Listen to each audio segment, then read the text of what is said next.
Hello, is this working? Can you guys hear me? Okay. So the microphones are not live, but the recording is live, so you will need to turn your individual microphone on before you use it. So, yeah. Isn't that nice? So this is where all the recording is being done. Okay, is this working now? Can you guys hear me? Does it matter? It's a few minutes. Uh,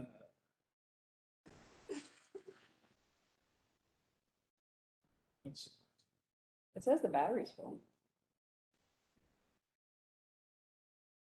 Oh. That was you.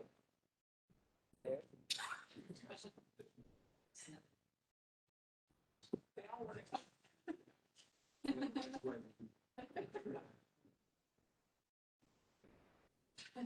Is this one still working? Yes. Computer is release.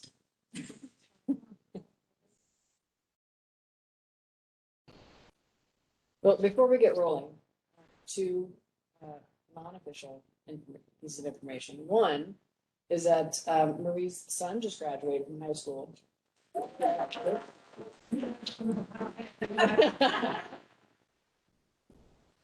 And our own Nathan's birthday was July 4th. I'm sure there's other fun announcements, which I will find out later today. That's what I have right now. I cannot tell you how amazingly happy it is for me to see all of you in person as opposed to on Zoom. Getting slightly back to normal, I think, has made many people super, super happy. So it is so great to see you, to give many of you hugs. I just want to review some things before we get rolling and get into official business. One, it's been 9 months since we were originally convened by Senator Gresham and Representative White. And we were here to examine short and long-term effects of that the COVID-19 pandemic has had on education across Tennessee. So 9 months in, year and a quarter into COVID, we don't really have that information yet. I think that some of that information will come out with the TCAP results this fall, but that is not necessarily a full understanding of what really the true effects are across the entire education system. So we've got some information that's petering in here and there, but I think it's going to take a little bit of time for us to truly know the effects, and they're probably not over yet, is what my gut's saying. Our responsibility, our purpose is to look at the data and trends and to advise and make recommendations on strategies to close the educational gaps across Tennessee from kindergarten through to career, and to modernize the state's education structure. Since then, since last October, when we first all met, we determined our primary filter question is to ask, is it good for students? That was one of the first things that we decided as a group, was to ask ourselves what we are recommending good for students, regardless of the age. Second thing we do is we produced a report. And the need of that report was to focus on the most vulnerable students related to learning loss, well-being, technology gaps, and post-secondary career preparedness.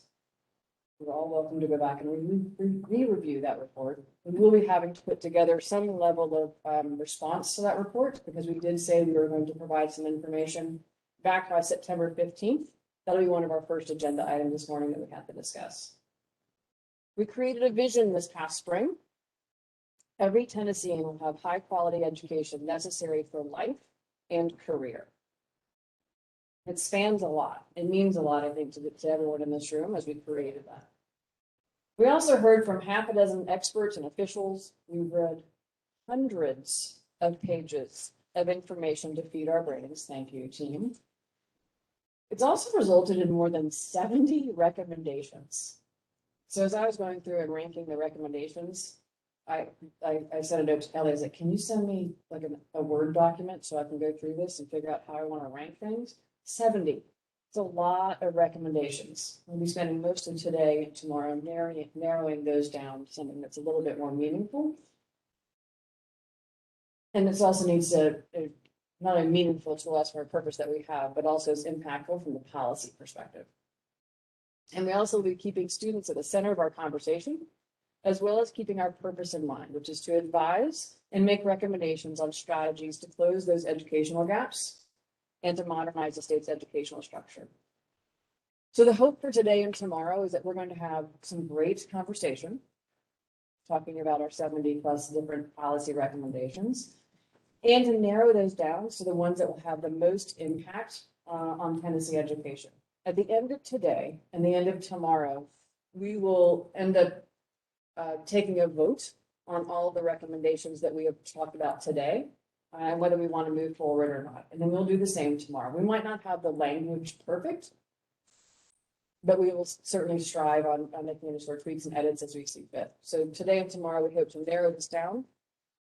And then I would guess probably in the August timeframe, we will narrow it down even further. So move forward for our next report should we do this fall. So with that, I'm going to ask Mr. Casey Griffin, State Board staff, to roll call and establish a quorum, please, sir.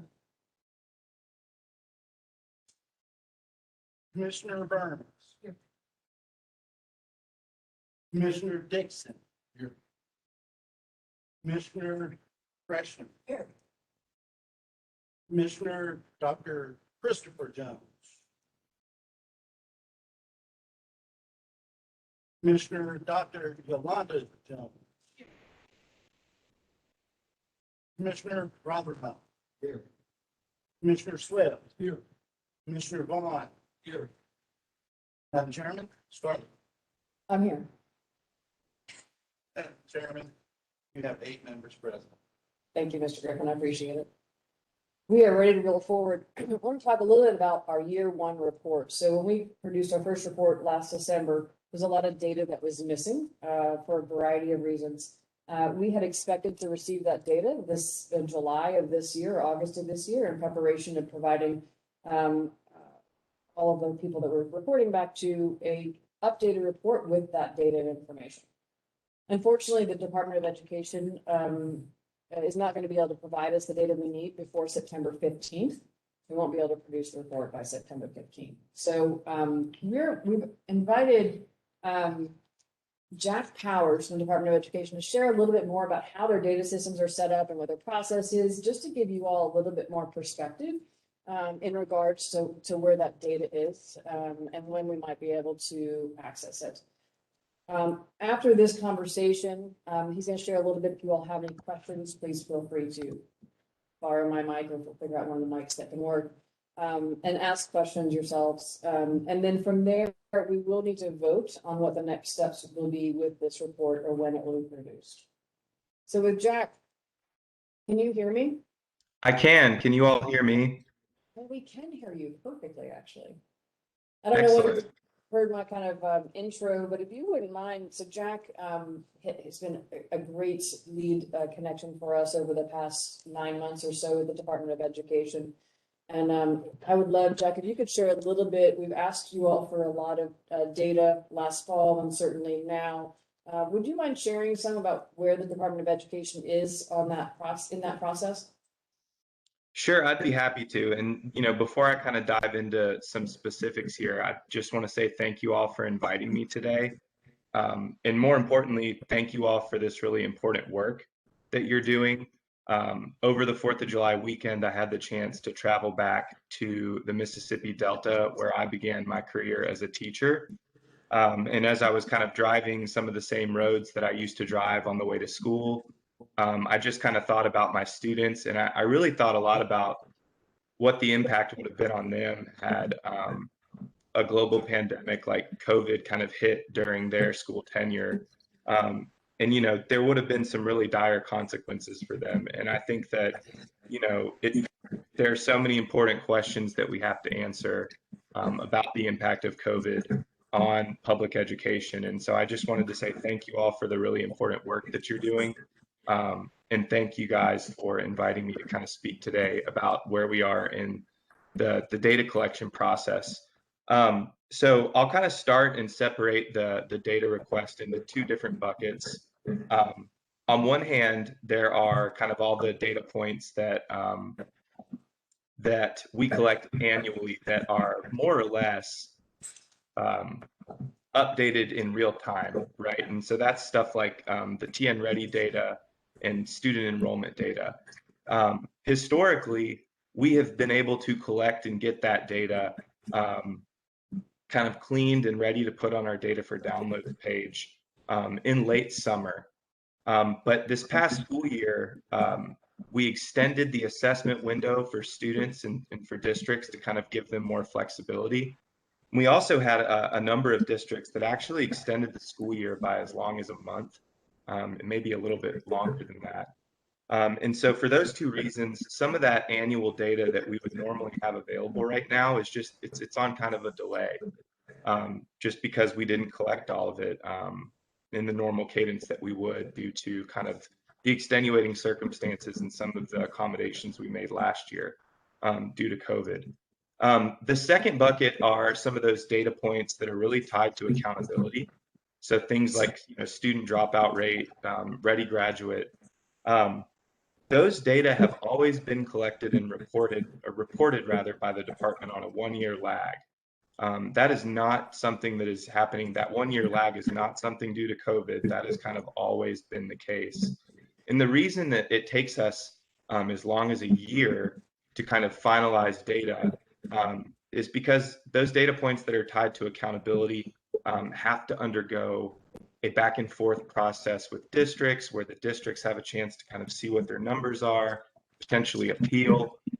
There's just a kind of long, drawn out process to make sure that those data points are accurate because they're tied so closely to things like school designations in a year that we would generate them. And so that is kind of where we are with the data. In terms of timelines, for some of those data points that I mentioned in that first bucket, some of that TN Ready assessment data from the 2020-2021 school year, student attendance data, things of that nature, we will have those finalized data ready mid to late September. And again, that's just because we had extended testing windows and a lengthened school year for many districts. Same thing with that second bucket of data, the ones that are lagged a year. The only difference there is that since they're lagged a year, what we'll be looking at getting in mid to late September is actually, the 2020 data. I'm happy to take any questions that commission members have about any of the data points, about kind of our process, and answer those questions as best I can. With the caveat that if they're super technical, I may have to kind of get back with some of the subject matter experts at the department and then get an answer ASAP for you all. But again, I just want to say thank you for the important work that you're doing and for inviting me to come and speak today.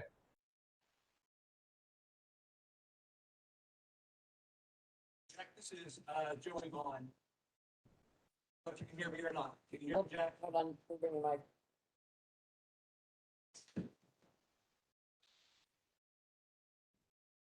Jack. Yes. This is Joey Vaughn. Thanks for talking with us and sharing what you have. So I know that some of the districts in Tennessee, we have received at least the mean scores. Are all the district mean scores in? I know that the testing window was extended a little bit, but I think everybody finished up. When did everybody finish up, and are all the mean scores in statewide? That is a good question, Director Vaughn, and that's one of the more technical ones I will have to go back and ask our assessment team. I can get that information for you. So your first question was, when did all of the assessment wrap up, and then are all of the mean scores for every district entirely? Correct. We tested in phase 2, and we received our mean scores in, I believe, late June, maybe mid-June. So I was just curious as to when the rest of the scores would come in. I know that y'all are on a time frame crunch, but when we're looking at making instructional decisions that start in August, those scores are important. So just kind of wondering what the turnaround will be. So thank you. Absolutely.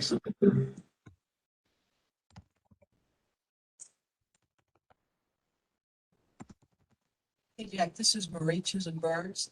Can you hear me okay? Yes, I can. Great.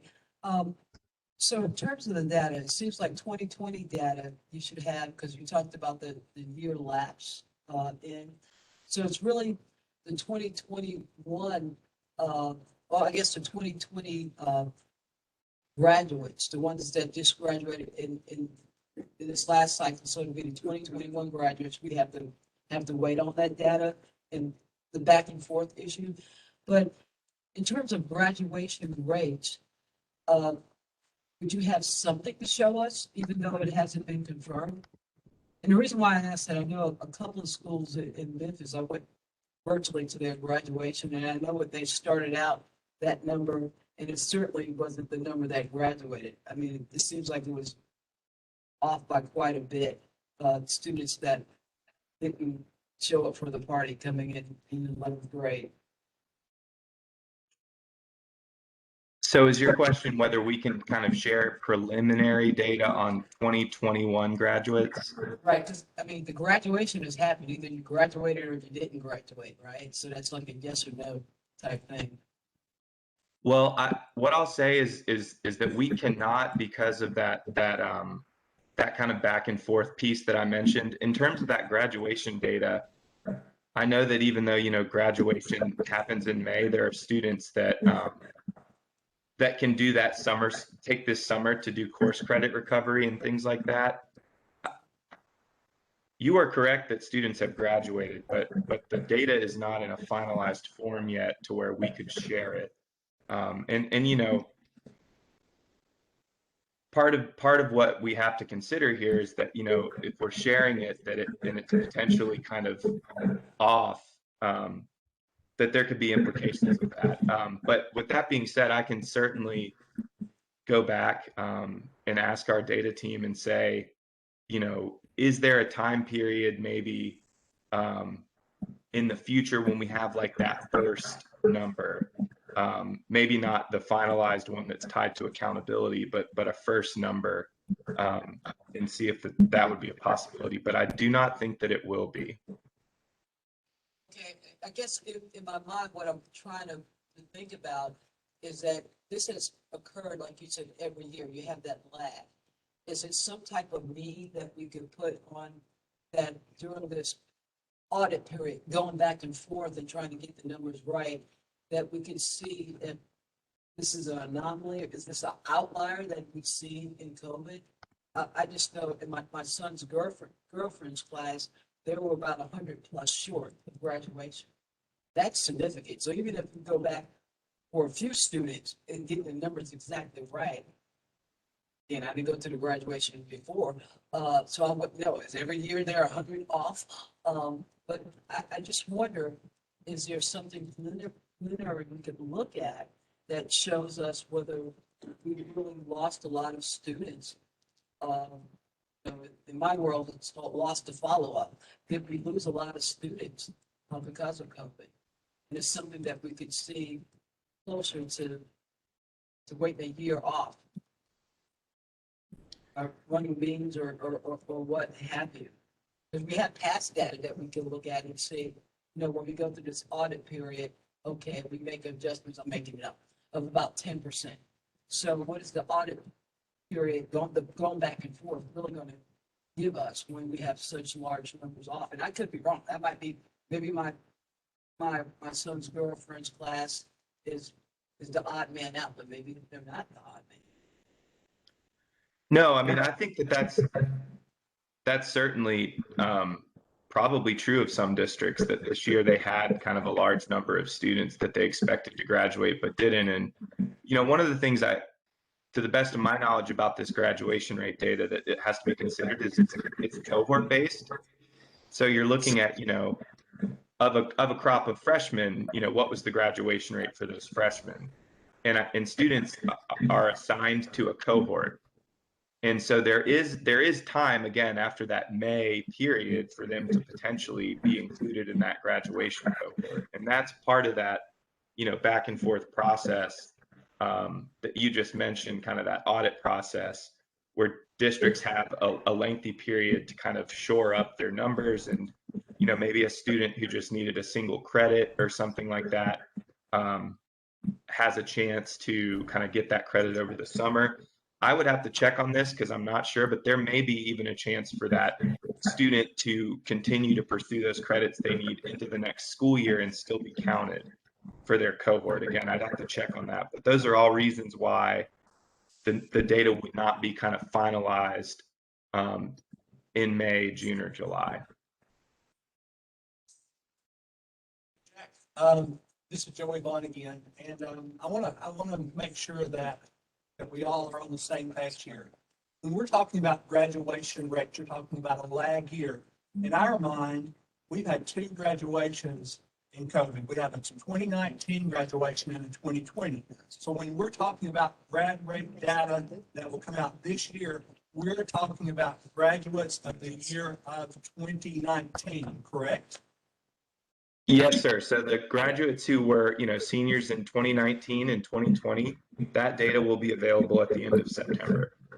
Graduates who were seniors in 2020, 2021, so this most recent school year, that data would be available next September. Yes, okay. I was thinking 19, 20, 2021. So I wanted to be sure that we clarified that. I want to go back to the TN Ready data.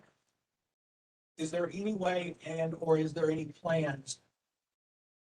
The data, when you look at this data statewide for this year, you have school districts that were in school in person pretty much all year. We have school districts that were virtual all year. So will there be any thought put into, or in the reports, will there be anything that will give data on districts that were in face-to-face and that were virtual? And when you look at, because when you're looking at it, that will impact the numbers greatly. So your question is, would it be possible to link the kind of instructional type that was most prevalent in a given district and be able to see if that had any effect on their TN Ready assessment performance? Yes, sir. Some of our larger districts, because of the makeup, and it just happened that they were not able to go to school face-to-face all year. Those students will make up a large majority of our population. So when you're looking at Tennessee scores, that will impact statewide scores. So it'd be interesting for us as a group to look at the impact of virtual instruction as well as face-to-face, I believe. Yeah, that is a really interesting kind of research question and definitely an important one. I can ask and see that if there's a way for us to indicate the type of instruction by district. The only thing that I'm thinking of is that, I believe I know we were also looking at it at a school level, and I know that at least at the beginning of last year, which I believe that data was kind of shared with you all, and we'll share updated data on the, instructional modes. There were some differences across schools.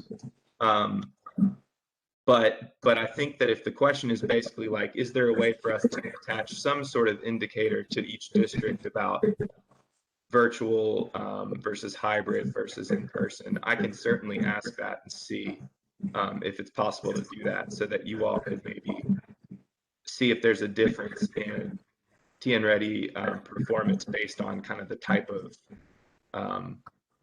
of instruction that was prevalent. I can certainly ask Director Vaughn. This is Yolanda, and I have a question to build off of his question. There are some schools that decided to move all students forward, no matter the grading. Is there going to be a way for us to see those schools or identify those schools that chose to move all students forward? Can you say a little bit more about what you mean by move all students forward? The decision was made that they would not hold any students back based on grades. So all students were moved forward to the next grade. So will we be able to identify or see the differences, or so going forward, the effects of that decision possibly to move all students forward due to the pandemic? That's another good question. That is not something that I believe we formally either advise districts on or kind of collect for sure. That would probably be more of kind of a local level decision that we wouldn't be able to capture in our data. But I can certainly ask to double check on that too. This is Dolores Gresham, and I think the director's question is very, very pertinent because going forward, although the pandemic forced schools to use in-person or online instruction, going forward, we see that innovation may continue so that you may have schools using all in-person and blended with online courses. So to have a little box that you want to check, his question leads directly to that because going forward, we're going to be doing that. People will be doing that. It just makes sense that you would do that. And it could be for individual students or an individual group of students. But in any case, you probably need to have a box to check on that. So I think that's just a great question for us looking at how public education will look like in the future. Certainly, Senator Gresham. And I apologize. I'm so used to thinking of you as Senator Gresham, but it is a really important question. It's an interesting one. And Director Vaughn, I have not thought of it in those terms yet. I think the big question will be if we have just a very clean number that we can attach, like or a type of instruction to each district. And if we can do that, then there might be a way to then just go ahead and put a column in the TN Ready data. But that will be the big question, is if we can look at a district, like Franklin Special or what have you, and just say that school district for the entire year had this instructional breakdown, and then be able to then see what their TN Ready assessment data is. And of course, that TN Ready assessment data will be by subject area. So it may not be possible to do it in the same spreadsheet just because of how the district, because of how that data would be formatted. But if you recall, we shared kind of that breakdown of instructional types. I believe it was at a core region level, or maybe it was just statewide. I'm kind of trying to remember exactly. I think it may have just been percentages of each type of instruction statewide by month. So then the question would be if we have that same thing for the district level. So I will certainly, I think that's a really important question, and I will definitely get started kind of seeing if we can attach any of that data to the TN Ready outcomes.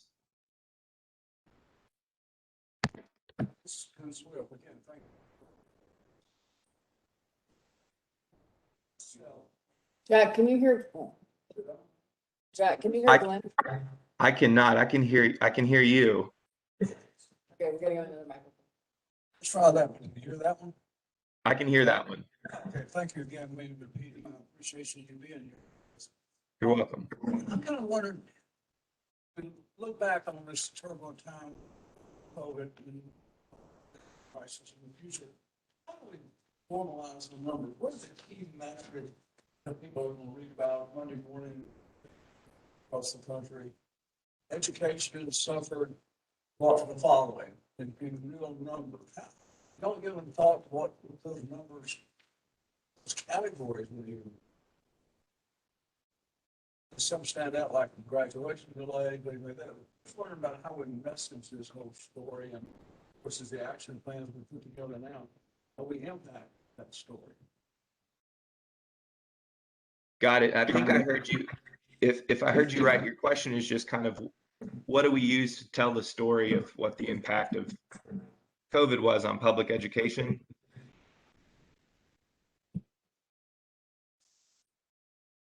Did I hear your question? That's correct. Yes. I think that's kind of the $1 million question. And I think, this commission has done an excellent job so far, specifically kind of highlighting the outcomes to kind of zero in on. Things like standardized assessment scores, graduation rates, student dropout rates. And I think,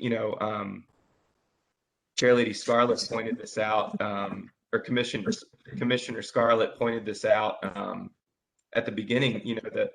The other thing, in addition to kind of looking at those short-term impacts, is just the idea that the effects of this will potentially be lagged and delayed for years, and may persist in ways that we aren't able to see yet. And I think that that's true across the country, not just in Tennessee. The idea that, if you think back, I think this group is probably all familiar with Tennessee's efforts to improve literacy rates. We know how crucial just one kind of year in those formative grades, like first or second grade, how crucial, having an ineffective teacher or not having an ineffective teacher can be just in 1 year, and how that will have a ripple effect, kind of moving forward. And I think in some cases, the same will be true of COVID. I will say that Tennessee, I think, has done an excellent job of getting back to class in person. And I think that, that statewide data that shows instruction types at the end of the year that we'll provide will show that, outside of just a couple districts. We had our teachers and school leaders, working extremely hard to get students back in person. So I think that, even though you all have highlighted the correct outcomes to look like, my hope is that, we see a dip and then a relatively quick recovery because of that effort to kind of get back to in-person instruction. Oh, too, but our task here goes all the way through the course. Together, what's been the impact of it on students ready for career? So thinking about it should be a very important measure we ought to have. What our industry partners say, I need more of it. I need skill. We're all about skilling our students so they can be successful. So I hope that you would some talk about industry partners saying that they've got more skill than they need. They don't have enough. With that, we are a little bit behind time, so I'd like to move this forward. If you have any further questions, please do reach out to Nathan. And Jack, what we'll ask you to do is, for any questions that you captured here, if you wouldn't mind, once you find the answers, if you could send them along to Nathan and myself, then we can make sure they get out to the commissioners. Absolutely. And just to be, I've been taking some notes here. I want to just make sure, but from Director Vaughn, a question of when the final testing window ended, or when the last district tested, when will the mean scores be ready for all LEAs across the state? Kind of that big overarching question of whether or not we can link the percentage of in-person versus virtual versus hybrid instruction to TN-Ready assessment score data. And then a question of whether or not we collect data on schools that just allowed students to kind of pass without submitting, without necessarily submitting work, or just this overall question of kind of moving students along in a virtual environment. Does that sound accurate? I want to make sure I got everybody's questions and not leaving anything out. That sounds right, yes. Excellent. Oh, yeah, and a piece of that too, is, Jack, is whether we can get preliminary mean data. Yes, preliminary mean data for TN-Ready. And when would that be? So, Jack, thank you so much for taking the time this morning. We really appreciate your time and energy and the work that you do to support us and certainly the Department of Education. So thank you for being here. Certainly. Thank you all for having me. To postpone the 15th. Yes. So with this information, originally in our first report, we mentioned that we were going to be providing an addendum to that report by September 15th. Unfortunately, that's not possible. And so we do need to entertain a motion to move the date of that report to later in the fall. to coincide with the nature of the next report. Great, all in favor? Any opposed? Perfect.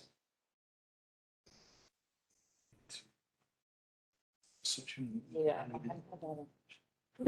Nathan's my script for everyone. Pursuant to section 6 of our commission meetings policy, our workshops are meetings of the commission as a committee of the whole. In accordance with that section, I move to dissolve the commission into a committee of the whole for the purpose of our workshop. Is there a second? All in favor? Any opposed? Excellent. We'll move into committee of the whole. With that, I'm going to turn it over to Jen. Hello.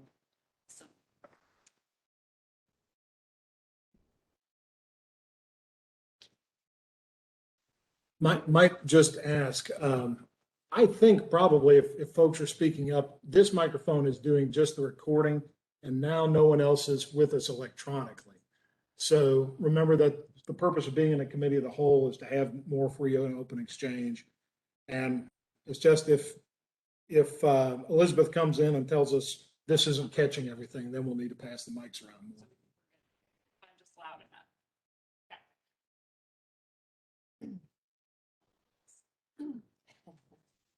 All right, well, I'm so glad to be with you all today. We have a real roll up our sleeves. You brought your willingness to dig in and have some great conversations. I'm going to spend a few minutes just going over our agenda for the next couple days so you know what you're in for, what you've signed up for, and do a little bit of framing for what we're hoping to accomplish in the next couple days and what success looks like for us. And then Kelly's going to take over for a bit. So today, obviously, we've already taken care of the first couple of items. We're gaveled in. We've talked about the report. We're going to spend, after we're done with this overview of goals and agenda, a tiny amount of time reviewing module contents. So all of the stuff we've been sharing with you over the past 6 or 7 weeks. Don't worry, we are not going to read it to you. We've talked to each of you about it. We know you've done your work, but just want to ground everybody and just sort of remind everybody what's in there. I know it's probably been a few weeks since you read the first one. So just to try to trigger some of those ideas, get that thinking going, because we're going to do a lot of talking about what was in the recommendations that are on the table. We will develop a decision-making framework. So just to get some ideas in our head of what criteria we may use to decide whether a recommendation is on the table, off the table, or we have questions. We've asked each of you in our one-on-one conversations for input onto what you think those criteria should be, and I'll share with you back what you all said. And that is all to sort of get us to our 2 primary goals for today. So one is to really drive to some early decisions about recommendations. Thank you for those of you who completed the survey. That data was super helpful for us, and there are some areas of questions. So we're going to spend some time trying to find where there's already consensus, so we can kind of move stuff that we more or less know we want to do in some form or fashion onto a list. Essentially move some things that we know we don't want to do off the list and spend some time grappling with the places where there's some disagreement or some differences of opinion. So we're hoping to get to a more refined, shorter list of recommendations. You've got 70-something recommendations in front of me now. That's a lot. So we're trying to pull that list down a little bit. And then identify a targeted list of questions that we still need to answer. And that could be, we have questions that are linked to the specific recommendations or topics we've already talked about. It could be we have a new idea on the table or 2, not too many, that we want to dig into more deeply, with a goal of coming back in August to really tighten that list much more, kind of get our final list of draft recommendations going so we can really start writing. And then digging into the exact language that will be. So those are our goals today, and we'll decision making to help give you some principles to guide how you're thinking. It's a good idea, a not great idea, or a bad idea. We'll break for lunch. Our intent is not to have a working lunch today, so hopefully we'll meet that goal. And then we have the 4-hour block of time to really get into discussion of the recommendations. I will talk to you a little bit in more detail about how we're going to use those 4 hours. We're not just going to start and say, okay, we've got 4 hours, go. We do have a plan. We will do some formal voting to adopt recommendations that we feel really good about. I'll just underscore something that Chairman Scarlett said at the beginning. If we adopt language today, that's not the final language. We'll still have an opportunity to push and pull on that. What we're really looking to do is get us down to, here are some concepts we know we want to keep working on, or ones we know we don't want to keep working on. And that should take us to the end of our day today. And we'll have some time to have dinner tonight and all those good things. Tomorrow, we'll start with our usual business items. We have 3 teachers who are coming to join us tomorrow morning. They'll be here to answer your questions.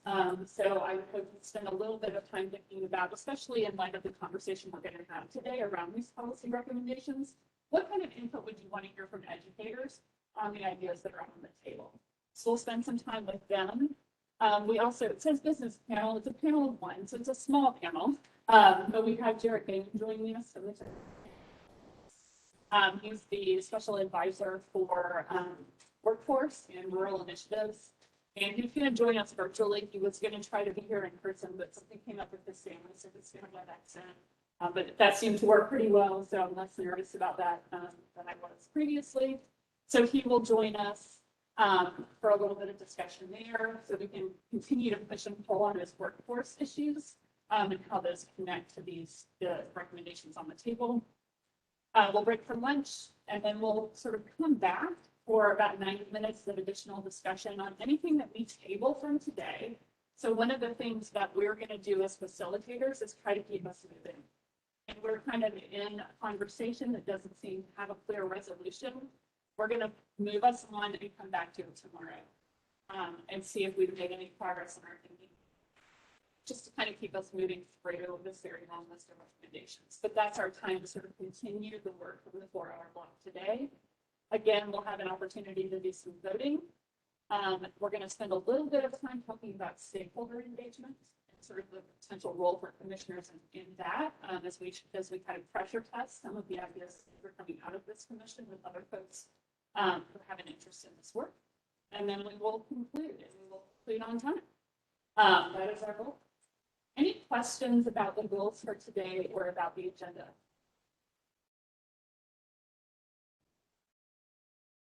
Well, they're going to have to be a lot less quiet. Okay. So we've structured the 4-hour work block around the 4 buckets from your year one. Took all of those recommendations and reorganized them into the 4 categories that you all identified in your year one. That might be a helpful scaffold to connect back to the prior work. So the 70+ recommendations where they came from. We've seen a lot of them pulled out of the modules. So hopefully those look familiar to you. We've pulled some from the one-on-one conversations that we've had with each of you along the way. We've pulled from your past work. So we've reviewed your past meetings, all your past work products as well, and pulled some additional things from there. So that's really, we're trying to get everything on the table today that has been discussed previously or that has been presented to you. That doesn't mean that those are the only ideas. So feel free to bring up the new ideas as they occur to you as well. We also have our survey responses, and we'll share those back with you. We're going to kind of use those to help direct our conversation today. And we're going to organize these by category, moving through post-secondary career preparedness, that order, technology gaps, learning, career acceleration, and well-being. So what we're aiming for is to kind of, for each of these segments of the conversation, we're going to try to follow a similar discussion format. So the types of questions we're aiming to answer today. Where's there already considerable alignment among commissioners based on each topic based on the survey data? So we've sort of put green around places where there were no no's. We asked you to yes, no, maybe all of the recommendations. And there are several that have no no's. There are a lot of yeses, some maybes. We're greening those. We've marked red the ones where there's more no's than anything else. And then there's a lot of yellow. And we'll spend most of our conversation in the yellow. We will have an opportunity to come back to the greens and the reds for people who want to have some input on the greens or feel like there's something that needs to be tweaked there before you're ready to make that sort of preliminary vote. And we'll have an opportunity for the reds, for folks who did mark those as a yes, to speak for those if they would like to. But our goal is to start to move things off the table that we don't have the consensus. What questions or concerns need to be raised and discussed? So one of the patterns that I noticed in the data is, there's some thematic things happening where a lot of the recommendations where the phrasing was around like require everybody to do a thing didn't get as much support. So if that is sort of thematically across the board a thing folks are interested in, that's really helpful for us to know because we can think about the language itself. And so what we're aiming to do there is understand, is it the concept, is it the recommendation, or is it something about the way the recommendation is framed that is a challenge there? So encourage you to bring up those ideas. On which recommendations are there? Is there a merge and alignment among commissioners? So those are those yellows where we're starting to see some people who are interested, but there's still some concerns. Want to make sure we understand those. And where can we address questions? We'll address as many questions in real time as we can. If there are places where our expertise or other expertise in the room isn't sufficient, we'll go back and bring back recommendations to you. We are going to aim to keep the conversation moving, as I said, so if we are in kind of an unproductive space where it doesn't seem like we're headed for a resolution, we're going to move you along. Please don't be offended. We will come back to those things. There are basically two options for each recommendation. It's either a yes, a no, or a no. A yes or a no, or we need more information. So that's what we're aiming to identify for each of the rest of it. Any questions here about how we're trying to fix content? Fix it. Yeah.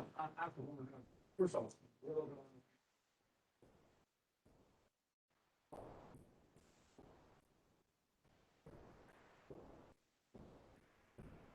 strange. They'll implement something, or studies. Action oriented.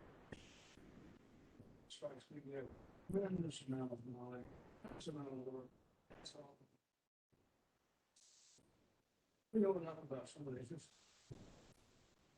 caught up in the world of the right there wrong.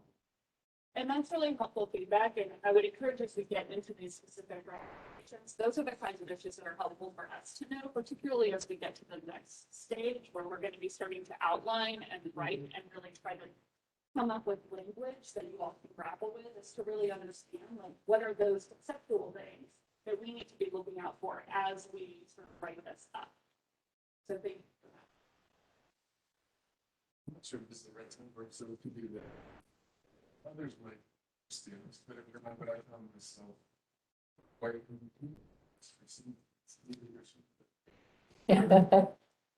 quite understand this, like what happens to it.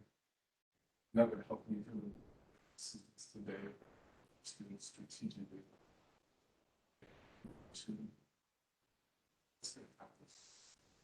that would like to structure the way that that's the best chance of being involved. Sure. Actually, Commissioner, that's a great question. It's something, Lou and I were talking about the other day that probably needs to kind of be in the mind of each of us as we move forward. What you're doing is you're creating a menu of recommendations for the General Assembly effectively to act on in the course of the next decade, right? So, this is, that makes the whole process a little bit different than some other undertakings that you might have where you're trying to answer absolutely every bit of how and kind of answer every question as it goes.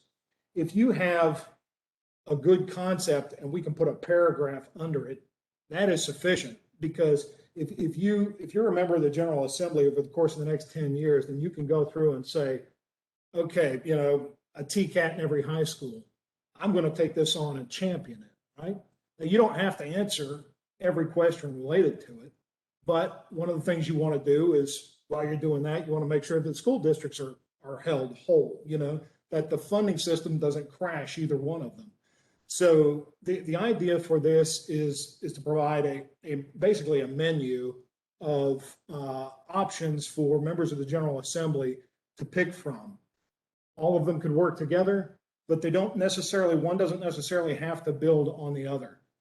It is the first time and place that a group of people in Tennessee have come together with a specific authority to be as innovative as you'd like to be. Now, Senator, of course, this was your bill, so by all means.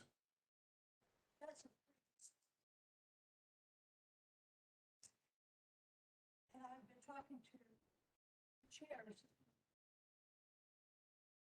They are in the process.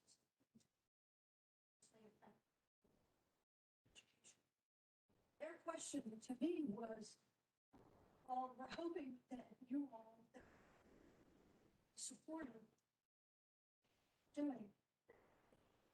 So what we converge is really afterwards when we give our support, because I tell you that those folks in both the education committees in the House and the Senate are going to be looking closely at what we do for giving them direction.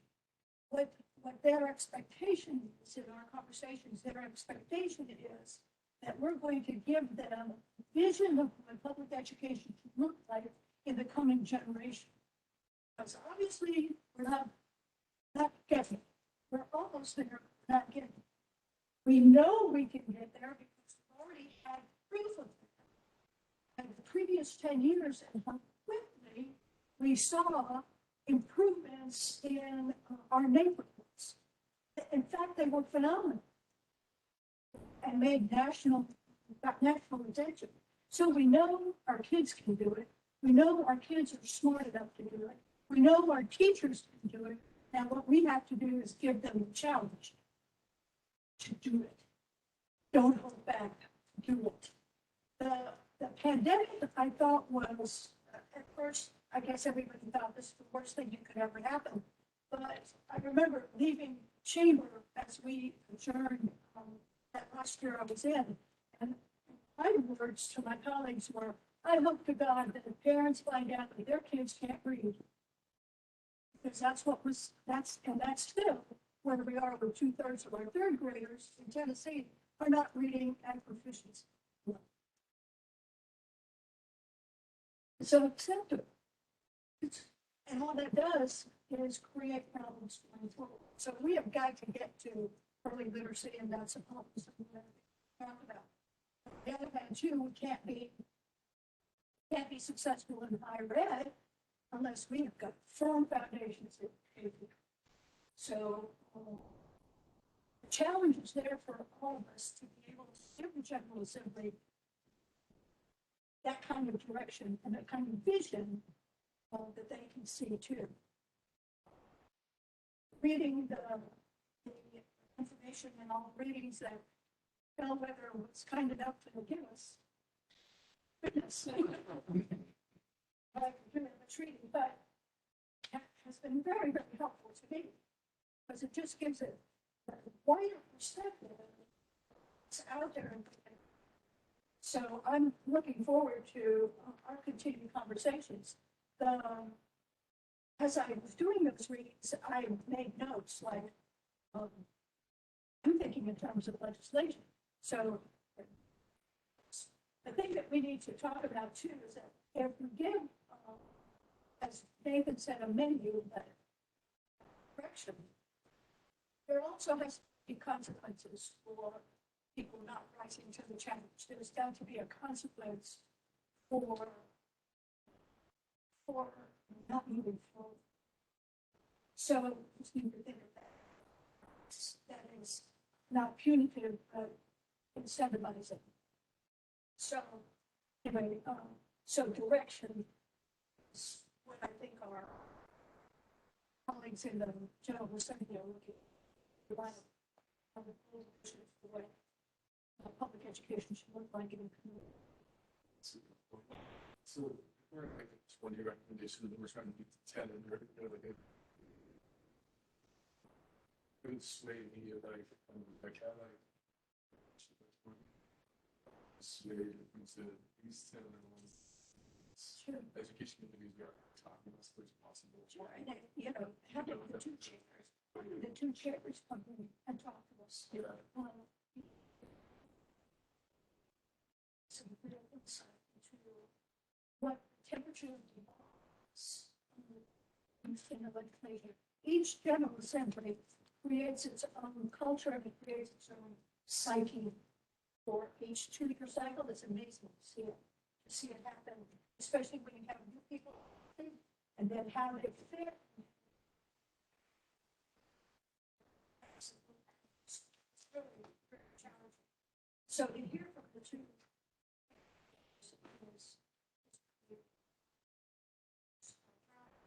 one of the things that I'm talking about in this past census on so on this expansion of the digital technology across the state, where schools are so schools in the already are listening to. So the improvement of broadband, I mean, we've been working on that for years. So, I mean, just push that again. That's, you know, with our kids. So, it's easy. That's the thing. What you're saying, I think that's important because I think it's important that our group, that this commission recognizes the commitment of the General Assembly, especially in the last year. The General Assembly has some very specific plans and have put a tremendous amount of support in public education. I know in the K-12, early literacy. So I think that it would be very important as we report. I want to make sure that we are not making recommendations to them that they're already working through, if that makes sense. It does, but I think one of the things I heard was to be some online, so it shows kind of that validation for it. To reinforce them. So that's very important. I think that because some of the vision that came out of the General Assembly in the past year is directly already aligned with what we're thinking, especially in the area of early literacy. So, You know, Joey, that's exactly right. I mean, you know, as I've been looking at the list of things there, you know, I think about a bunch of that stuff regarding early literacy is kind of already tackled in terms of the extraordinary session that happened in the General Assembly in January. And, you know, the other side of it is that there's nothing in the world that prevents this body from saying, hey, you know, ERIC commends the legislature for the passage of these pieces of legislation and the move that the administration and the state of Tennessee is taking in terms of early literacy and putting that priority on it. To say, yes, it's hugely important, totally essential. We thank you that you're on it. Now, where the discussions, you know, have been happening amongst individual members is more on some of the stuff that didn't get the super focus this last time. And so that's where a lot of those innovations, I think, can come from. So there's no way in the world any of those other things work if Senator Gresham's point isn't taken. You know, if the work on early literacy isn't there, you got to be able to read to do well at a TCAT. You know what I'm saying? So, but in terms of the rest of it, to get that to the business perspective, and where we're providing a workforce that can take care of business, can provide for themselves and pay their own bills, as well as being a functional citizen in the republic, those kind of innovations weren't necessarily, I would say the General Assembly and the governor was doing very foundational work this last year. Absolutely ought to be commended.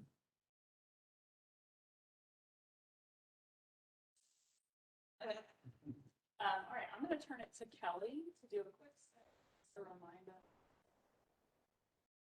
Many pages we shared with you, over 7 weeks to get those gears turning. Yep. So I'm going to start with a quick recap of the May ERIC meeting. I'm going to go through it really quickly. It's pulled, I sent you all the week after the meeting, a couple of page recap of the different questions. But just want to start there and kind of re-ground all of you what we talked about there and how we got from there to the different content modules. And like Jen said, want to use this time to just re-ground you. I know it's been 6 weeks since we set that first module. You all have lots of other things going on over the past 6 weeks. And so want to spend some time on that, but do want to hold kind of robust discussion until later this afternoon. So happy to answer any clarifying questions during this time, but don't want to get too far down rabbit holes on the specifics of it just yet. So really quickly, in May, we kind of bookended that meeting with 2 guest speakers. We started the day with Dr. Bill Fox, and he had a session on designing Tennessee's workforce for the next decade. So we heard a little bit from him about the current state of the economy and job loss and unemployment rates in Tennessee and how that compared to national averages. And he talked a lot about the rapidly changing technology and shared some data that suggested that that workers with less education tend to experience greater job change with automation. And he left us with some steps for enhancing Tennessee's labor related to expanding the number of TCATs, ensuring that there are some non-tuition assistance programs at those TCATs and into your institutions to help address some of the non-financial barriers students are facing, and then kind of using AI and training workers to accept and work with automation.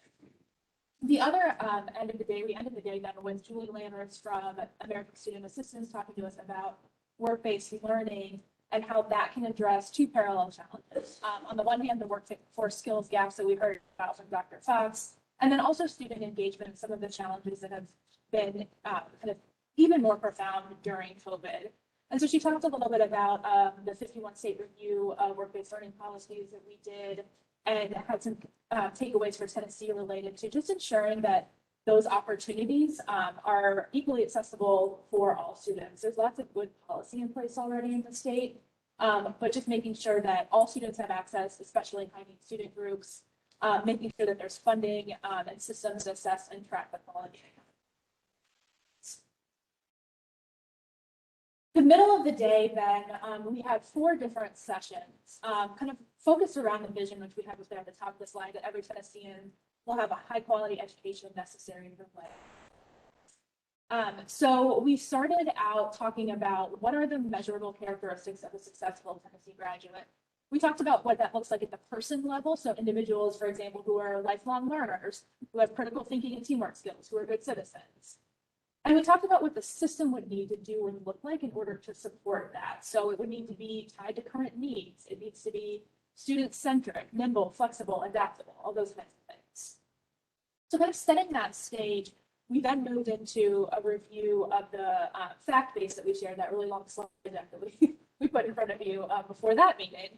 I'm sensing a trend here with lots of reading before meetings. But we kind of looked at that kindergarten to workforce spectrum, looked at all of the data, and started to think about what questions you all had. We walked away with a handful of questions, a couple around pre-K, and then just some context for how Tennessee's proficiency scores compare both to other states in the country and then internationally as well. And so we followed up the meeting with a couple extra slides to answer those questions. With that kind of foundation, we then shifted to start talking about where along that spectrum students were diverging from the end goal, from that vision that we set out. And a couple of themes popped up there related to inconsistency in preparing for the next level and challenges at key transition points. So getting from pre-K to kindergarten, or 8th to 9th grade, or that high school into post-secondary, losing kids along those transition periods. We talked about the length of the school day in a year and how schools can and should and might be using time. a lot about soft skills that businesses are saying that they need and that people are coming about, and thinking about how those are taught, when they are introduced, and what that looks like in the classroom. And then this mentoring was another kind of consistent theme that I think goes back to some of that transition points, like helping kids figure out how to get to the next point, to make sure that they have a goal that they're working toward and that their courses align, the experiences they're having kind of all aligned to get them there. And then we finished with a conversation about the different potential policy ideas that you all wanted to learn more about, things that you've been thinking about. And so I won't read through this bullet pointed list here, but it's largely what then turned into the modules that we've been sending. Any quick thoughts, questions on May before we dive into the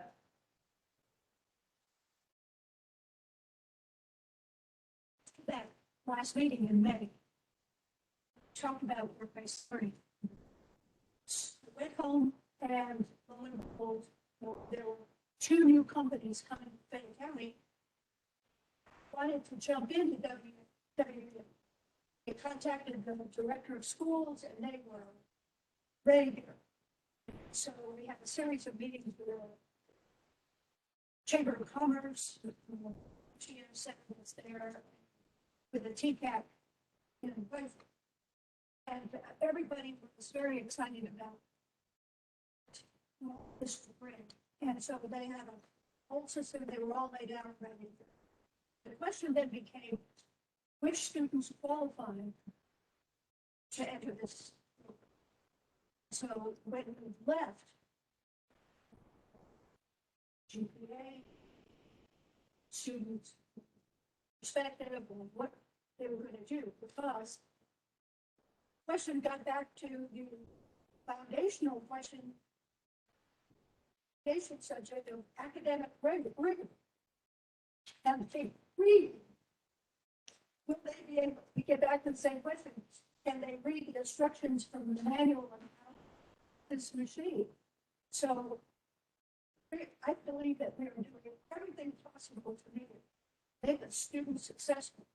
But not just the early literacy, but continuing education.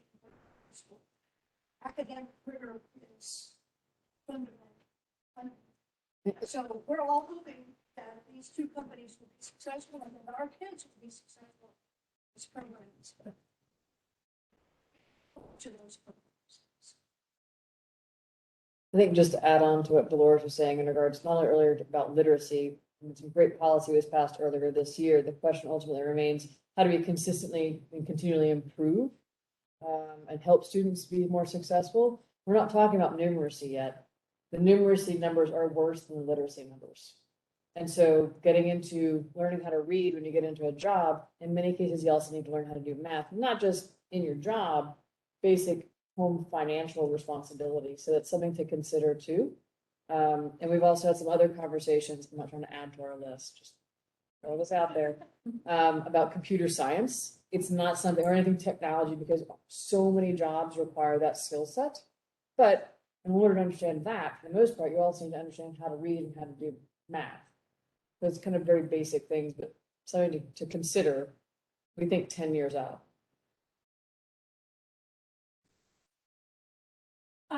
Okay, so this chart hopefully looks familiar to you all by now. It was kind of the cover page of the different modules we set. And just a reminder that these topics, again, came largely from that May meeting, but we also pulled in things that we heard as we reviewed the December and February meetings that you all had, and from the one-on-ones that we had with you in that first round of leading up to the May meeting. And I'm going to go through each of these quickly again to just kind of recenter.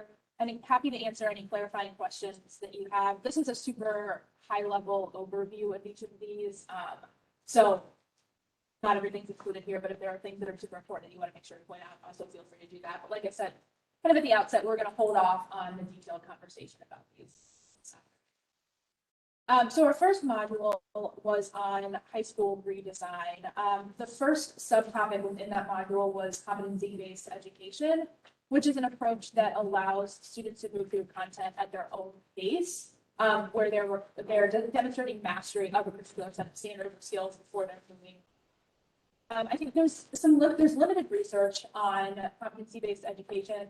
There are some studies that have found that those strategies are correlated with proficiency gain English and math at both the elementary and middle school levels. But there are real questions about kind of the ability to scale this and with regard especially to equity, that if with poor implementation, equities can increase, achievement gaps can widen if it's not implemented well. Kids who are already behind can potentially be left behind. In addition, there are some structural changes that would need to happen in order to facilitate something like competency-based education. So thinking through teacher certification and professional development, standards and assessments, high school graduation requirements, how transcripts are actually reported then to post-secondary institutions. So lots of tactical things that if this is something you are wanting to address, that we'll need to think about. And Tennessee does have a competency-based education pilot program in place. And it noted in its ESSA plan a couple of years ago that they're going to continue to that the department's going to continue to explore different options to integrate these models into instruction. Could you tell us about that? I was reading through that. Outside of that being mentioned in the ESSA plan, I couldn't find anything.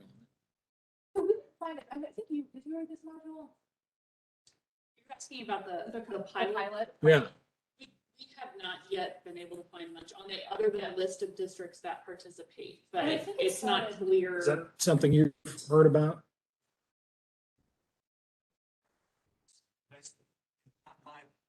My opinion is some districts have gone to competency-based report at the primary level. There may be more extensive than that, but I read that, that's what I thought. Okay, so it's not necessarily an instructional model, but Yeah, that's not the same thing. Okay. That was where my mind. Yeah, that's helpful.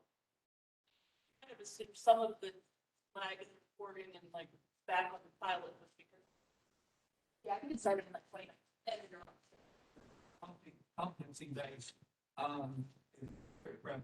in CE. Yeah. Grounded there.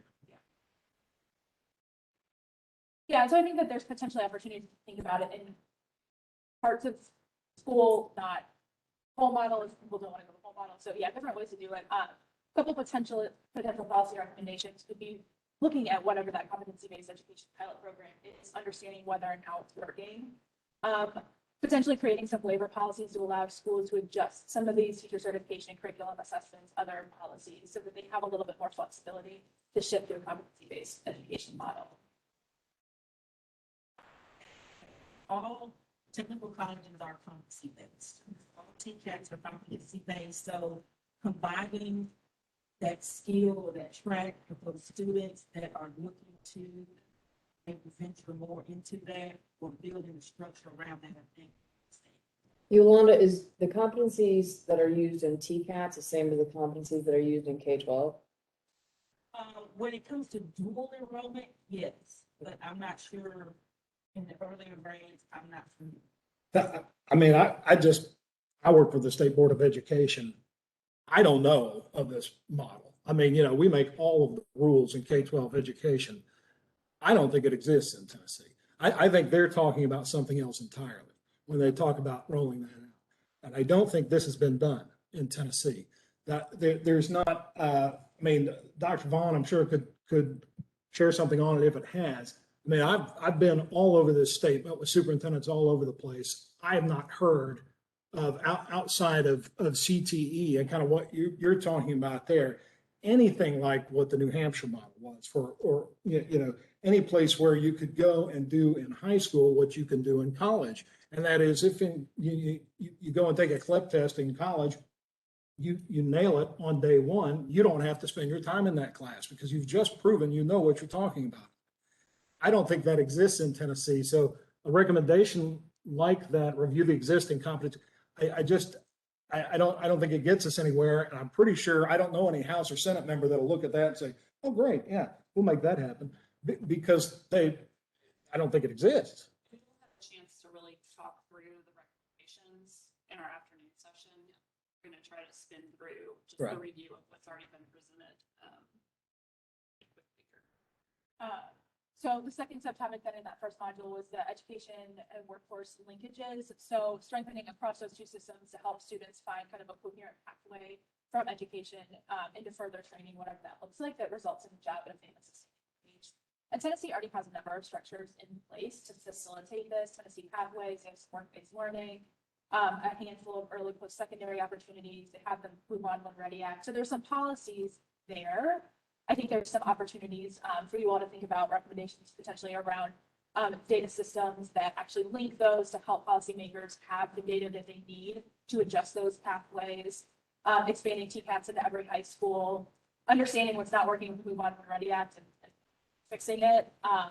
And then having some sort of state level entity to own those partnerships rather than have them be kind of one-offs and at the discretion of a given school leader or business leader. And then the last one in that module was senior year service year.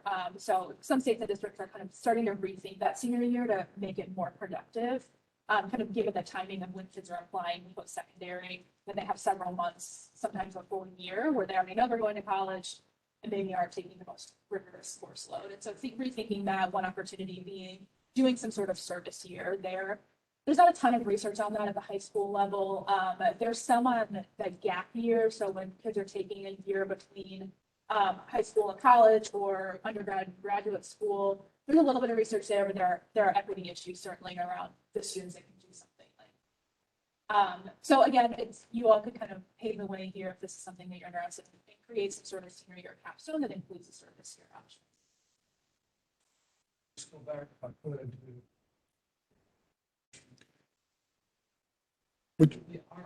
Hey, Glenn, would you mind using the mic? We're having trouble capturing you.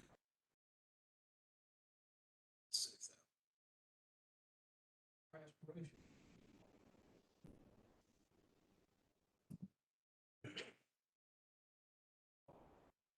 And we missed that. This is. So what are we failing those students? Some basic questions. We need to answer. That every student.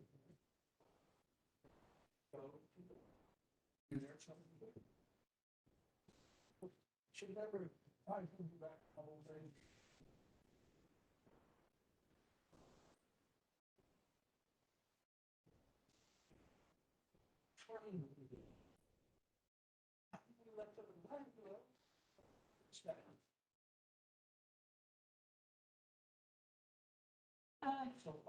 Yeah. Yeah, that's precisely the question, because we have graduation rates close to 90%, yet 40% or so are even qualified or not qualified for college work. I told the story before that finding out that a fall cohort put it into Jackson State Community College, 60% of the youngsters that reported in for freshman year needed remediation. Remediation rates are high. So, so your question is,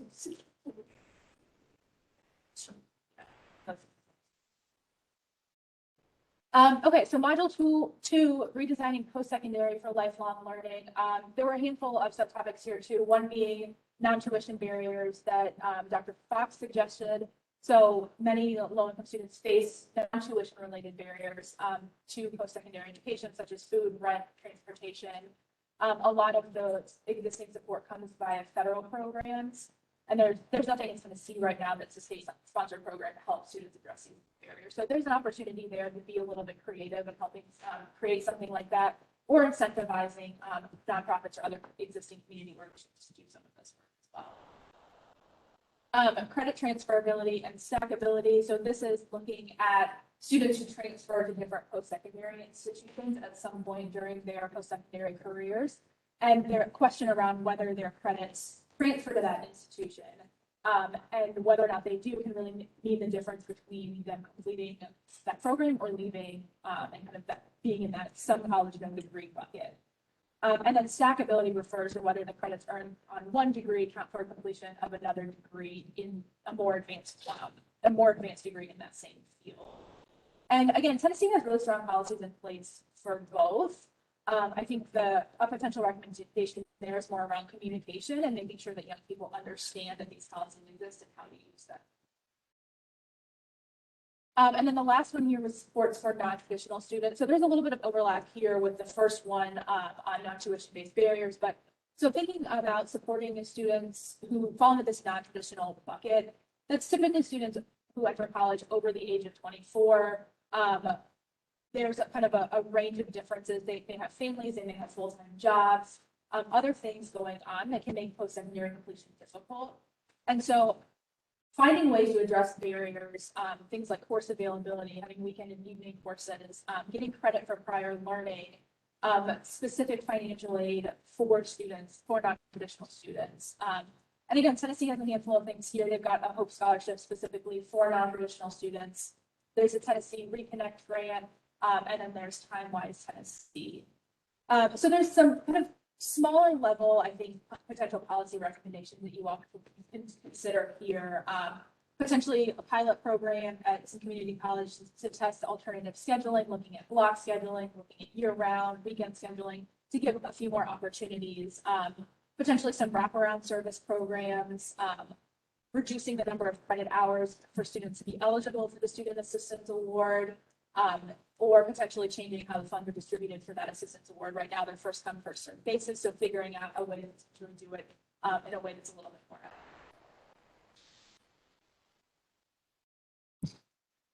Moving right along, module 3, then support for students with long-term planning. This kind of pulls together the high school and post-secondary ones that we just talked through. So 2 potential ideas here, one being individual learning plans, which are both a document and a process that help align students' course taking to their career goals. And so it kind of includes regularly scheduled time for reflection and thinking about goals, and also mapping then the classes that kids are taking to where they want to end up. There's limited research on these, and there's really no rigorous causal research, but there are some studies that suggest that when they're implemented well, they can foster student motivation, increase attendance, improve students' academic self-efficacy, and just lead to more thoughtful decision-making about careers. And Tennessee already uses ILPs specifically for English and language learners and for students who are completing work-based learning opportunities, but not kind of as a whole. And then the mentoring kind of is not completely different. So formal mentoring programs, lots of promise there, but data suggests that there's nowhere near enough mentoring for student needs. School-based mentoring programs, especially beginning in middle school, seem promising. And again, Tennessee has a variety of community-based mentoring programs, things like Big Brothers, Big Sisters, CASA, Meet and Mentor, communities and schools doing a lot of this work. And so you all can think about ways to incentivize potentially the expansion of those existing mentoring programs. So, or incentivizing more mentors so that more students have access to them.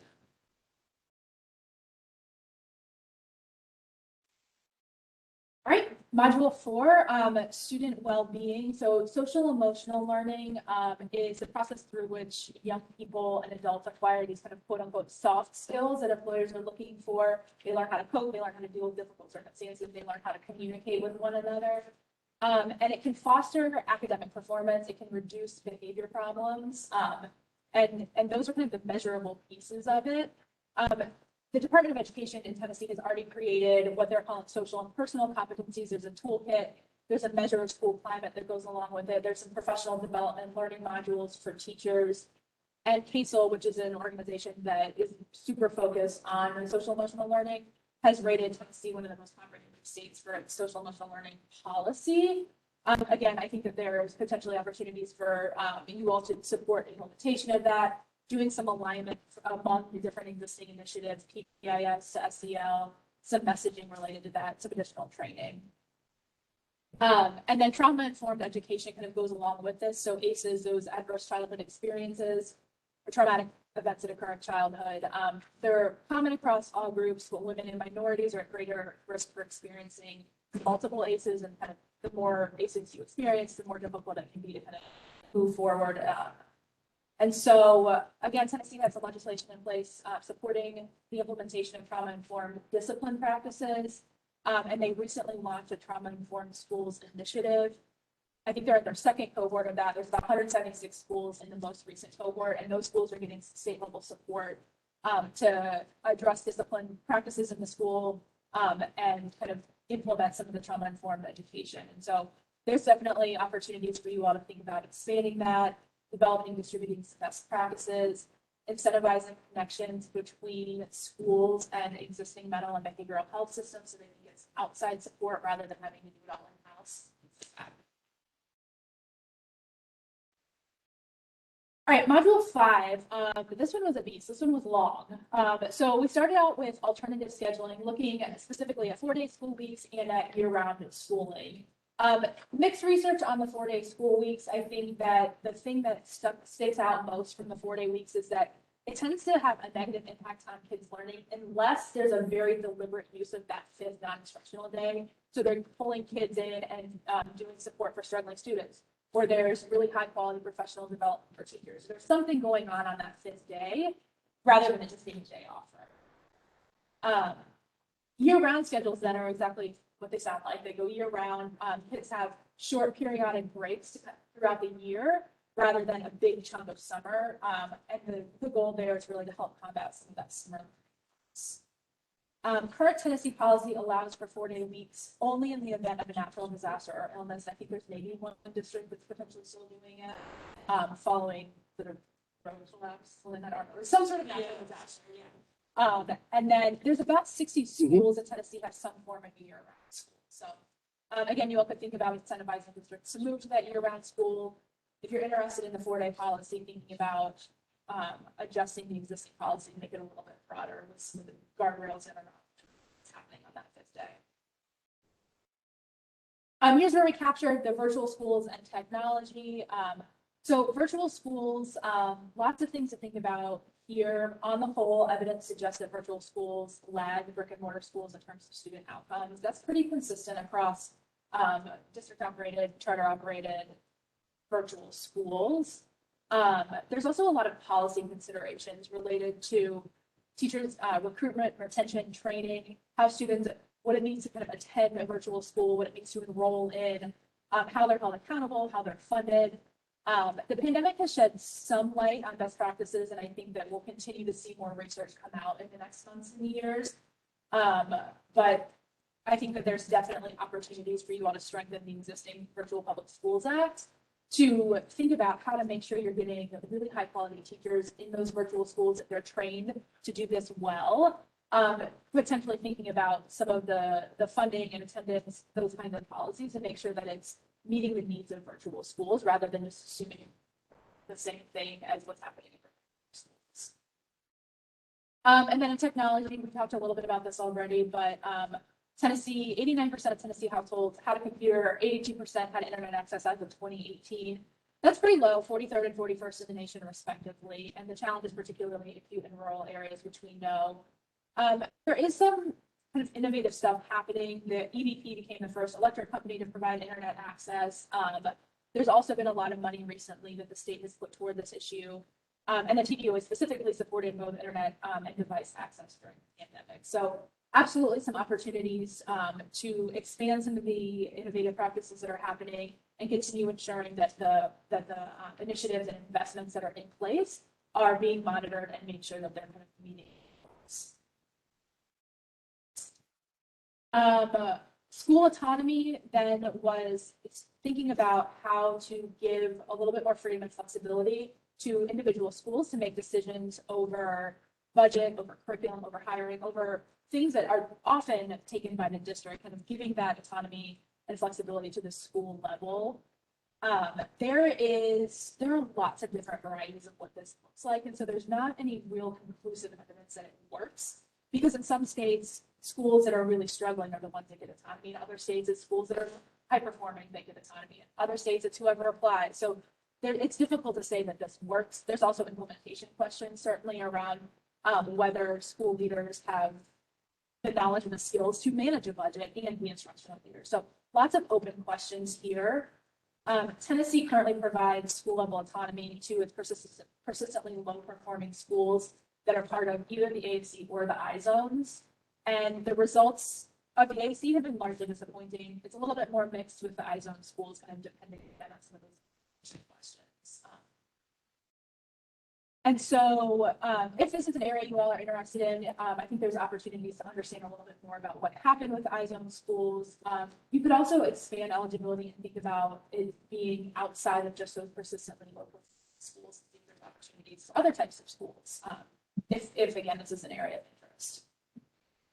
And then the last piece in the system coordination was just looking at how to coordinate across education, K-12, post-secondary, and workforce. There have been some, Tennessee previously had a P16 council.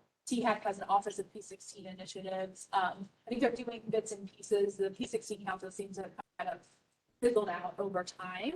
So there's, an opportunity for you all to think about calling for a new body that really owns some of that coordination work across to make sure that the education and workforce systems are talking to each other and that the opportunities that are available in schools track with opportunities. All right, the last module then was on high quality educators. So we looked at how to attract, recruit, retain, diversify, and strengthen the educator workforce, especially given the context of teacher shortages and a growing diversity gap.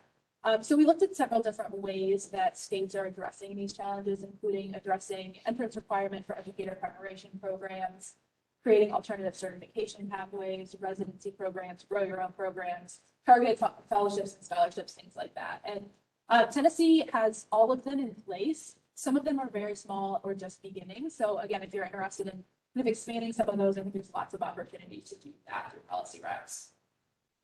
And then we got to the early literacy piece. Again, we know that reading on grade level by 3rd grade is a predictor of later outcomes such as high school graduation. That's kind of that great learning to read and learn. And the state has recently prioritized early literacy through legislation, partnerships, and individual pieces of funding. So I think that it's super early. We don't yet know if that's working, but there's an opportunity for you to say, good job, we support this, and let's make sure that it's like being tracked, continuing to be funded, we're making sure. And then we snuck in 2 other ones. Quick primer on the school finance, both at the K-12 and higher ed level. And just that at the very highest level, kind of looking at what those formulas capture, what they incentivize, and thinking about, you all have the opportunity to make a recommendation to align those funding incentives across the PK to 12 and the post-secondary to make sure that they're transparent and that they are actually helping students kind of through all of that. And that the way that the funding flows is incentivizing the thing. And then a couple of strategies just related to the pandemic specifically. So lots of what came through in things like internet access, online options, strong SEL programming, all relates to the pandemic. And then other things like high dosage tutoring can help with learning recovery specific to this pandemic. Expanded learning time, creating an emergency curriculum that's kind of available in the event of an emergency that's ready to go, are different things that you all can think about in terms of in preparing for future disasters. All right. So the last thing that I'm going to put up in front of you is just this. We went ahead and mapped all of these different topics onto our kindergarten to workforce spectrum, just so you can kind of see. We've talked about them a little bit in isolation, and we wanted to put a visual in front of you all so you can kind of see where they'd be covering. So for example, of course, the early literacy is kind of isolated at that early elementary level. Other things like system coordination or technology and online learning span the entire spectrum. So any or all of these really hit at various points across the spectrum. And I think that we just wanted to kind of, like I said, give you all a visual. Yeah, feel free to take a picture. I'm also happy to send this slide deck around after the meeting.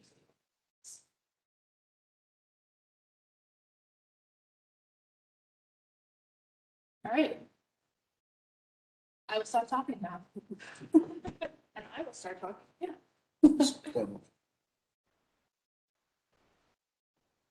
Okay. I think we can probably move through this section pretty quickly because we already talked about some of these pieces in response to Commissioner Dixon's question. And Jen, also to just try to keep us back on schedule, the faster we can go through this, the better. I'm going to go as fast as I can. As soon as I get to the right slide. Okay.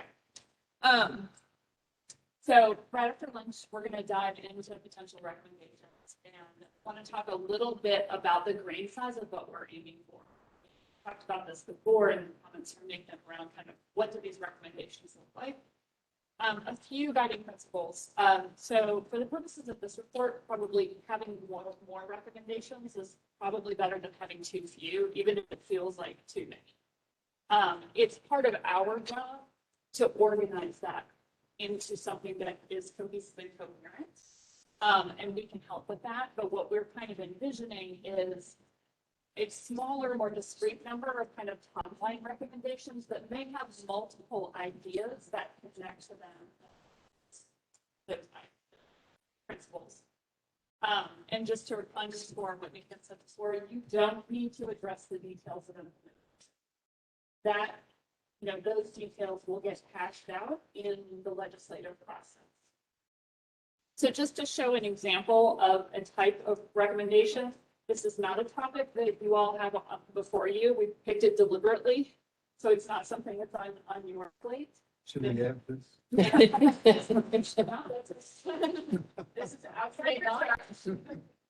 This is very early childhood. So just an example to give you an idea, sort of at that principal level, you could have something like strengthen coordination across programs serving families with children ages birth to 3 years old. So that's like a big idea. And then underneath that, you might have several more specific ideas. So connecting data systems across programs and agencies that serve families and young children. Developing case management approach for families served by multiple programs to improve efficiency and service delivery. So you can get to that level of specificity. Those also don't need to be mutually exclusive. So it doesn't need to be things that all work together coherent, because they may not all make it through the process. They should all be good ideas. So a couple things. One, these recommendations envision adoption over time. We're not just looking at what happens in the next legislative session or the next couple of years. We're looking at a long time horizon. So don't be concerned that we have too much to tackle in a year. That's okay. We're looking for a menu of ideas. Here, in case you didn't know what that looked like. And these, this report that we're working towards right now that will be submitted here is part one. And then that report's going to get some airtime. It's going to get some deliberation through the legislative process. It's going to get exposure. There will be more ideas, input that come into that, and then we will create another report based on all of that with all the information. So this is not the last crack at the apple, which is not to lower the bar for our work, but just to emphasize that we'll have more opportunities to refine and improve the ideas. So to structure our deliberation, I mentioned before, we want to think a bit about the criteria that we want to keep in mind for what good looks like, what we want to have on the table. So we asked you this question when we talked to you one-on-one, and this is what you told us. So some of the criteria that are on your minds, the scale of impact. How many students, how many people are affected by the recommendation? The equity of impact. Which students or people are affected by the recommendation? How are students or people furthest from opportunity benefiting from the recommendation? The evidence base. What does research tell us about the idea? Are there exemplars from other places? Is this something that's happening in another state or community that we can borrow from? Innovation. So, I just talked about a research base. We don't want to only talk about things that have been tried and tested. There may be some good ideas that have not been tried and tested. So we want to leave room for that lower evidence bar and some new ideas. I think, one thing we can think about there is we don't want anything on our list of recommendations that is contraindicated by evidence, where there is evidence that says this is not a good idea, it's not good for kids. And we might consider any guardrails we want to put around some of those new ideas. What are the red flags that might signal that this is maybe. There's policy feasibility. Is this something that policy can reasonably address? We are making recommendations for state policy. So we need to think about, is this a role for the state? Is this a role that this group thinks the state should play? Political feasibility, is this something that we can envision as politically possible, with something that came up? Practical feasibility, can the idea be implemented? And we don't need to figure out how, but we do need to stay sort of in the realm of reasonableness. Necessity, is this idea additive to what's been already in place? Is it building on something? Is it adding something new versus duplicating? Cost was something that came up, just the idea of meet some threshold of reasonableness in terms of cost. We don't need to do the fiscal analysis on these ideas, but if we're thinking about something that is clearly going to sort of blow the roof off on the revenue side, maybe we can consider that. Timeline of impact, does the idea address an immediate or a short-term challenge? Does it contribute to long-term goals? Probably not something a deal breaker, but something that, especially as we look at the whole body of recommendations, is are we indexing more towards short-term or long-term? Right? And then measurability. Can we track the impact? Can we know that the recommendation is working? So that's like a summary paraphrase from our conversations from you all. I think I captured everything that somebody said in those conversations. Anything there that you would add, delete, or modify?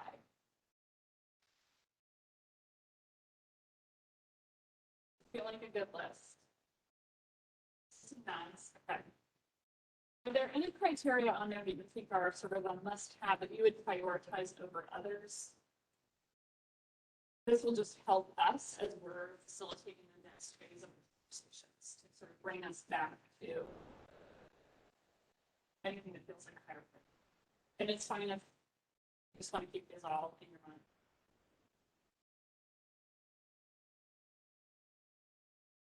I'm not hearing anything. We can Are certainly- they listed, are they listed? They're not listed in any specific way. No, they're listed in the way that I encounter them in the call.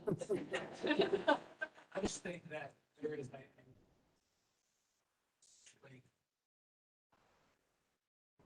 similar to one of measurability. I think wherever the money goes, we're gonna have to show that it's working. Yeah, as a researcher and a person who I strongly endorse that. It makes my job a lot easier when we have ability to accountability.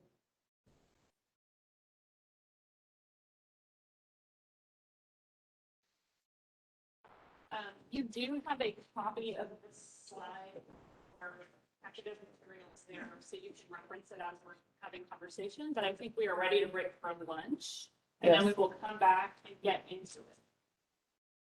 Where do we go for lunch? I'll take you. Okay. It's the same place we had breakfast. We have a dining room.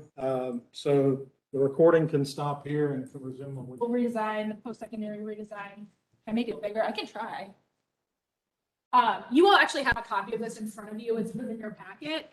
It's not color coordinated because they were only printing in black and white. But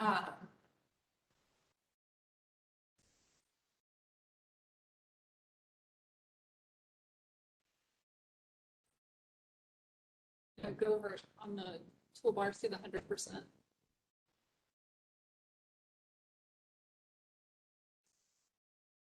Better. What's the blue color? Like green? So essentially what we've done is gone through your survey responses categorized by the different module topics. You will have the numbers in front of you, just not a color coordinated one, color coded. We went through and marked all of the ones that had no no's as green, the ones that had more no's than anything else as red, and everything else is yellow. And what we are proposing that we do today is kind of start with the yellow. So we'll kind of put the greens, we'll put the reds off to the side for now, come back to them at the end, but mostly talk about those yellows, hearing from folks who said yes, hearing from folks who said no, and then hearing what the questions are from the maybes, and see if we can move towards some consensus and turn some of the yellows either red or green. If we can't, that's fine. We can, put them off to the side, come back to them tomorrow, but we're going to try to keep moving through as quickly as possible. And we're going to go roughly in those buckets that we talked about earlier. I'm sorry, I can't toggle between screens here, but we've grouped the high school redesign, the post-secondary redesign, and the support for long-term planning into that post-secondary career access bucket that you all identified in the first year report. So we're going to start there and just kind of go one by one through the yellows. That sound good? Any questions, clarifying questions about process? Good. All right. So like I said, we'll take these first two. Oh, and I should say also, we had 8 people fill out the survey so that you'll see 8 total responses on all of these. So that's where they're coming from. Okay, so we'll pull the first 2 kind of off to the side for now. The first couple of yellows, expand TCATs in every high school and create a state level entity to own the development of partnerships among schools and businesses to facilitate work-based learning, CTE, and other industry pathways. We've got 4 yeses, 2 no's, and 2 maybes on each of those. So let's start with expand TCATs in every high school. Someone who said yes, talk to me about why you feel strongly about this one. It's a song, it's one of them. Solve all the problems? It's one of them.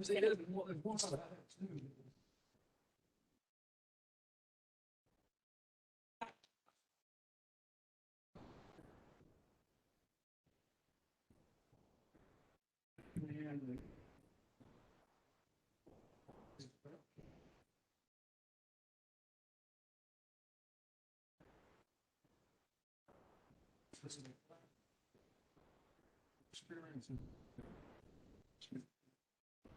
Talking. I would go on and on. I think this is. Anyone who feels less strongly, no's or maybes, that wants to share their thinking? I may have been a maybe. And here would be why I'm a big believer in every, but I wonder about if it, my thought was a TCAT in every county rather than every high school because of cost alone. I do think that you could have, I was a high school principal.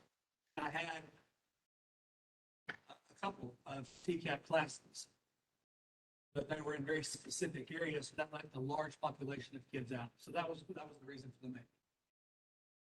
Maybe similar to stuff. Should be every school. General spirit of like Expanding. should be an option for. And for me, the reason I say every high school is because of the vocational background as itself. To me, it really simplifies and gives every student that would like to be enrolled in such training the opportunity to. Because of the way we're designed, we're limited on space on every campus. So in every high school, I'm not seeing that as separate buildings. I'm seeing that as utilizing space that is maybe right now either unused or not being used. But some areas, they may not have that space, but having that opportunity opens up a world of possibilities for not just a segmented number of students, but all students, whether they choose this as a career path or training that when they graduate from high school, they still have a skill. There are 16 career paths that Tennessee high school students can go into. If I'm in a small high school, I probably have 3 to 5 of those paths that students can go to. So by nature, the size of the school is going to restrict the opportunities, whereas if we're county or a type of organization setup, it would be able to offer options.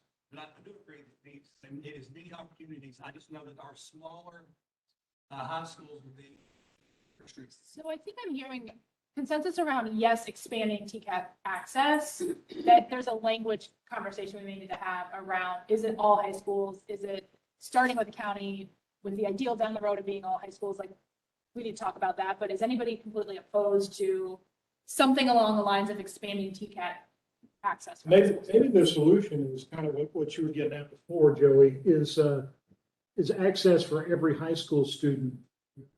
That's the thing, because you could do one in the county and have a series of agreements to get them there. I mean, just look at Rowan County, right? I mean, they have 4 high schools and 2 of them should have been torn down a long time ago. It's just simply a function of you can't get the money in to take care of the costs, and so it doesn't trigger the decision by the local board to do that.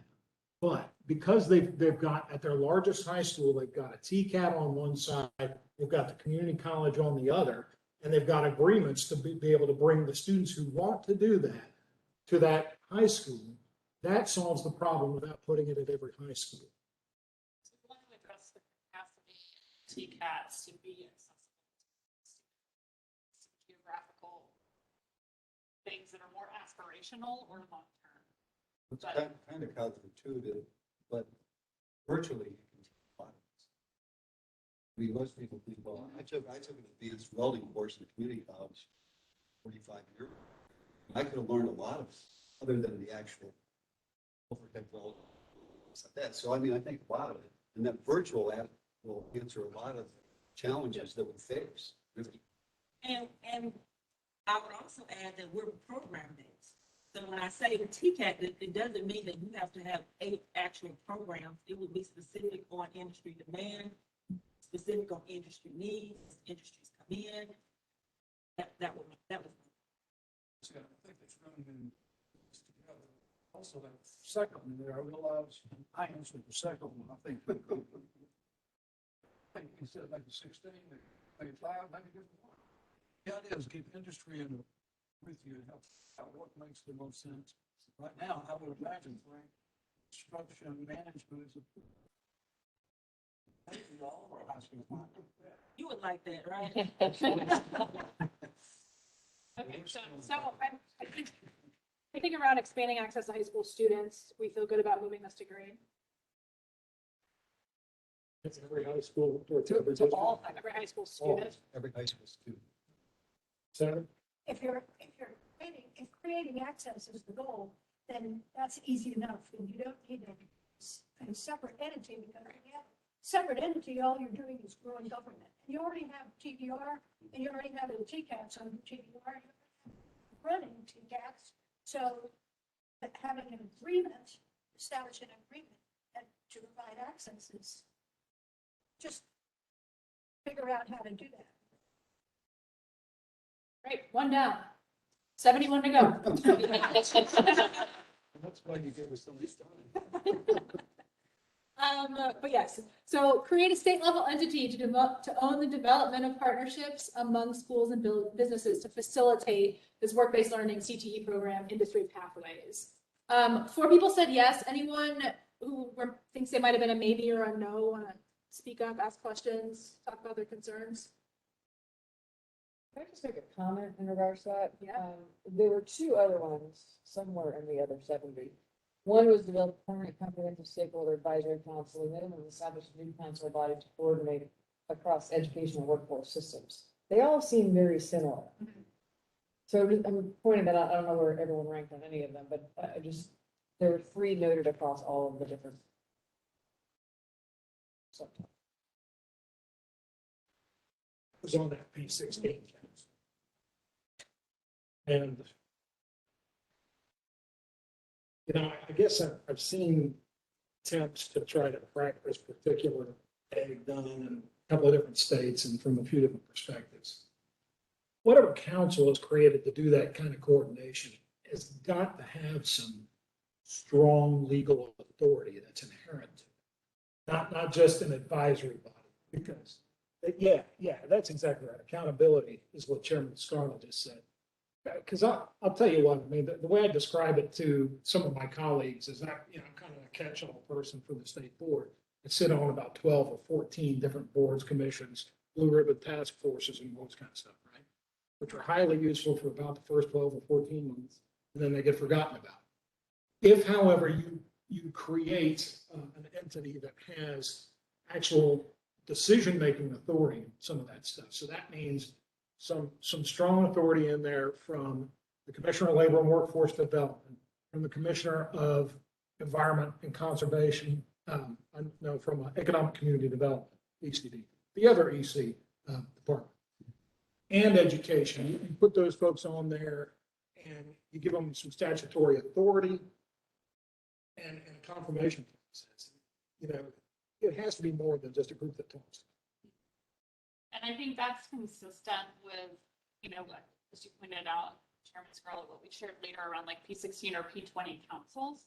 And it's possible, I think, where this idea in this high school redesign for secondary pathways came up was really around that connection to in that conversation, which I think is not that common in the P20 council, but we could think about sort of merging those recommendations to connect all those things. And Nathan's exactly right that, you know, when we see those commissions being effective, it's because they have the authority, the accountability to actually accomplish a set of goals. Like they have a responsibility to accomplish a task and they have to do it. There's not a lot of great exemplars, so this would be an opportunity to break new. Haven't seen a great deal of success in other states with these types of organizations, but it's also very rare in those configurations for industry to truly. Would think of the chambers. I would just add that from my vision, this is better handled with the industry and schools working together that can quickly put things into action. The higher levels may have another or so, but when industries come to town, they don't have time for the layering. They want action. So if the schools and the industries have a partnership, as you spoke of before, implementation just happens. Having a board to sit to decide that is, to me, is not effective. So it's just not. I would agree. I think adding additional layers of bureaucracy onto this would actually be kind of unfortunate. There's also so much of what we talk about is you have the Department of Labor doing their thing, the Department of Education doing their thing, TPEC doing their thing. It's happening at a state level, it's happening at a local level. It's not a cohesive experience. And where TCATs, I think traditionally have a really good partnership with industry. I would not say that's the same across all post-secondary institutions. And I think that's a big problem as we talk about the number of students that are going to these institutions. You're in a TCAT, you have a good pathway, but there's a lot of other institutions that are just not as cool as you. So you've got a workforce investment council, right? Those are required under what Wagner Pfizer before. GOA, I guess it's the. Chambers of Commerce. I mean, when someone comes to town, they put us together, create an immediate action plan, and then we move forward. No, and they are not seeking somebody else's approval. What works for that community right now. Leave them alone. Say that capacity exists. You know, if you wanted to do something state level, you could always say they're authorized to do that. You know, that latitude. If you're worried about accountability, there'll be accountability pretty soon if that thing. So. This is a brain model. And probably say, I'm not sure that K-12 education is operating under that model of listening to commissioners acted. I think that not working necessarily on that model at all levels. To me, it comes into play your mission. What is your mission? If you're student centered, that has to be, we're workforce centered, we're training centered. So maybe adding that next level.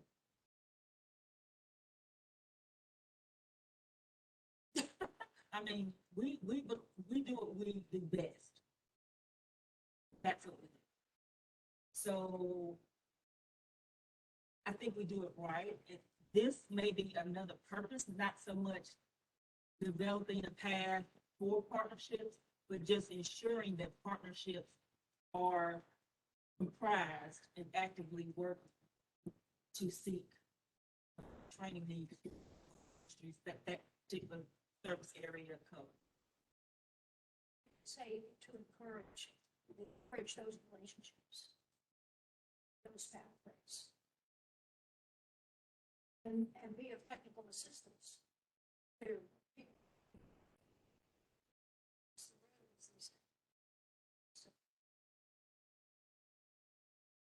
What happens today if industry comes to town?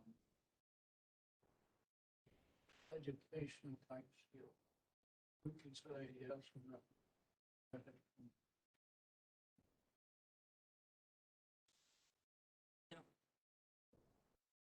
When they come to our areas, you know, generally, yes, generally, all the players that are involved are brought together. Action plans are developed. And we move forward to include the usually Chamber of Commerce, all the education entities that are involved with the training. And then So it's a Culver City Center and soft skill. Sure that any. that's what Coming next. no. I mean, I think it does need to happen at a local level, to your point, and I think that's a stellar example of success. There's also scenarios, gun manufacturers that came to Tennessee, sold by the state, like you guys have plenty of talent, not a big deal. Headlines of the Business Journal a few years back was, we cannot find the talent, we're searching as far as Louisiana and Michigan. And so, because they didn't, where was the partnership in that part of Tennessee? And so I think that's a big challenge that we have on the post-secondary institutions in connection with, I mean, we've talked about this for high school redesign on up to career. There's a gap of I think, translation almost, because TCAT's got it, some of the community colleges got it, some of the four-year schools got it, but they're not necessarily talking with industry, and they're not all talking necessarily with the local high schools. And so creating kind of some sort of connection seems like an opportunity. Power. Say yes or no. The local communities have to be involved. Power.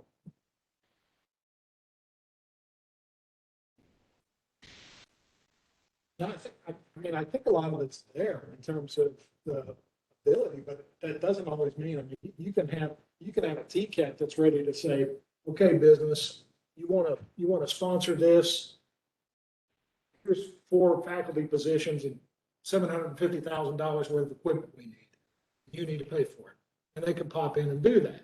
That doesn't necessarily mean, without some of the other changes that you all are talking about, that you're going to have the students that are ready to step in to that, even if the program is as short as 6 months to a year, right? So what Dr. Jones is saying is correct, that those situations are there where it does happen. There's also situations where a company wants to come in and hire 15,000 people. They've got 821 that they can lay hands on and get into the proper place, you know, so.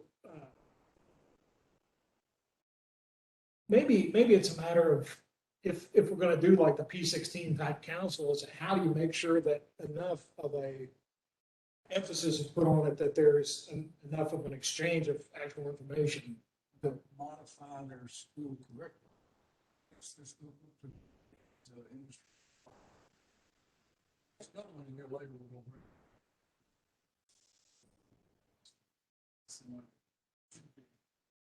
I have a recommendation. Since we have 2 other ones that kind of go along the same lines, let's take this one off the table for right now. And when we get to these other 2, which I'm going to assume they're yellow, I have no idea. Then we can have a further conversation. Does that work for everyone, or are there any final comments? Some entities are much more flexible than others. I remember when I couldn't find people. And so I went to the University of Tennessee and talked to the chancellor and said, you know, could we get the construction degree program over? He said it'd take probably about 10 years.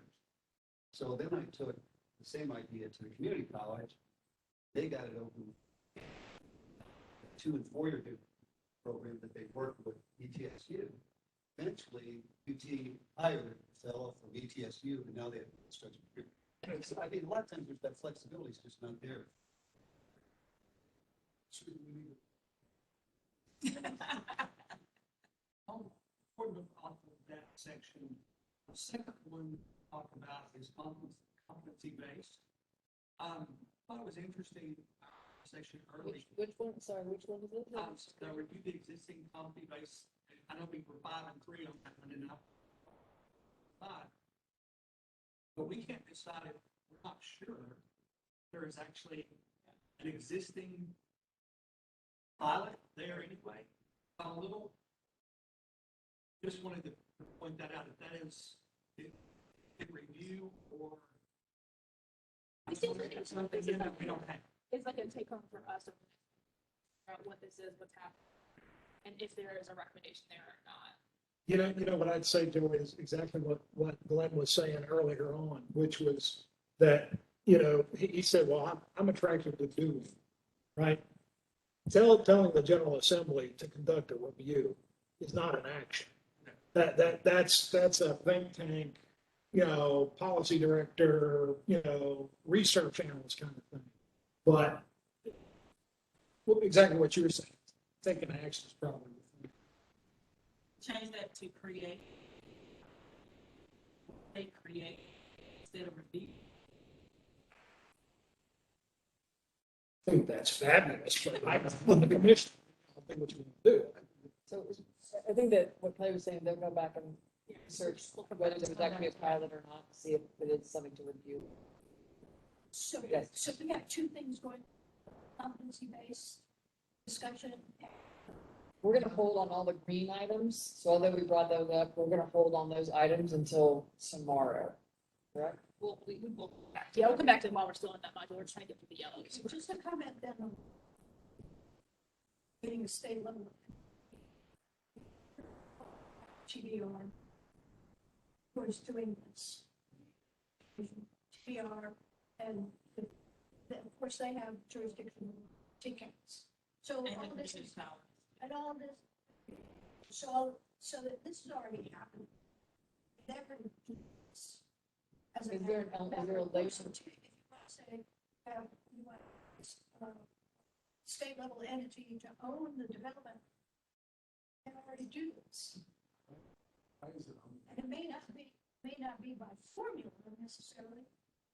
Somebody goes over to community college and says, can you do this? And We also have work and director year, workforce development, which links East, Middle, West Tennessee all together.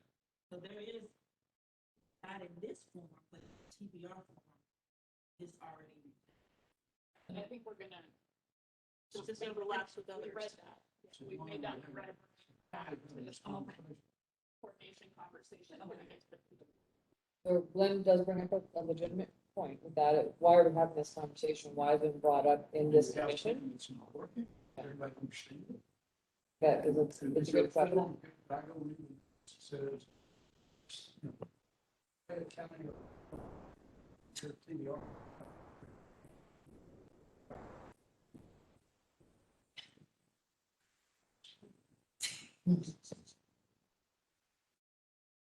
Is there, I Change. mean, if TBR is responsible for that, is there something missing when it comes to? Yes. well, for example, I think if a TCAP, if a company came to Pettit County and they needed support of the TCAP, but they had to have certain kind of machinery or some kind of training, then they could go to the TCAP, see if they could get it there, which then would take it to TBR to see if they get it, try to get it funded. The other possibility is you negotiate that and company will pay for the machinery if we do the training. So, it's one of those things that it's not necessarily formulaic. People work these things out, so. What's going on now? Yeah. It's here, it's one of those, it's right there. Chinese, they want trained people right across the street.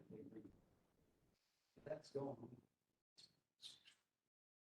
Get to folks, if we want to get to the high school redesign, you have to see what we're doing with a 90, almost a 90% graduation rate, but yet 60% of the students are not college ready or even TCAP. So, I mean, that we're talking about some fun.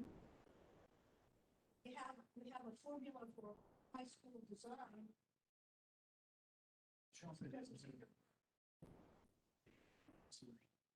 Patrick, you start out today. The industry that needs talent, skill, we're going to have it into. Period. So it's the whole concept of pay for whatever. It's just basically skill.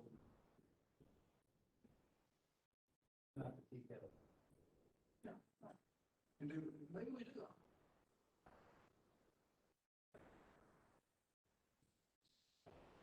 After this moving that, can you back to you over corporate? You want to build a sign between? Like you see? Got it. Our conversation right now is revolving around the TCATs. The TCATs have across the state fantastic results, like stellar results, known for working with the business community. I don't know what percentage of students go to TCATs compared to community colleges, all under the umbrella of TBR. So I think that's a question. I also don't know the full results of all the community college and what sort of connections they have with the businesses, nor do I know the full relationships between TCATs, community colleges, and high school, which is kind of what the problem here is. Right? And those are questions that I would have. But from the TCAT perspective, totally agree. For the rest of the students, I don't know that I would. I think that's where some of the questions have come up is they're just not prepared. But so, and you also have, I mean, through the funding formula, Lou would go into this. I mean, one of the things that was made clear in the law is that all of the remediation has to be done by community colleges. Four-year institutions are not supposed to be doing that. I mean, I'll tell you as a guy who, I remember on my PSAT, I was 99 point something percentile of verbal and all that stuff. And I was like 12 in math. This is just like that.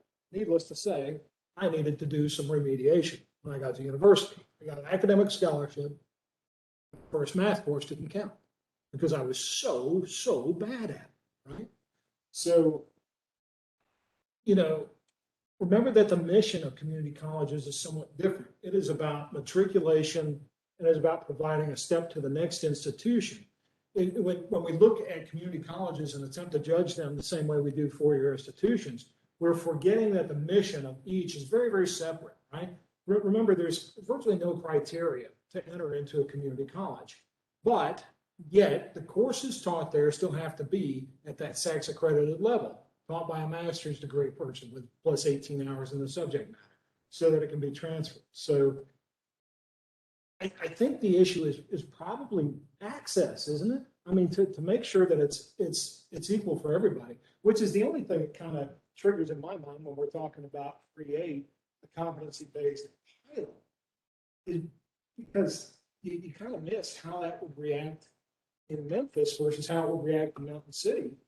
But and so only the kids who are actually in the pilot school get the chance, and then you can't account for whether it's a useful public policy measure because you've got two counties that don't have anything to do with the rest of the state, but maybe we're in the pilot.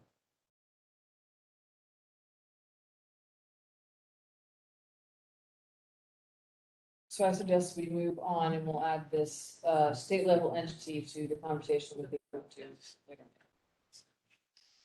Yep.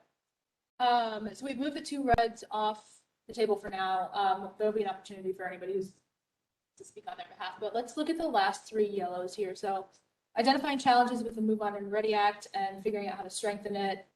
Leveraging best practices from Tennessee Give to create a scalable work-based learning or apprenticeship model statewide, and create a senior year capstone that includes a service year option. So much more split on these, three yeses, and then everyone else is kind of mixed in the no's and maybes. Anybody want to go to bat strongly for or against any of these last three?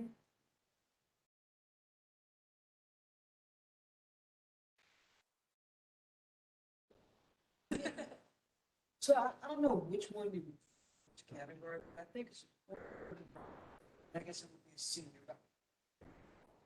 or high school requirements, that they do get some type of work experience, learn a lot by being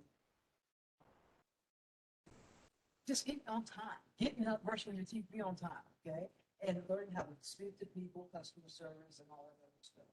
So I was very much in favor of a service here. In my mind, I almost made it like a co-op, that they have to do it. I wouldn't want it, it goes back to what Megan says. And matter of fact, this goes across every model that we talked about. You got to make sure that people have access to it. I could say that about everything, that I could see it being so one-sided and so unequal. And I'm the person that I guess wants to finding the group as strong as our strength. So we can't,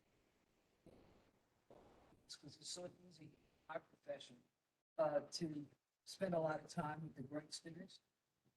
They're good. They cause me no tears. I don't have to worry about them passing the course, not passing the course. You know, worry about teachers coming down complaining about them.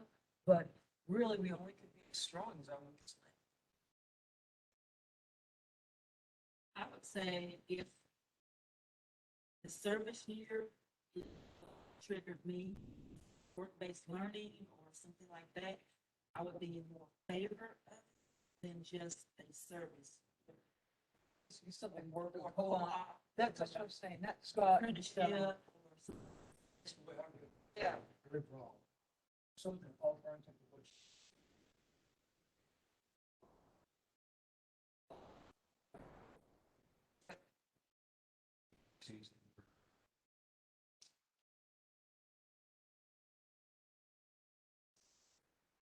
And I don't know the length of time, I'm not saying it needs to be the whole year, but Little John needs to get up and learn customer service, even if it's working at the sneaker store. He needs to post on, be on time, deal with some different customers. So broadening this one to some sort of a capstone that is a co-op, work-based learning, internship, or some sort of kind of industry or work-based experience. Yeah. It's kind of like Tennessee Achievers. They do that. This is part of the skin as a game for the student.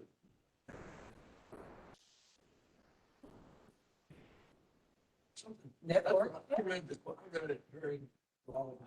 So we're talking about combining the last two? Sounds like we're talking about that. Yes, I think we have to be really careful here. Because are we looking, clarification, are we looking at every student, every senior in Tennessee having a capstone project? Unless they need to have some sort of remediation. So again, Unless they have to have some sort of remediation. yeah, because I'm thinking about being able to pull that off. You think about the hat. Yeah, if I have 400, if I'm one high school and I have 400 seniors in Manchester, Tennessee, How do I do that? or if I'm in Nashville, jobs, there aren't opportunities necessarily for every kid. So Senator Gresham mentioned having some qualifiers possibly.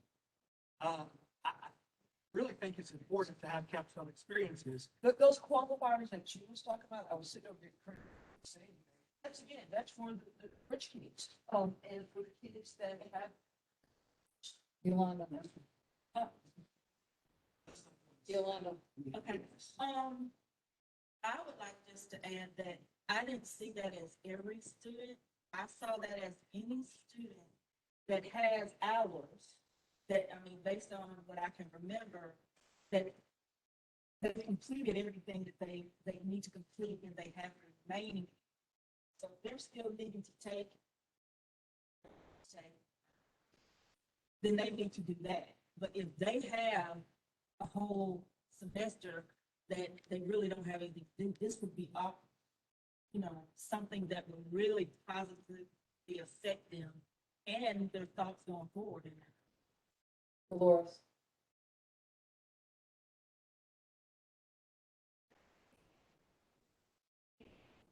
If you're going to do something like this, and it would be for youngsters who have met on a specific GPA to spend a semester or a year, something pursuing their academic. First saw that, I thought to myself, well, you know, if 60% of our high school graduates are not qualifying for college work or TCAP work, then why are we going to design something that isn't, you know, why are we going to put this in there? Something really fundamental. So maybe that's not the question. The question is what's going on in high school design now, as opposed to this particular, and I'll go back to what I said the first time. If you're going to do something like this, then it should be those youngsters who have succeeded in meeting the requirements of their high school. So it's actually somewhat similar to that. I'm not against, I think I put a lot of notice of these, and I think basically, some of the schools too on the road is that these are like, not against these, actually, these are smart programs. Challenge them. Kids can be access these things, and every time we legislature is focused on X, Y, and Z without takes away from the principles.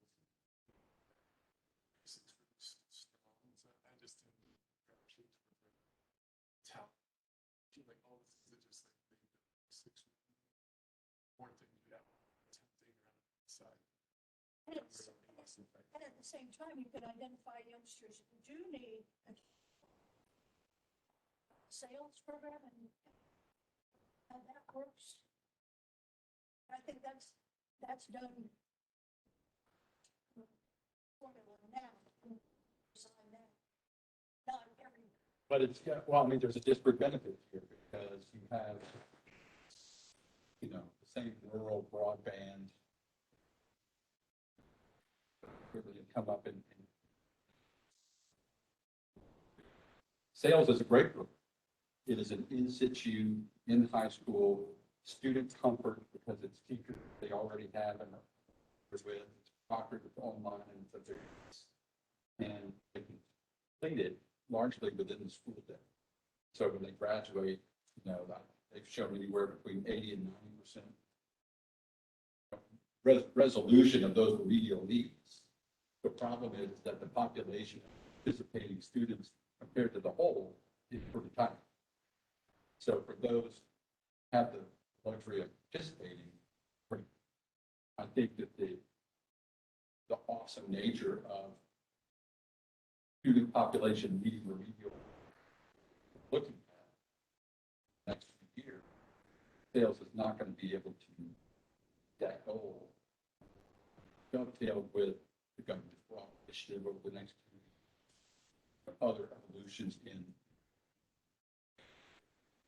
satellite delivery, I think we can start. All series expansion. So hearing some alignment, we do see some value in district-based, work-based experience for seniors, but not at the expense of ensuring that academic foundations are in place. And so we have a little bit of a tension there in terms of like where we should focus and make recommendations. And if you have youngsters that are qualified, have the sufficient GPA graduation, then move on and ready. Can take Yes. right on over.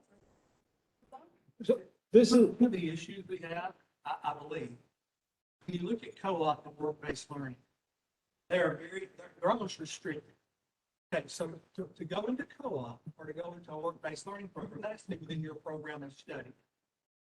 So that automatically kicks large portion of kids out. So we've got a lot of kids that are on track to graduate and quite frankly, have half of their high school day as a senior where they're in fillers. Because they're not in a program of study that allows them to co-op on work-based learning. So if we could reevaluate do some of those restrictions as well as provide support. Because it takes, teachers have to oversee that. Let's just say Joey wants to go to Coffee County Farmers Co-op and work. And get credit for it, but he's not in the ag program.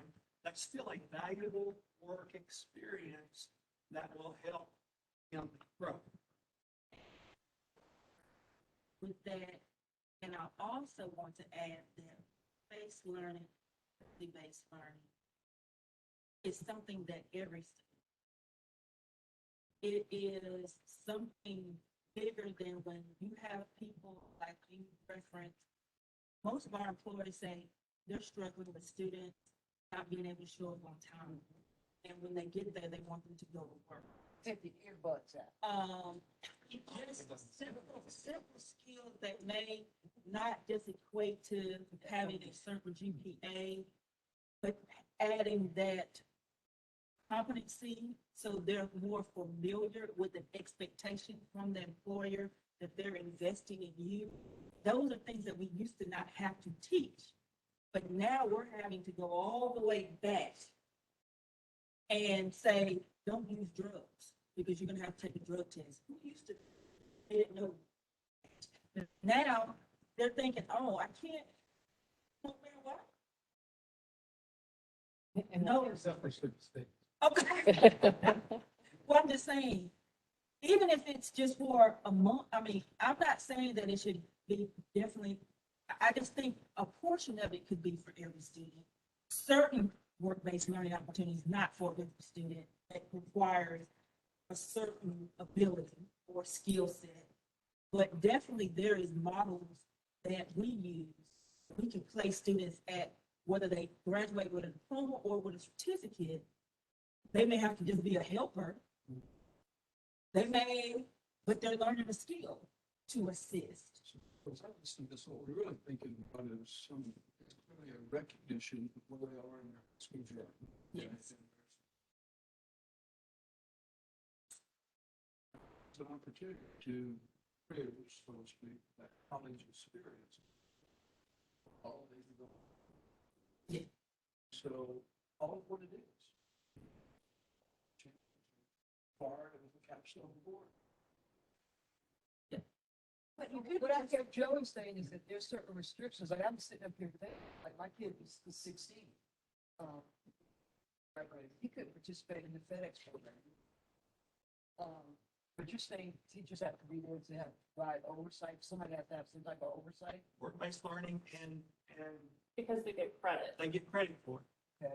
They get paid. Well, that's based on current requirements, right? In other states, that oversight is actually done by the employer in some cases. So what I'm hearing is that we are in agreement. Mhm. The question ultimately is, the how and the Yes. when. Because there were some comments like, we are certainly not ready to do this today because we don't have the foundational academics in a good place. But with sometime in the next 10 years, and I We really really don't know are. there. We really are. In some cases. There's some, the academic piece is there, that's the.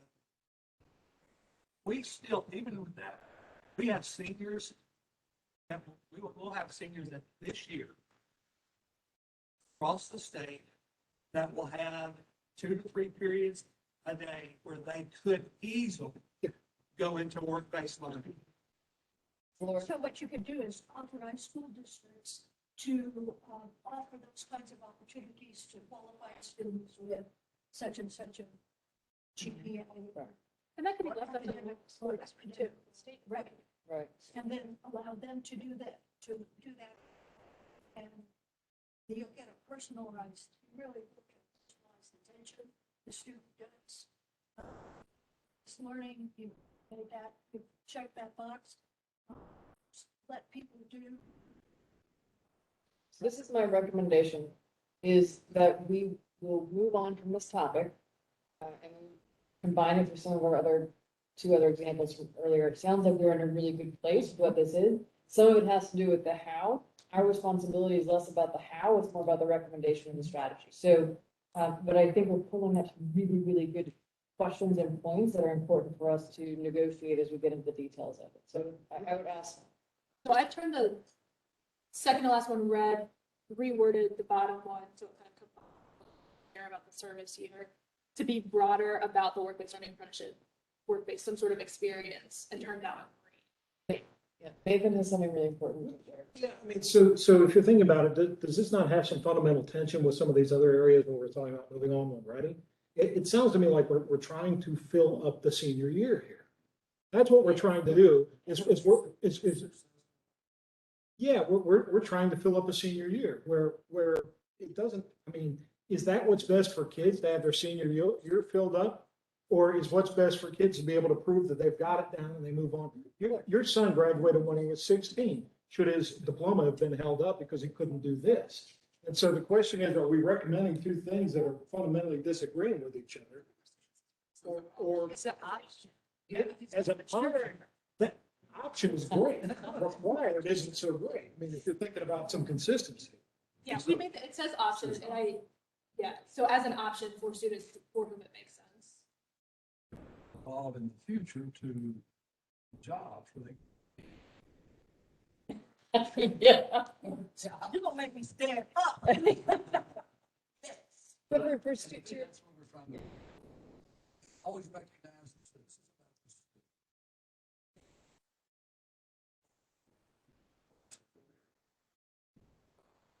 It's been in-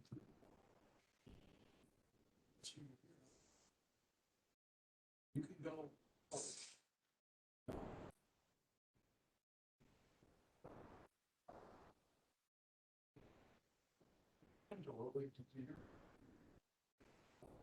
Chips.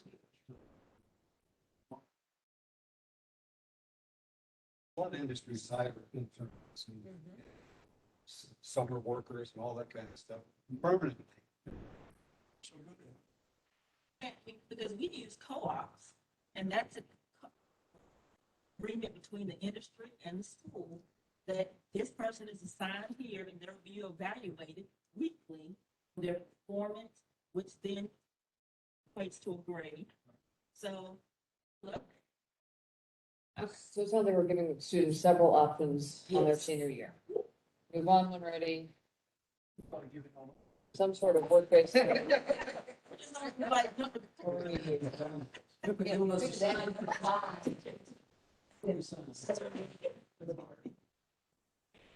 So still, this was a separate module, the support for students long-term on this kind of supporting through secondary. We turned the support or incentivize the expansion of existing mentoring programs green. There were no no's. The widespread individual learning plan policy was split 4 yeses, 4 no. Where they landed. Stream. Why wouldn't you want?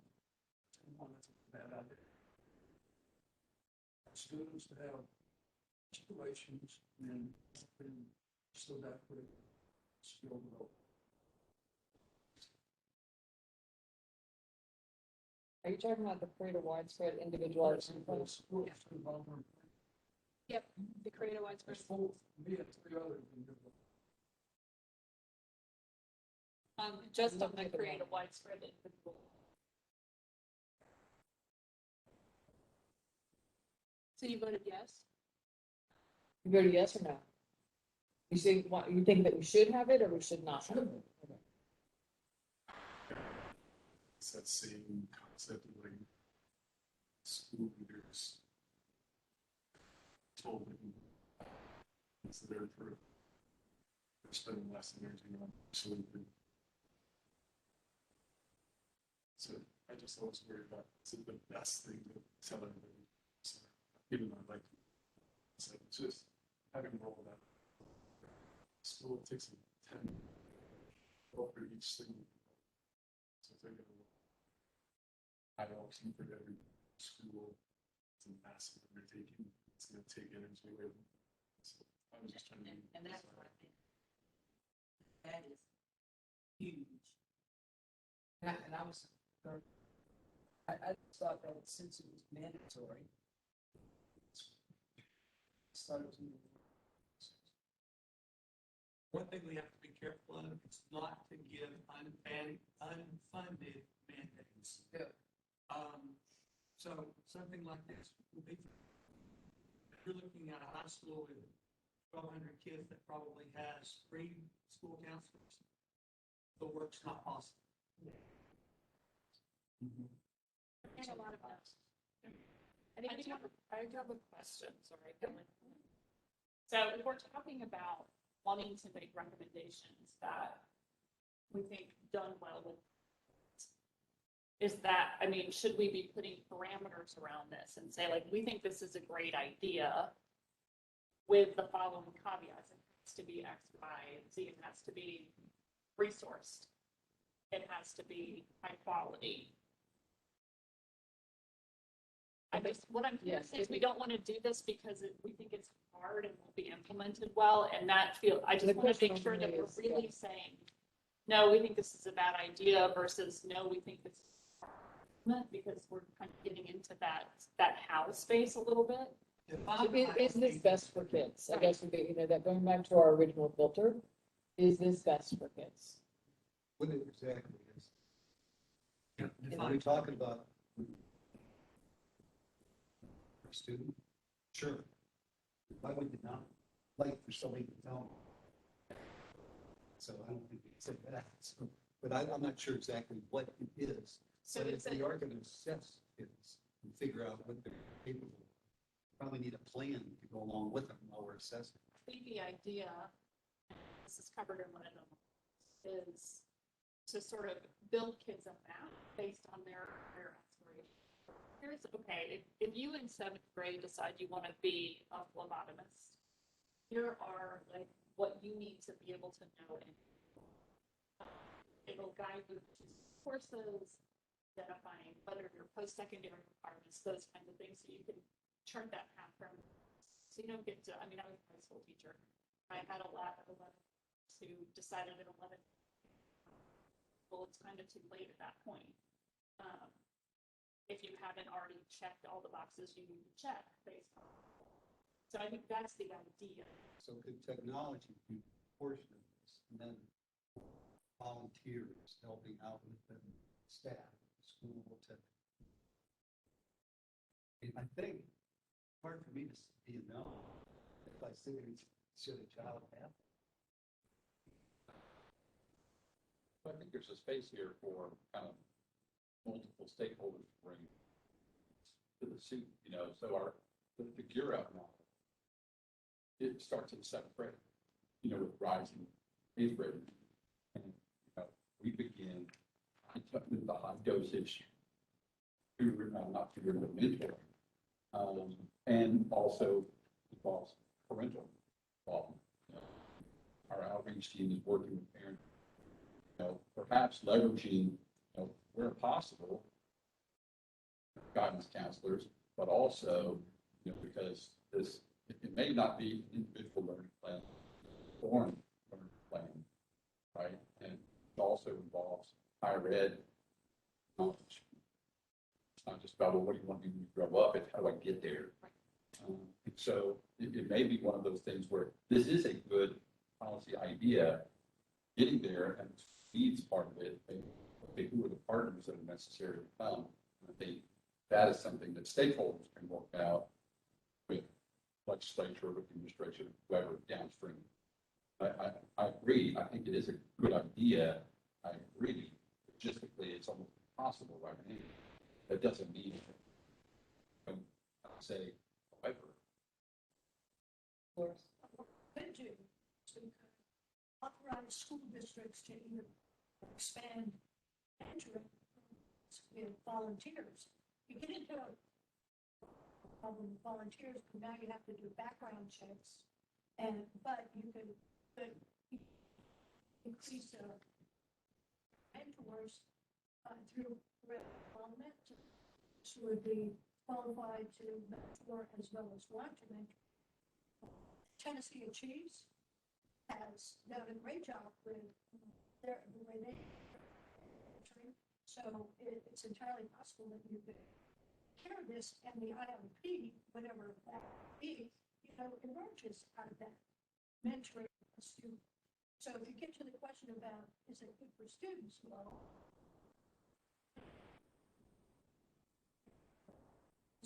but what you've done is authorize the school districts to create that. So whatever criteria they have, need that they sure. So How does this look, how does the IOP, go back to defining, how does it look in the 6-year plan, that 6 to 8 year Tennessee has in place? How does that look different from what we currently? What is that?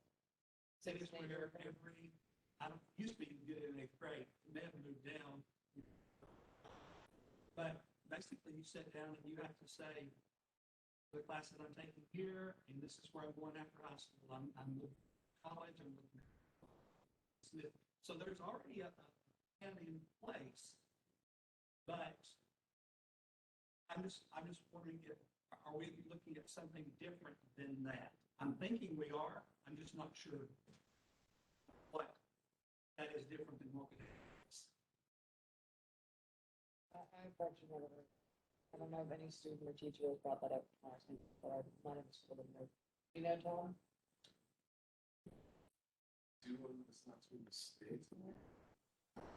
State job. So maybe it's an opportunity for us to optimize whatever that is, combined with something that's a little bit more informed.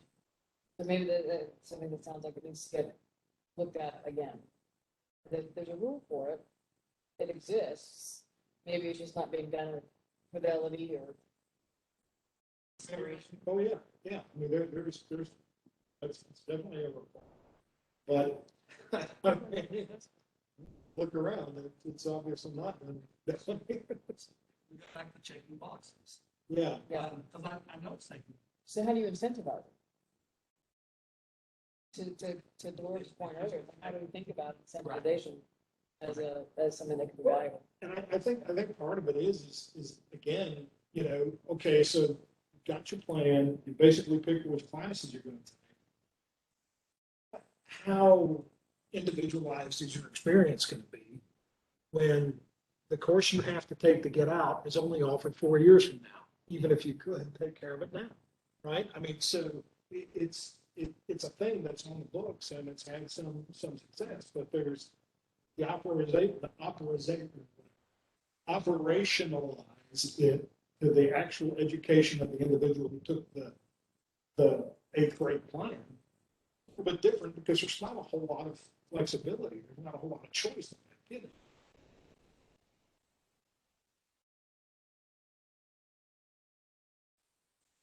So we'll keep this one yellow. We'll do a little bit of research to better understand what the existing,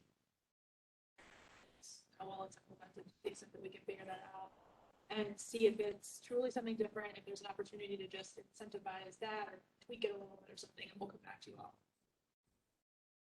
All right, you want to skip the school finance, please? Sure. All right, we'll come back to school finance after. Although just to point out, the incentivization that we're just mentioned actually is tied directly to the school finance space. Yeah, I think that Based on conversation will this make more 6 to 8 sense years. once we talk secondary stuff, because it's both. Okay. It's both systems we're talking about. Okay, so same kind of process here. We greened the ones that had no, no's. Most of them are yellow in this. This one's long. Most of them are yellow. Full red's toward the bottom. So we can just start at the top. So develop a communications plan to ensure that young people and adults understand the existing credit transferability and stackability policies. We had 7 yeses and share their thinking on that one. I can tell you the kids don't understand transferability, stackability, because. And largely because there's no consistency in that policy. Pockets of strong partnerships. Pockets around the state, mostly around good actor. Institution, not system. And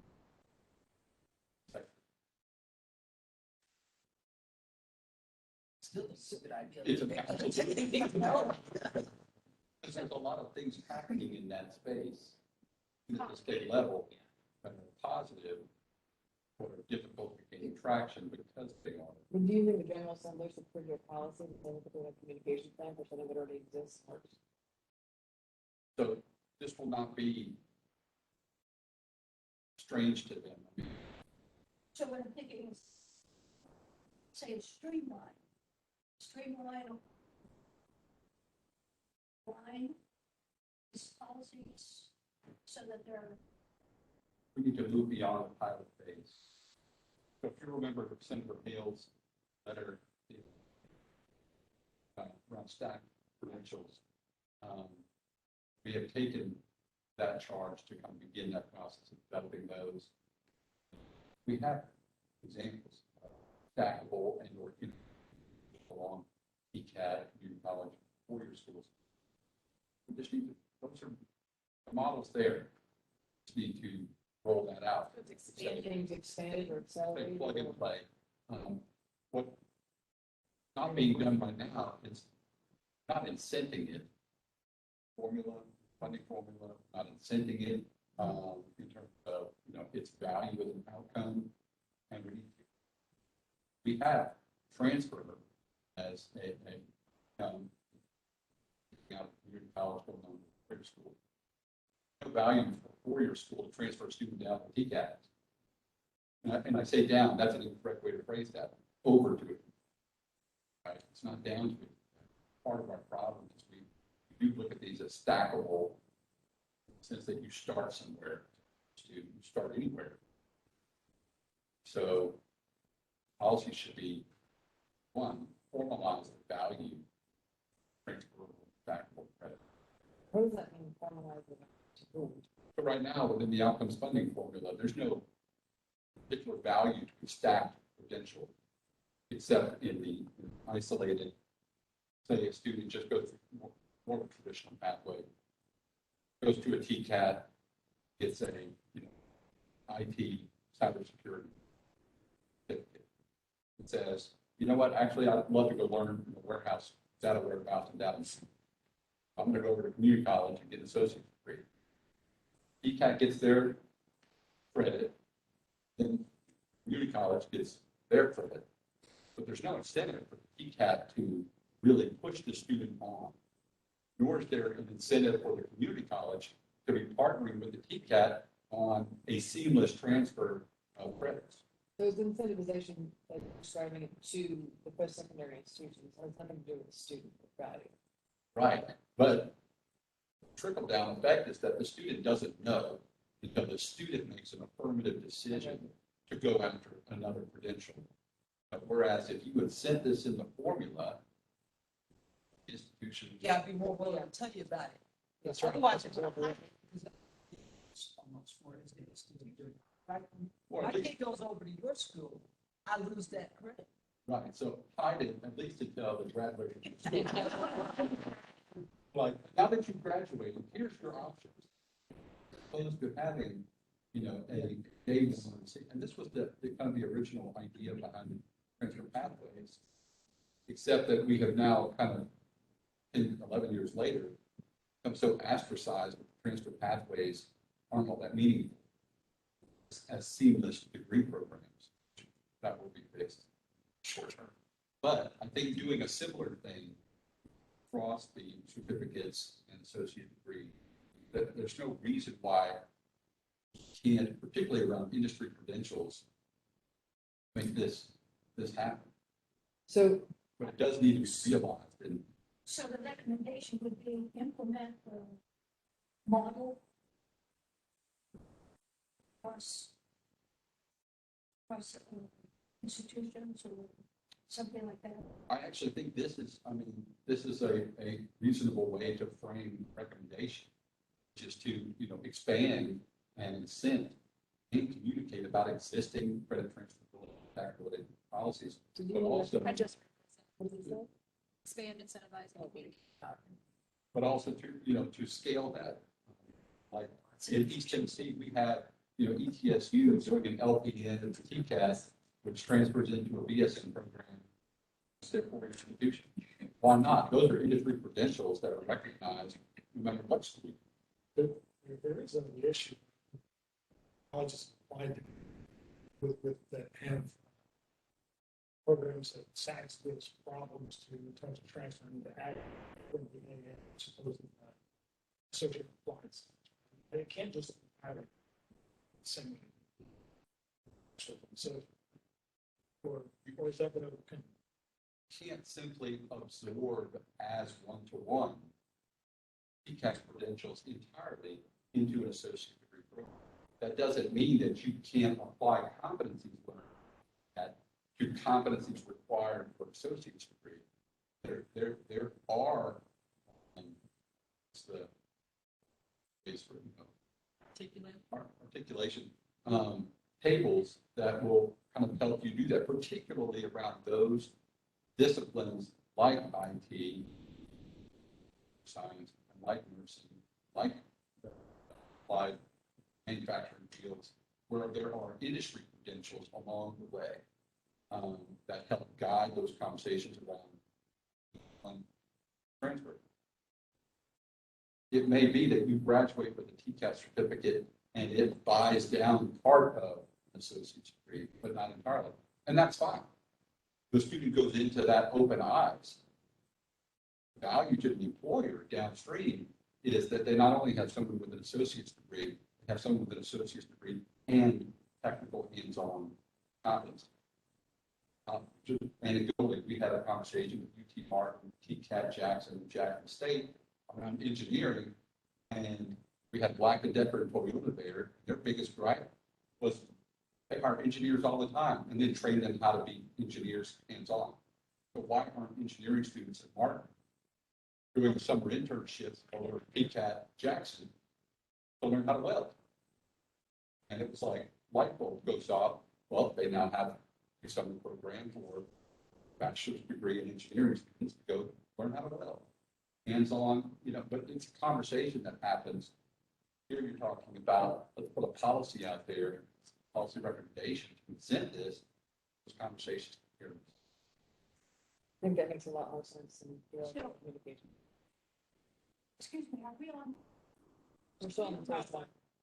vacations? Yeah. We've changed it. Sorry, say that again. We are on the top line, change the wording. Okay. Because I was thinking like, that- things that I thought about implementing marketing. Plan to students so that it becomes part of the website, it becomes mail outs, it becomes, whatever.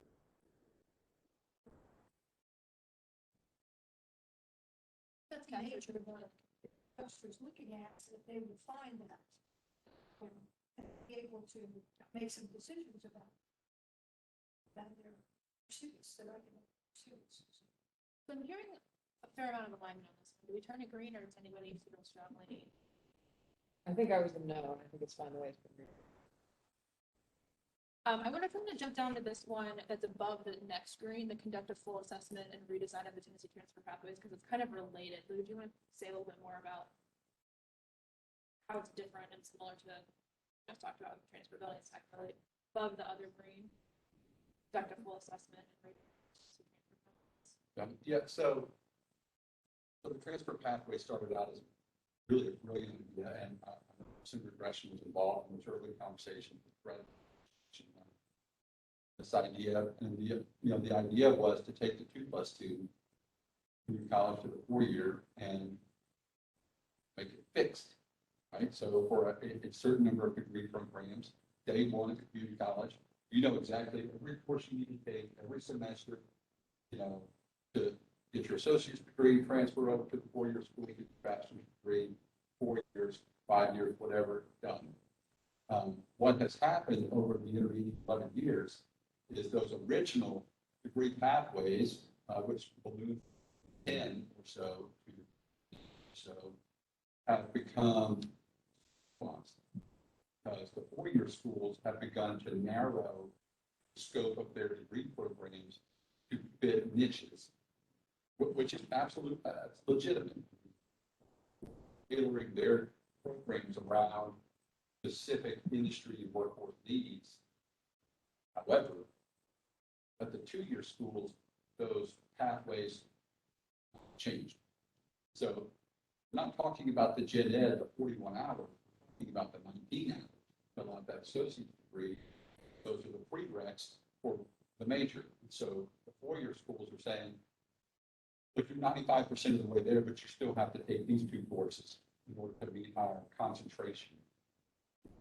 So, but we're still calling them transfer pathways. So a student starts as a freshman in community college, and they don't know enough about college to know I'm really looking at a 130-hour degree program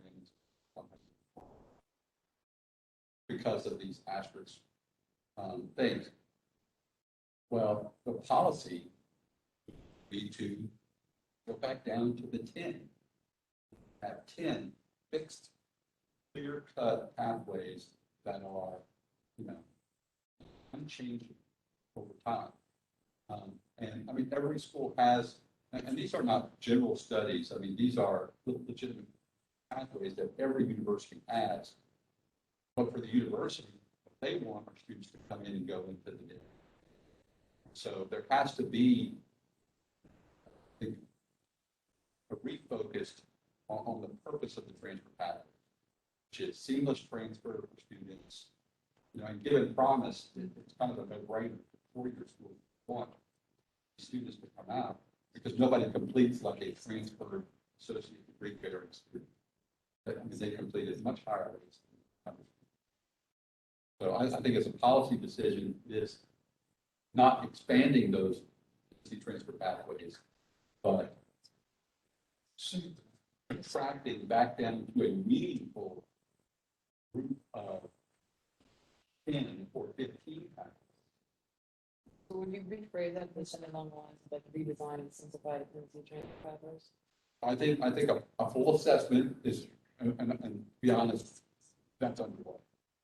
We have a working group that's actually undergoing this assessment. The redesign of the Tennessee transfer pathways, I think, would really by this clean pathways. And we get rid of it. Don't call the conditionally transferable pathway. I think that's where we need to land. I think this is not just a good recommendation, one that's in process. So, but again, there's statutory components because transfer pathways are statutory established and owned by THEC. It's a legitimate recommendation for this body to make because it does require that formal change. So you're suggesting what it says right there, but minus the from those that are conditionally transferable? No, I think because that's the distinction that's being made. I think that as it's written is good. So that should be great. Anybody disagree?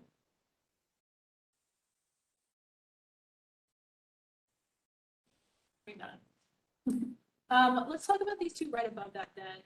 Develop a non-tuition assistance program for post-secondary students. Incentivize nonprofits or other community-based programs to develop non-tuition based. So I think essentially, do we want to do something around non-tuition based, and then do we want the state to do it, or do we want the state to incentivize other organizations to do it? There's a fair amount of alignment around it being of interest. 5 yeses on both, but I think Is there an opportunity for it to be a public-private partnership?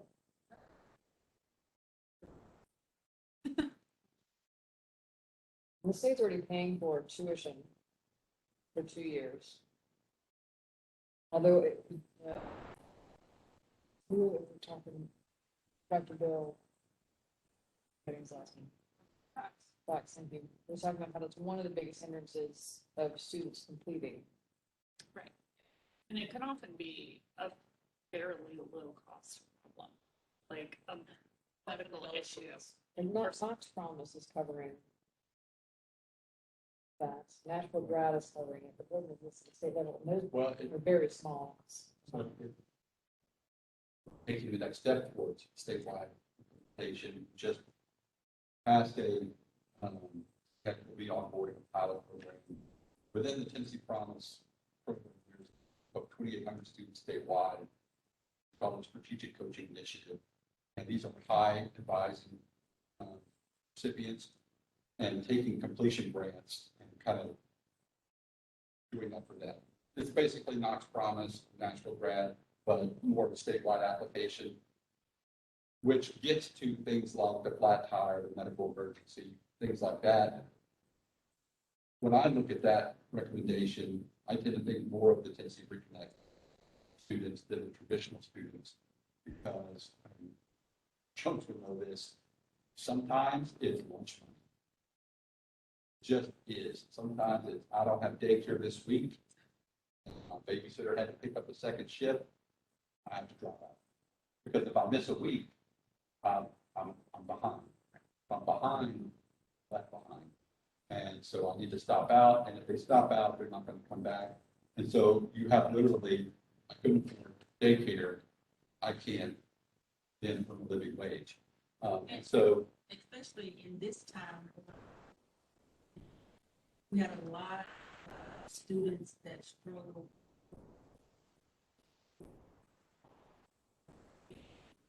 But I think this gives us the opportunity to not understand that, support that.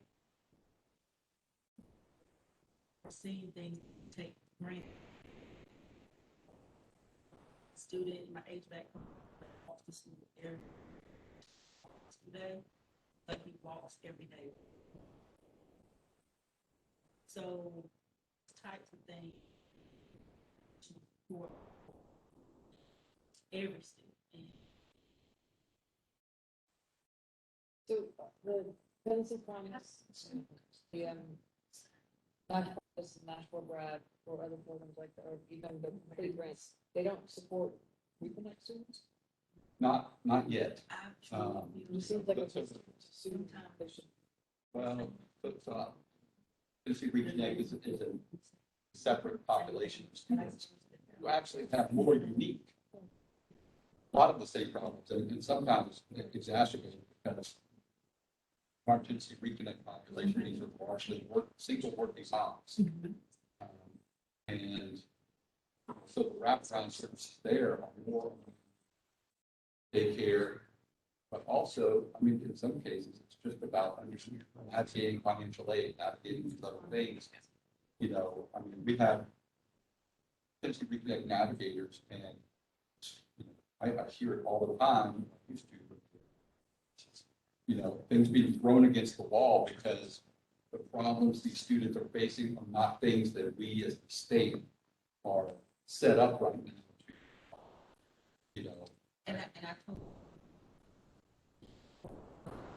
policy specifics. Support, trying to figure it out at the institutional level. What can we do? How can we help? Instead of having that decision where it's not being ready.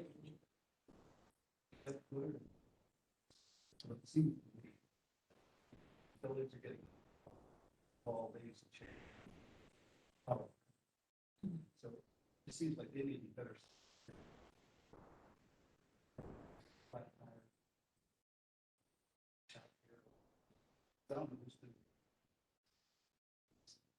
Maybe on coalition building around those types of organizations, that was really critical. You know, and maybe it's THEC who is the convening kind of body to pull those groups together. And the extent to which state money would be pumped into those organizations to help. Sam, so So when, like, I'm hearing a lot, yes, there's a need to create some more flexible types of supports to address these kind of totally solvable barriers for students. I think we have two questions. It's who actually does that? It's the state or based organizations. And wondering that there is if we're, wanting to incentivize community-based organizations to do that work, are there places in the state where there's not the capacity within that region in the private sector to do that? So do we need to have something around sort of where does sort of the water from the state fill in the gaps? You'll find that there's no real communication most part that have that slope. Right, and then the second is this all students, is the traditional students, is non-traditional students?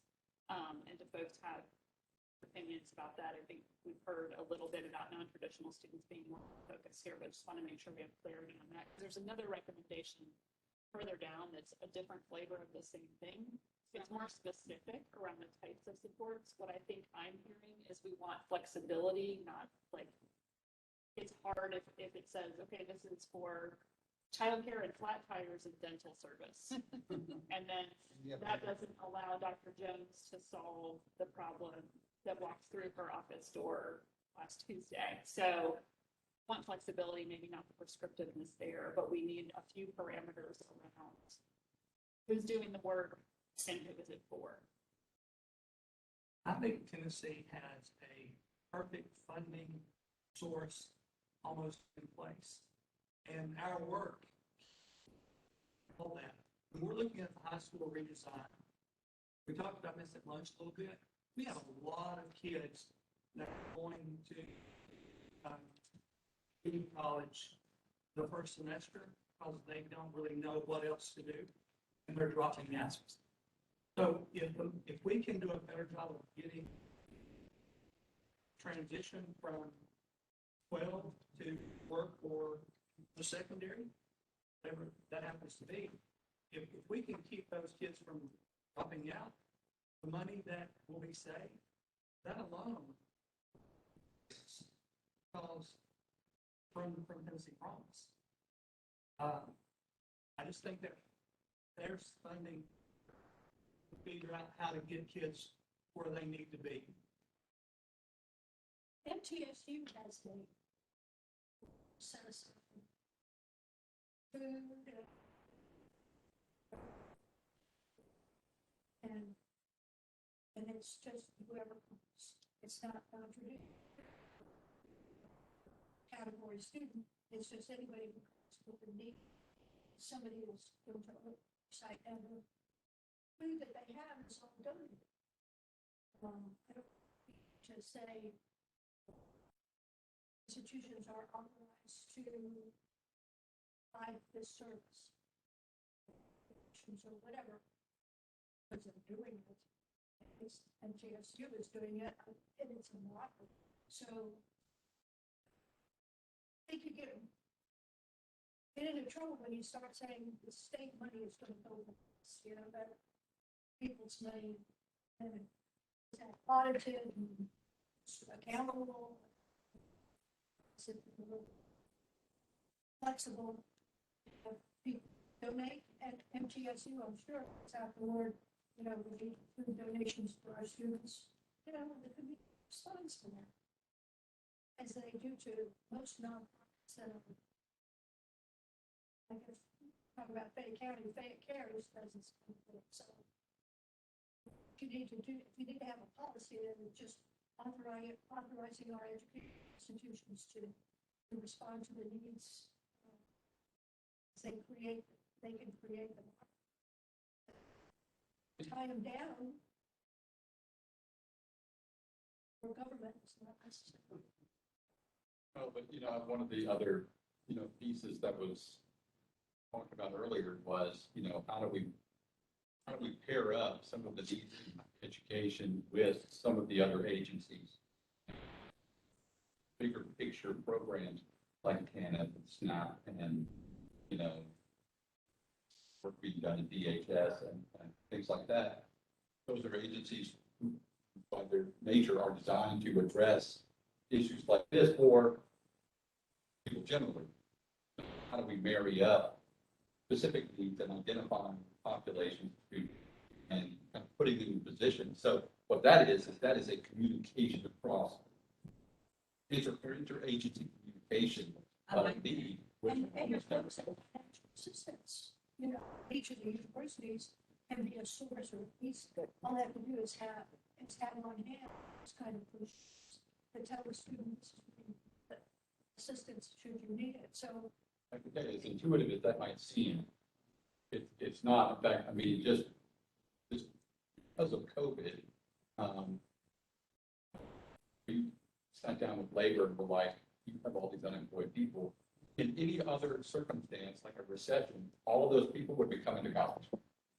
And in this case, they weren't. They're at home. So how do you incent them to come to college? Well, most of them didn't even think, like, well, I might as well just go back to school. So we talked to labor, and on the application for unemployment insurance, the box on there saying, check here if you want Tennessee to contact you about going back to college for free. Right? And, and we had a profound take-up rate given how many people, but it won more than would have otherwise. And, and here was hindsight, why wasn't labor the first agent contacted when it had passed? This is the population, working age adults with some college but no degree. But that's an indicator that state agencies don't always step outside of their silo on intuitive matters. So maybe it's not just incentivize nonprofits, but it's incentivized cross-agency communication to address non-tuition, wraparound service type needs. what kind of incentivize? Right? Yeah, I think just awareness, so can either get this information. You may remember tail end of Haskins administration, he had the workforce subcabinet. And this was a dominantly cabinet agency, but also had TBR, UT, representative from the locally governed institutions, like in K-12, all at the table, along with DHS, ECD, labor. So you had all of these, seemingly unrelated agencies, but the lines are blurred. So, ECD, whenever they get a prospective company, the first person they call is TDEC. Do we have a workforce that we can provide these people? And the first persons we call are K-12 and PR and everybody else. So, but we've never had that as the state institutionalized. So can I just point out that what you just described as that group at the end of Haskins' term is exactly what we were talking about earlier, as far as having a state level entity that was to, thank you. Yeah, which are just perspective. It brought together all those different entities that wouldn't necessarily work together to form a bond of sorts that can help on that pathway. That's just interesting. And the irony is that every state agency does this internally. They bring their divisions together for a crosswalk type meeting, once a quarter or whatever. What's your division? Can I help you? Well, I mean, I think it will take something, because you don't want this to be administration owned, just legislature owned, or THEC owned. It needs to be, we, the state, decided that it's imperative that all these agencies talk to each other at some point. So, I mean, I would create task forces all the time, and we could put it on a date certain to sunset if necessary or something like that, but. So you could say, establish, he said. Yes. It's the what he said, Act Yes. 2021. I think the state board of ed should be. Naturally, Anything. all 12 of us. 12 has family resource center. It's the state. That's exactly what this person would do in a college campus. And it's not a big, they coordinate community resources. They go out and raise. And so a lot of these kids are going, they're used to having an FRC person help them. That would be a natural bridge to go into the college. Is that Northwest Tennessee, forgetting One of the things we do is we take the state board of education on the road. Up until the pandemic, it was at least 2 of our 4 meetings were in different parts of the state. We've been all over the place. Actually had to change the law in 2015 to allow us to do that. And it's a couple of counties north of Madison, or UT Martin. What county is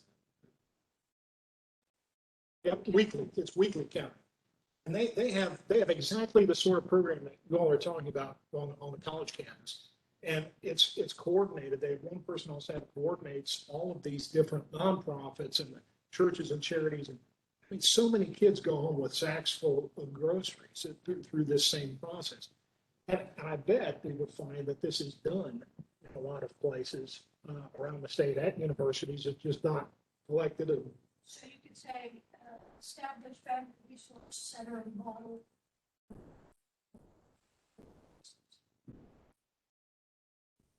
Yeah, it'd be more than groceries, but heck, these things are more than groceries. Todd, I bet you, I mean, how many different things have you all done at your school to make sure that your kids were taken care of? The type of innovation that happens in your sector, it's a matter of just that kind of coordination is pretty impressive. Pretty impressive. I think we're in vigorous agreement. Yeah, that's exactly it. And so I'm going to suggest we keep moving. We're 2.5 hours in and we have a lot still to cover. And I do want to make sure we make some good substantial progress. So I reworded this to incentivize cross-agency communication and collaboration to assess students' wraparound tuition-based needs. We can fiddle with the language, but it's this kind of idea that multiple organizations are coming together, whatever the needs are for a broad swath of students. I then turned red the one above it, the develop a non-tuition assistance program for post-secondary students. Basically the same thing, slightly more specific. And I turned red the underneath that chunk of green there to create wraparound service programs and improve housing, childcare, and or transportation, because it was a little too specific. We feel Non-tuition, I mean, we don't have a single program that addresses non-tuition, but still financial need for students. So we need 2 jobs for textbook costs. Been wrestling with this, right? And, we're still wrestling. We're working, starting to look at, the next iterations of this problem. Where's the state's role? And so I think it's worth consideration, around textbooks and other auxiliary costs that students have for things of that nature. Things that marry up access and opportunity. Yep, yeah, good. And including auxiliary costs. All right, let's go back up a couple to this yellow one. Create an automatic dual admissions option for students entering 2-year institutions that are partnering with 4-year institutions to facilitate seamless transfer and degree alignment. I think we've covered this one a little bit already with some of the transferability, stackability. So this might be one of the kind of sub bullets under a larger theme of streamlining some of these pathways. Do we feel good about 6 of you said yes, 1 maybe would no? Seems like it's combined with the one we were talking about earlier. Or the one Yeah. above it?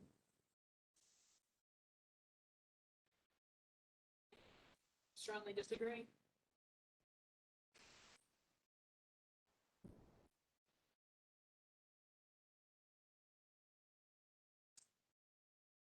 Moving right along. That requires some type of qualification. The dual admissions one?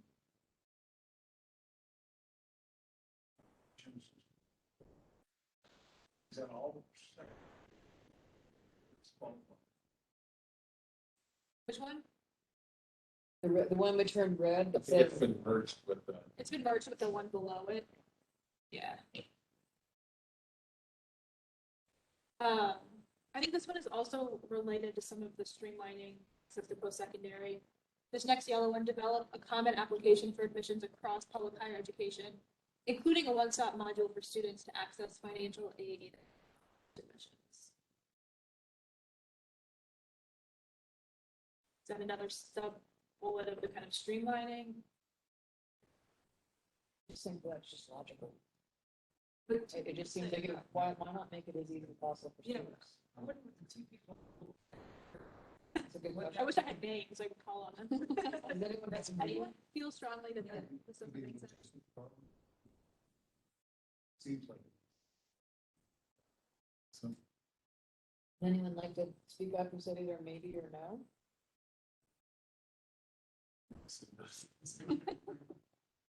I do, I think just my own.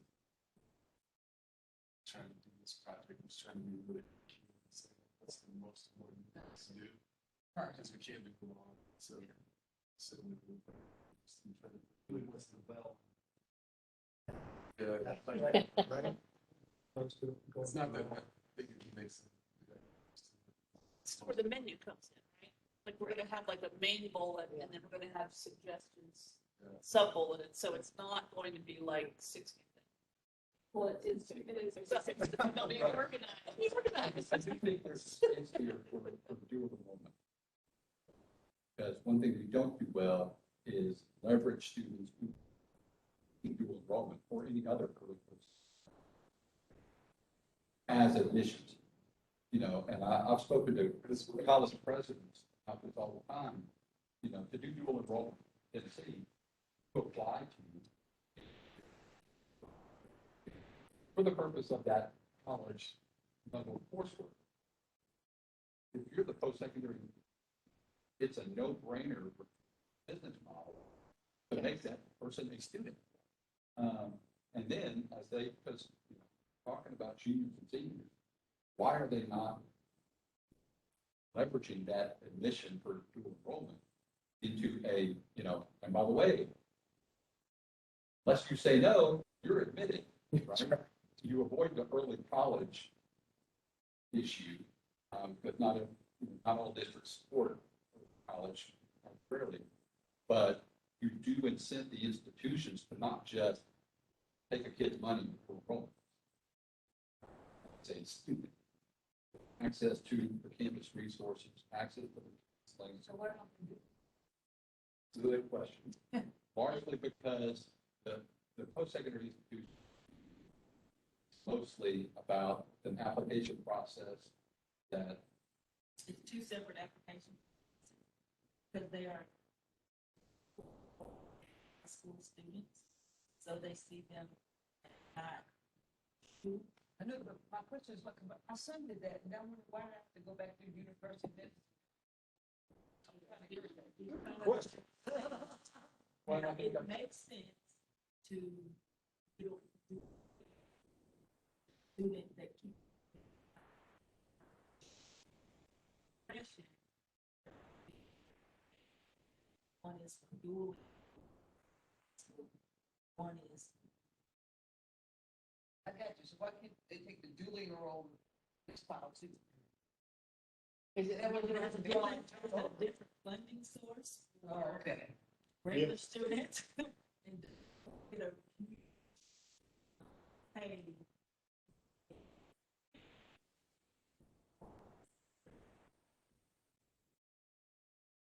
I think we have to be really,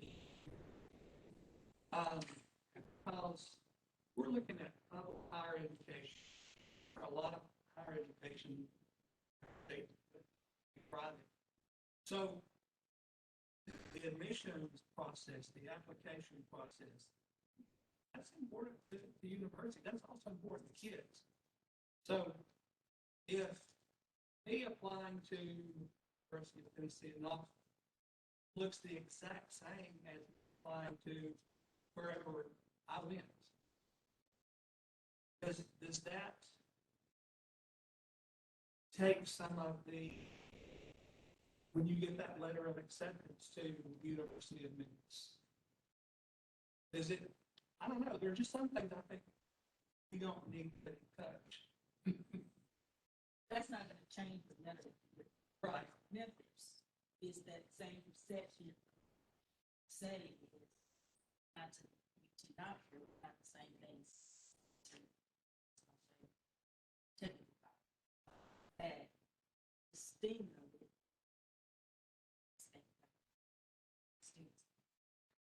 No matter where I'm in high school or no matter what my background is, there's still certain things you be able to do.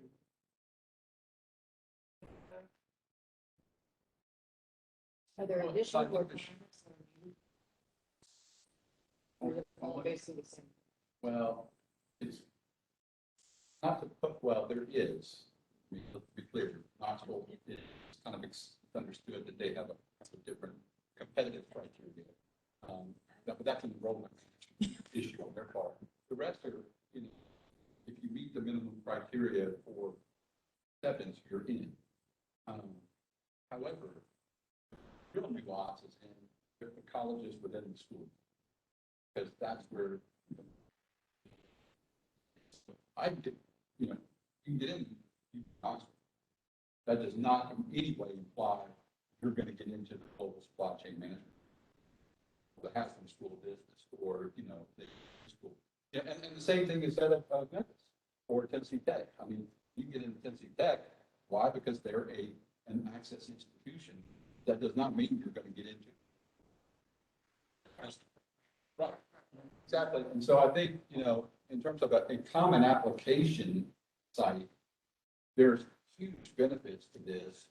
One, in terms of, and higher ed right now is looking at a new education resource, which is the information system for us, you know, tracking students and this stuff. You know, most of it is Banner. Banner is kind of going away. So that needs to be redesigned. Well, we're looking at it right now. Why wouldn't you have the whole state on the same ERP so that track students can migrate, you know, with little difficulty across the entire system? Common application, I think, would allow you to, in a drop-down form, choose and then populate, as opposed to a student, you know, in high school who has to choose, okay, I'm going to apply to UT, and I'm going to apply in separate document, separate set of paperwork to Tennessee Tech. And I'm going to, by the way, I'm going to pay a separate fee. Each one stop, I can go in, and it's much like you do for financial aid. You want state financial aid in Tennessee, they're going to open up a portal account with PSAC. It's very similar to that conceptually. I think there's ways to develop that so that still respects mission, but still allow the student to go to one place and apply multiple. This, I think there's a national. It's just, it's essential. It's like Sure. a cut seat on it. Right, but, you know, and so if you did that, but you could not only do it for the Tennessee institutions, and you could fold in those privates that would want to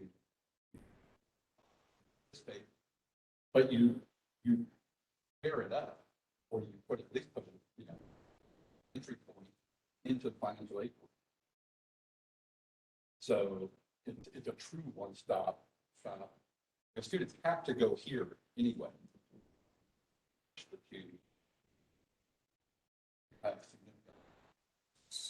This is interesting. I was talking to Lynn Barton about 2 weeks ago. Talking about, here I am with accessibility, right? You don't want to keep accessibility. And she goes and she says, because we have the system, T. Martin, TK, wouldn't it be interesting to have a common app in the UT system? And what this will do is that they really apply to all schools. And I said, well, would you want them to check the box? She said, no, then you're going to get right back where you started from. But instead of your kid a denial letter, he or she will get a letter of acceptance to some place, which is very, very encouraging for a kid. Instead of being applying to UT Knox and University of Georgia and all these big time schools that I've been rejected. Never mind, I'm going this everywhere. It's a bunch of places, at least I get some acceptance. And it could be for the kid that's in a rural area that I say, okay, I'm just going to go to UT Martin. He gets accepted to University of Tennessee Knoxville. Never thought about it because I never thought I was going to get accepted. I'm going Where you are going to be a step down. But this is now accessibility instead of denial. Okay. Same thing here, when I read about it, I started to say, y'all still with the partners idea. I think that she's all about accessibility, she would mind this, but instead of just giving, so going back to, get the kids around, let's open up the letter of acceptance, because, okay, John is accepted, but it's gonna be some, John, you apply for University of Chicago, this is almost laughable, let's get the denial, like, this gives them something. Instead of all these rejections. Why would TBR do this instead of? That's what I'm trying to figure out to that.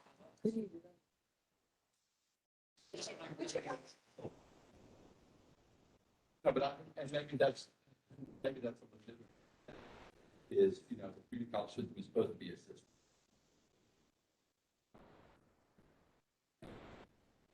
They should have common. And same for the T test. So we would have 3 different types of content? No, I'm just, he said one. Arguably, that should have long since happened. But and maybe it hasn't because there hasn't been kind of this top-down weight, the value put on this. So Lou, I'm just kind of reading the room. It looks like you got a lot of people supporting that idea. How about, what if that was merged in with the other concept that has been discussed of automatic dual admission into the community college at the same time? You check that box, you're in both places, it triggers the reverse transfer. The community colleges do better because they're going to be able to issue associate's degrees on the way. Something happens your 3rd year, somebody gets pregnant, mom dies, you have to go home. Got something. You got something. Yep. Right. It's the same thing. Now, and the other side of it is you put that incentive in place, who at TBR is going to fight that, right? Because all of a sudden they've got a ton of completions coming out for reverse transfer. TBR is no different than issues. Unless the law is changed. Which is the deal here. I'm just saying that, even 1972, the THAC, that was just great. Touch curriculum and you didn't touch admissions. And largely that was because it was institutional differentiation. But, so, that would be a sea change. Not that it's not warranted. I think that there is some serious value in that with financial aid report. Because that is an efficiency, that is a stewardship.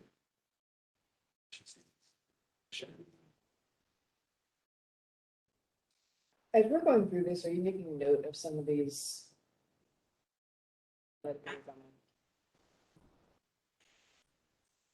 Me, when I see that financial aid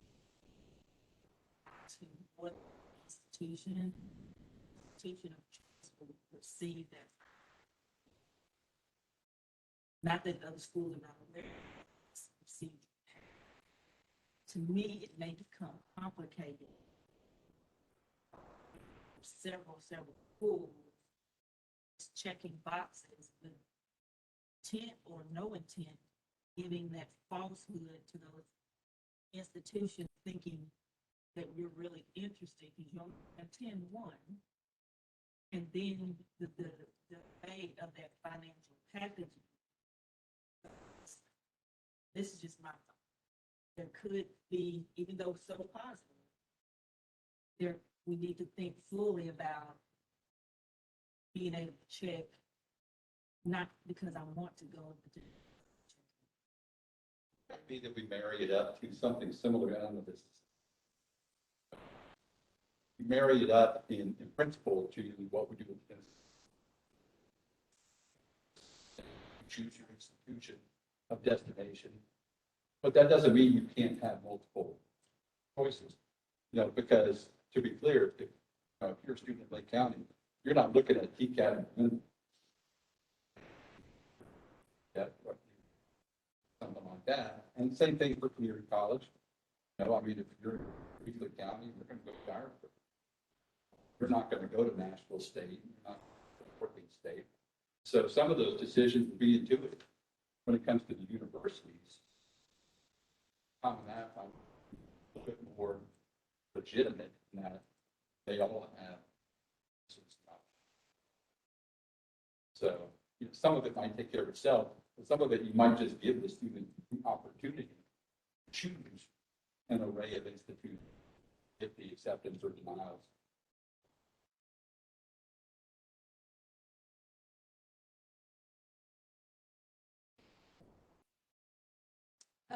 Next, assess competency-based delivery models in higher education to identify existing models with scalable best practices. 5 yeses, 3 no's. The yes is win.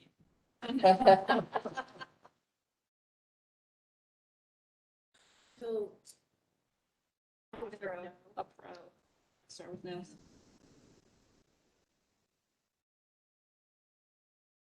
Why no?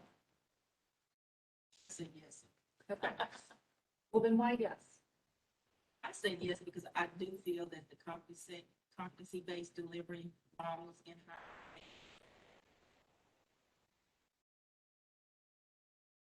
and scalable best practices are something that need to be looked at. Is that something that policy would determine, or is that something that just should be done by a team member? Can't be done. Not be done, by- who can it be done by? And in DVR's case, the system. That is a pedagogy issue, which is outside of the government's matter. That being said, we have tried to incent, push institutions to run competency model long time. And in fact, I mean, it's just reached a point where, well, we just brought in a company from Utah to open up their own in Western governments. You know, because nobody else willing to do it at the higher level. Now, they all front vow, and, you know, but we don't need these outsiders. They weren't doing it either. And I think you have pockets of exploration going on, but nobody's taking it seriously, which is just kind of my fault. Yolanda was saying earlier that all of the stats lead in a competency-based. So if TCATs are doing such a great job with that model, is it Get into a contact hour versus credit hour conversation. Biggest per block The out. importance tables between the top they debate.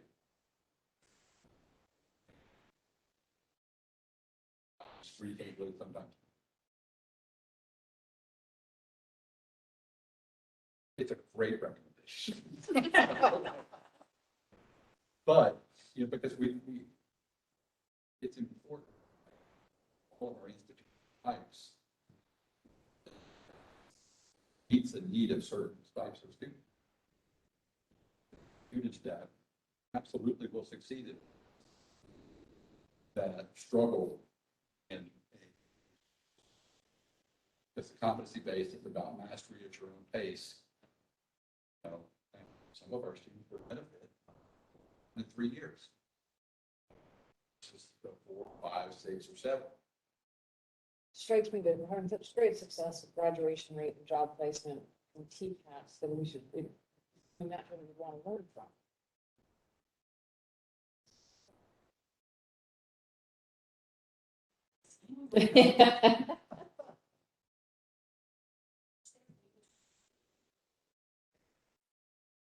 Scalable best practices, but So at the PCAT, they're using contact hours. The 4-year schools, it's credit hours, so there's courses, 3 or 4 credit hour courses. Mastery is measured by grades for each course.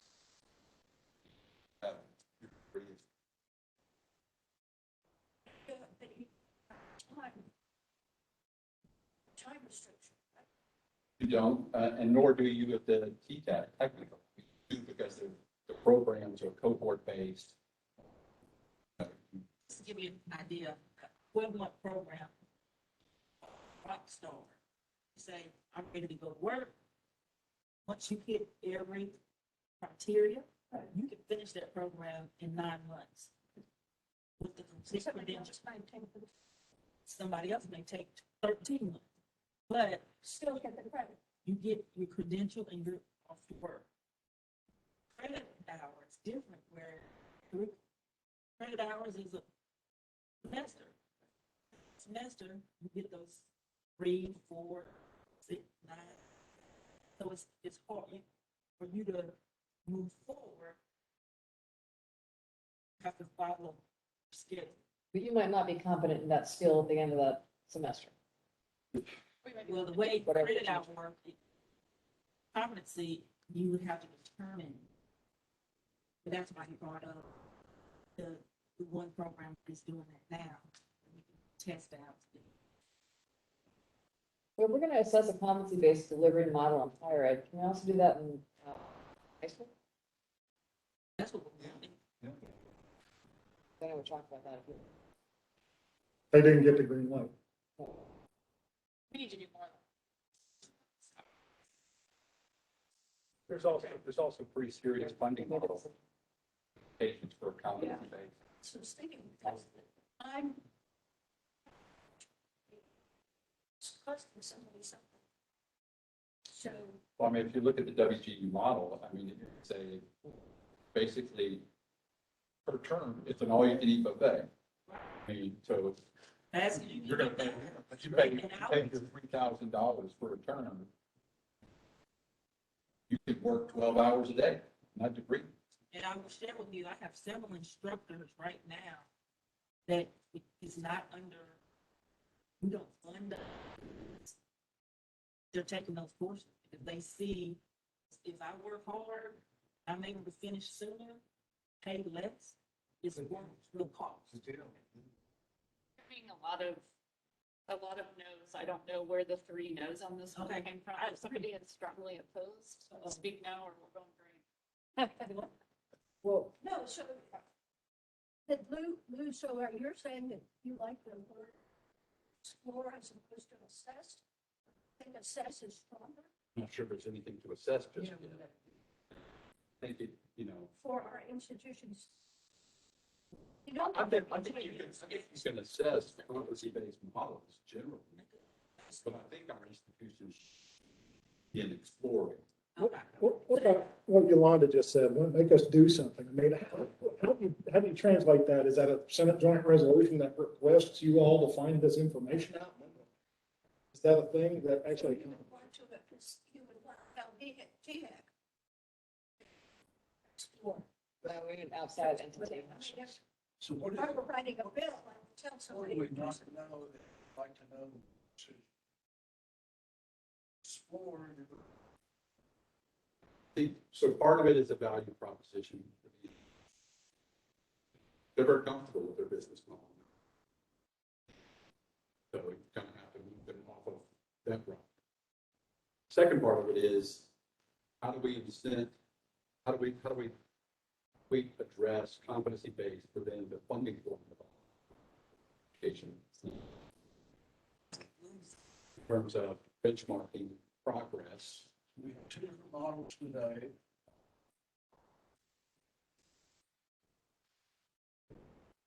We've got credit hours and One's whatnot. private. One's private. Just trying to understand why you. We've got 2 models in our public institutions based on what you said. We've got credit hours, we've got competency based, right? Right. So what's being suggested here is that we evaluate the competency-based model, identify best practices, and expand it? Is that what I'm understanding? I mean, you can have TDEC recommend and pull people together and explore and assess and all of that. It means little unless there is a policy decision from the state that institutions shall develop. competency-based. Well, you could say to determine the feasibility of state institutions to That's a- Or if we notice such great success with the TCATs, we make the decision or make the recommendation that we move to a competency-based, like, Competency-based and okay, sort of grade.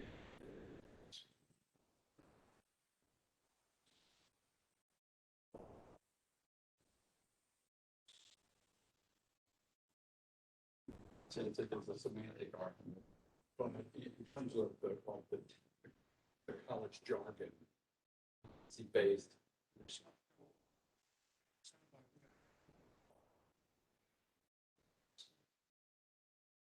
So your traditional institutions don't have their system is not designed to allow students to master concepts at their pace, either faster or slower. You are married to the traditional semester. thing. So we're holding them back. In some cases, Not being argument, that was right. yeah, I think it's a legitimate policy recommendation that the state be in the business of competency-based education as an option, how that's raised. We can come back to that. Yep, all right.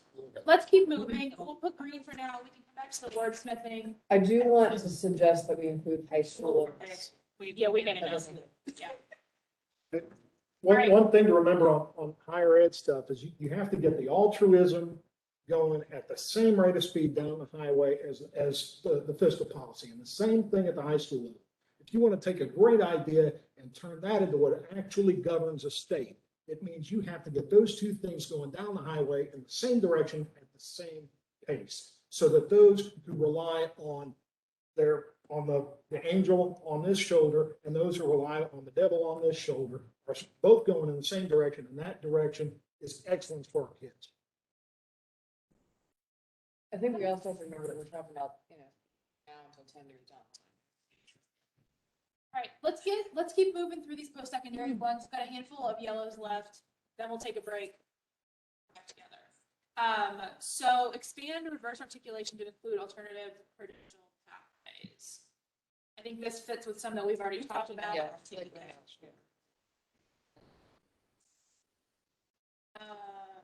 Create a pilot program at a set of community colleges to test the success of alternative scheduling, such as block scheduling or year-round scheduling, to address the scheduling needs of non-traditional students.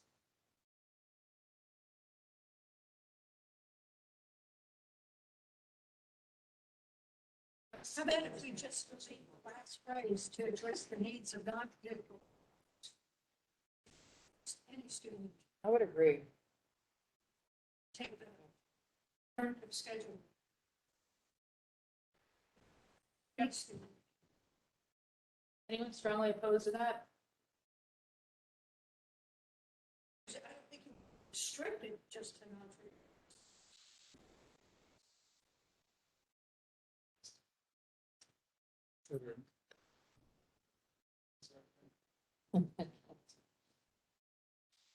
All right, create a high need / workforce driven credential production and outcome. What does that mean? I know, I think Nathan, yeah.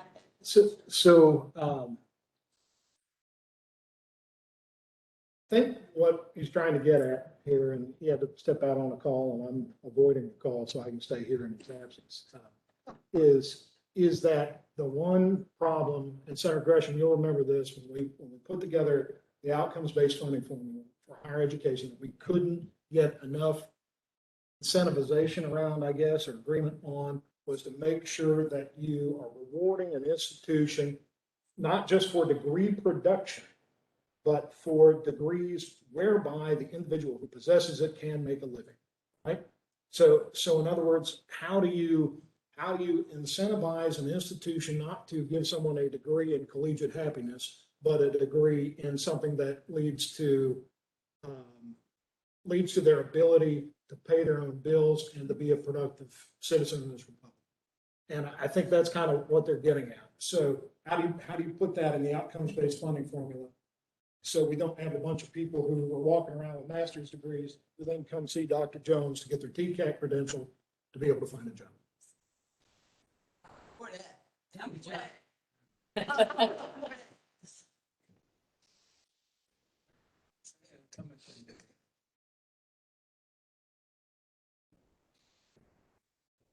Student.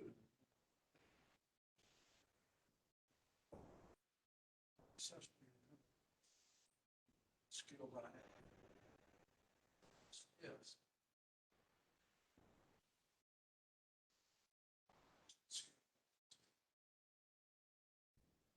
Okay, so I'm not hearing any strong no's. Are we?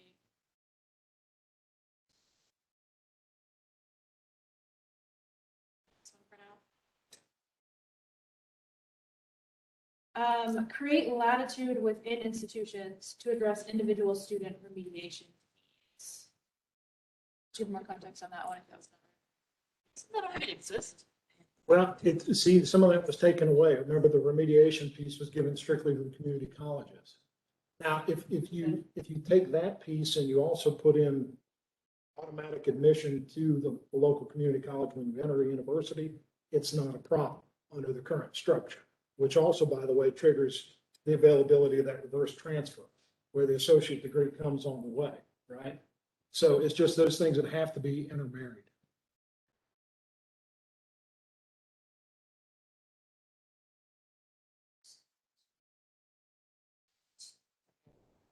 What do we think? It seems logical. Anyone strongly opposed? I just have a question. No. I just have a question.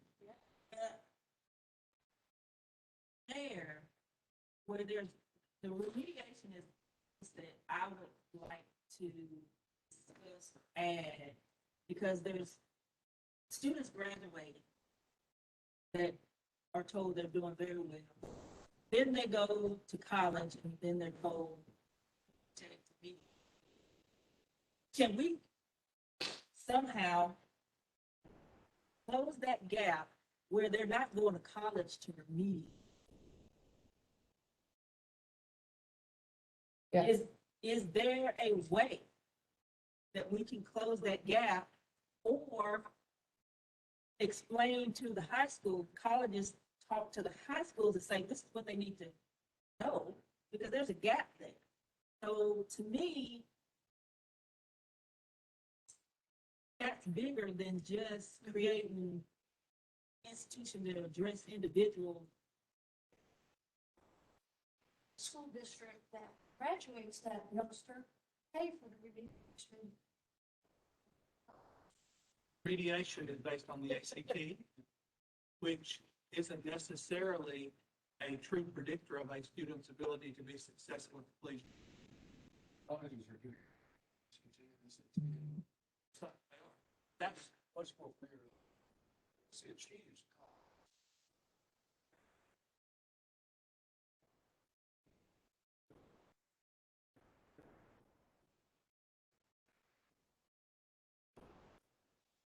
So what should do it?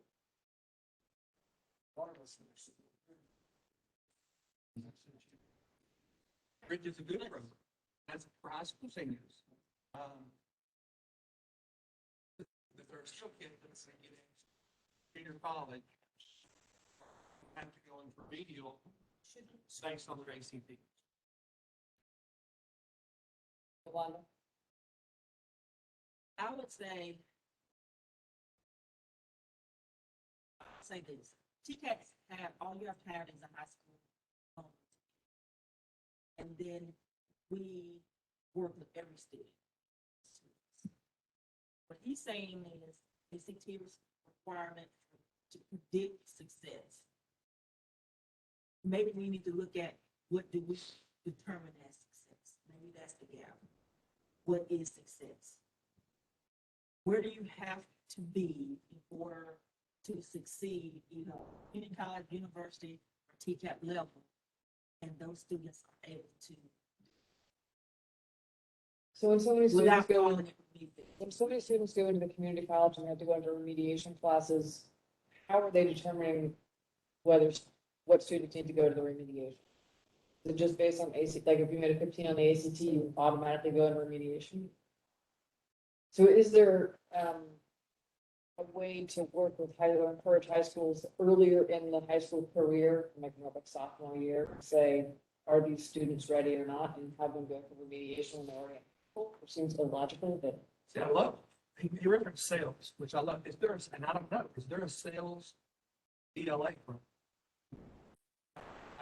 I don't know if there is. I think there's certainly.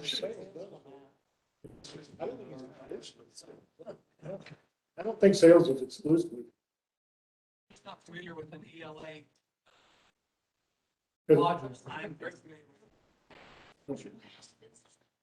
I might be wrong. I thought it was, I guess co-requisite remediation.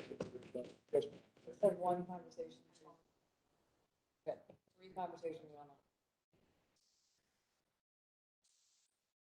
strictly, but there is co-requisite remediation. That's So we're looking at two things. One, graduate from high school and don't need remediation. Right now, immediately, we're dealing with. So the long-term vision of this, it won't need to be. Correct. Long, I mean, essentially, if we build a strong foundation starting in the early grades, we wouldn't need to have remediation or later. It's for the majority of kids. There are gonna be some kids who would like to have some level of remediation, but let's split the percentages. Instead of it being 90% and 10%, I'm making those numbers up. That would be 90% not needing remediation, 10% needing. Catch the remediation early. All the kids will move along. Sales is available to Tennessee students, senior high, in high school, who score an 18 and below in the math.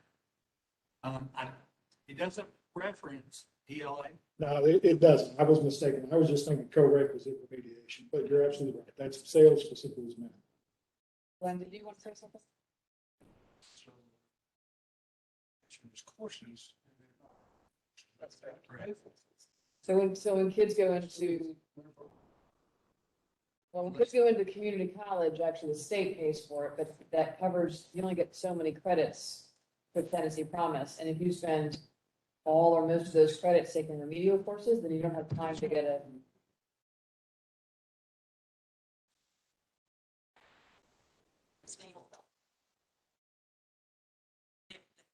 That gray area, that gap, I'm gonna call it the gap, there needs to be something talking about that.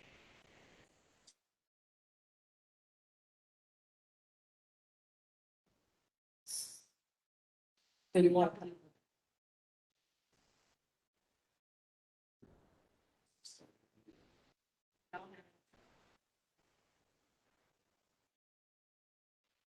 Okay, how about we table this one for a little bit? We can do some more digging into what remediation are needed. We have the data, and I think reference earlier, 60% of kids digging into programs that exist, models potentially identify kids earlier who may need it before they actually graduate, that kind of stuff, and get back to you all. Does that sound good?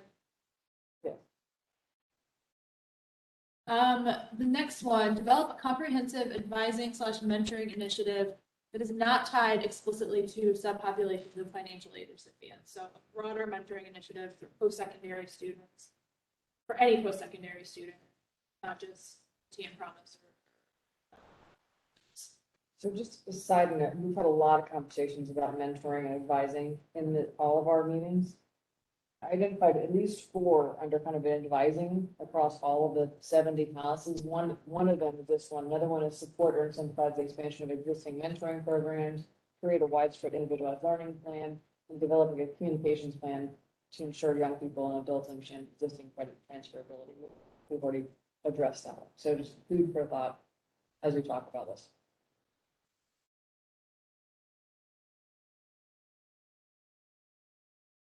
I'm in 100% support, so I don't know. I would love to hear any perspectives otherwise.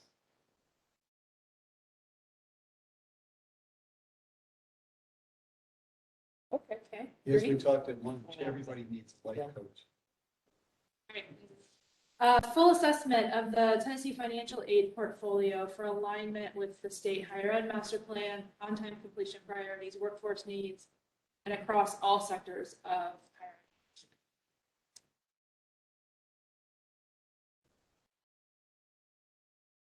ed. think I need more information. Yeah, I was gonna say, we didn't touch on this at all. This one got added, I I think think. this might be a new question. Yeah, so we can do financial aid. We can do some research on financial aid back to this one, I think.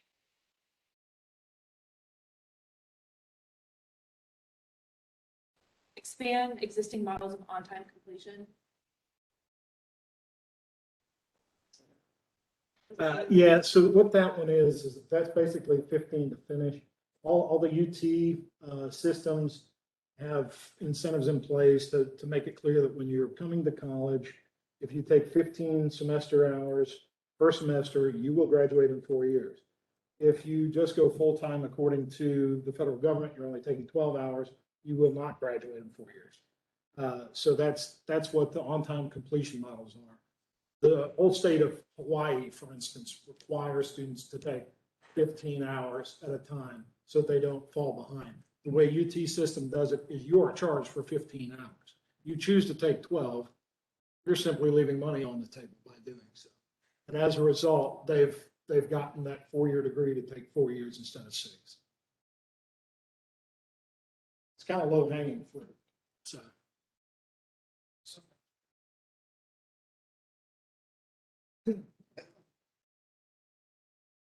Say expand, what, I think the concept there would be for all the 4-year institutions and community colleges to consider 15 semester hours full-time instead of 12. And yeah, because you do 4 semesters at a community college with 15 hours will come out with an associate's. So like what you said. Strongly opposed?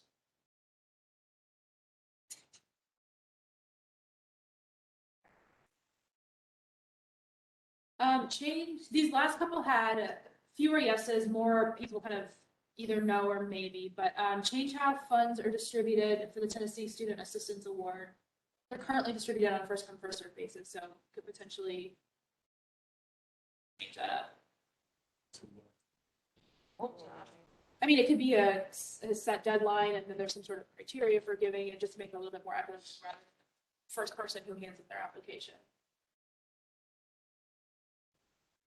I think they use that to encourage students to get, it's not a lot of money, it's enough incentive to.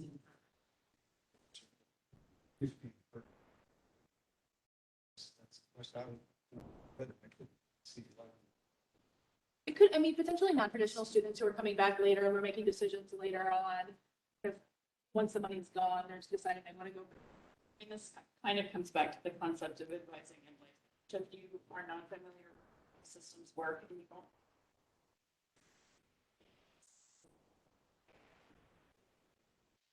That could be.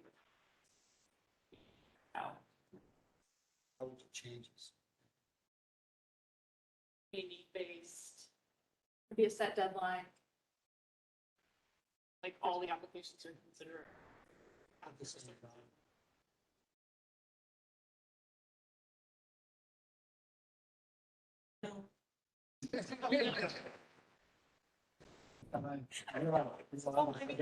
You know, one thing to consider as we frame this report, like if we do something around mentoring or advising, whether we roll it up into like one I would like to see it there. massive recommendation, we can address this kind of issue there and like name that, like one of the roles that we expect those mentors or advisors to play on K-12 to secondary is helping.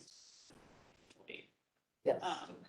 There are already qualifiers for that, but you have to be financially needy to qualify. So who's to determine that I'm more needy than you already have to be needy. Get that award. Once that money runs out, what they're saying. Once that deadline's passed, all those funds are weak for anyone that applies after. But there's no. Well, it's not even a deadline. It's like if you apply on Monday, deadline might be Wednesday, but if they run out of money. Right. I don't know. How often do they run out of money? Every year? There's not enough. Okay. How bad? I got half the funding. Question, they increase the funding? Yeah. How much is it? It's in the higher ed budget. I don't know. Lou would know, I'm sure. All right, Can and we then, just skip one? Do we want to discuss that one or not? Here's the number of credit hours for college. oh, that one's already, That was, yeah. 4 no's. and then scale completion and micro grants across all institution types. Do you have more context on that, Nathan? No. Don't, sorry. We can ask Lou when he comes back. All right, last one we'll look at, and then we'll give you a break. We'll come back up here to the funding and school finance. So now that we've thought about the K-12 and the post-secondary, a potential recommendation would be to align the funding incentives across PK-12 and post-secondary public funding systems to encourage systems to transparently inform, advise, and proactively assist students in accessing non-traditional and flexible pathways to completing high school, transferring credits, and applying credentials to degrees earned for credit in subsequent years, in ways that maximize cost and time to degree minimize the cost and time to degree or credential for students and maximize flexibility and pathways to attainment.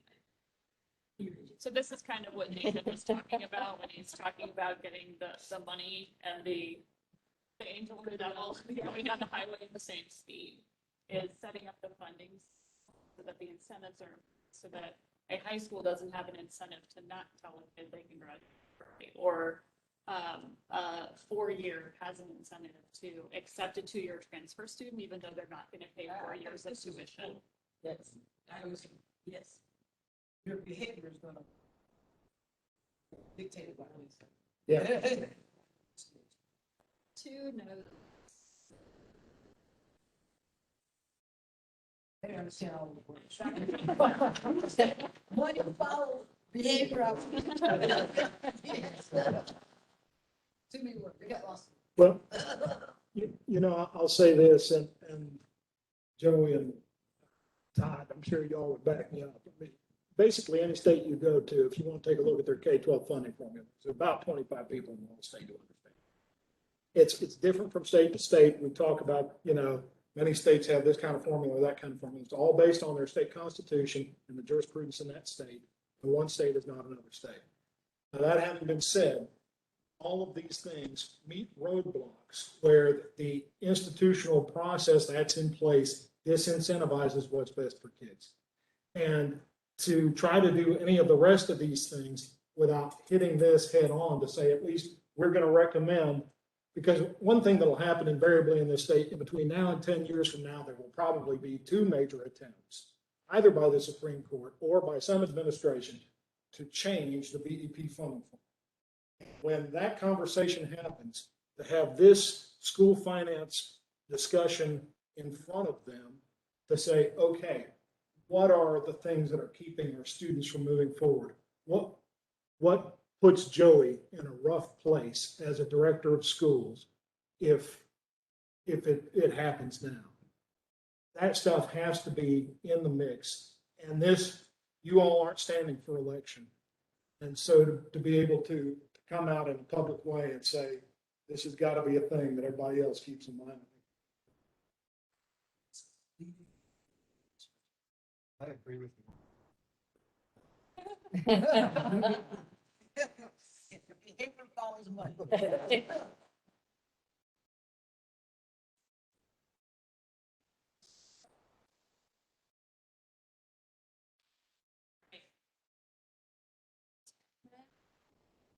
Hard 10 minutes. Yes.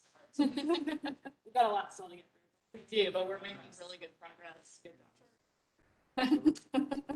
All right, thank you. 3:30, we'll give you an extra 7 seconds.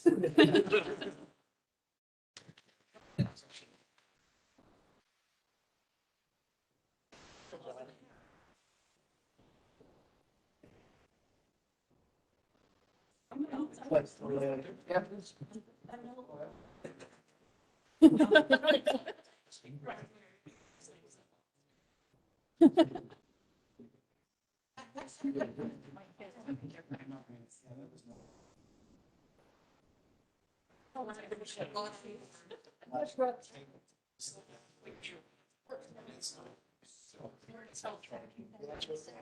first one was not charging, but I changed it out. This one's charging.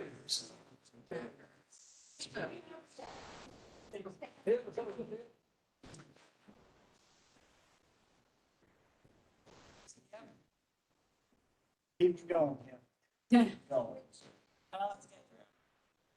And I was going back and forth, because I was,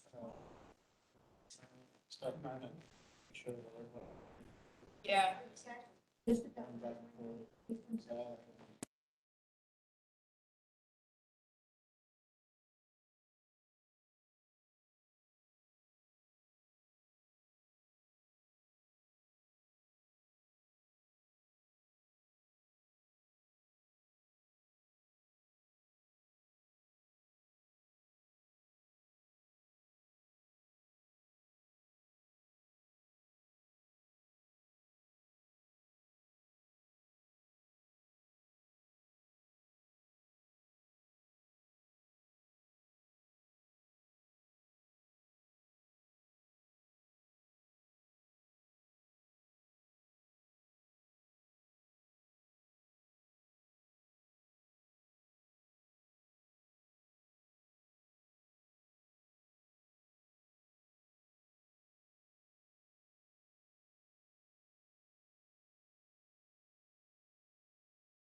Through my seat, if we can get everybody to sit down, we will restart.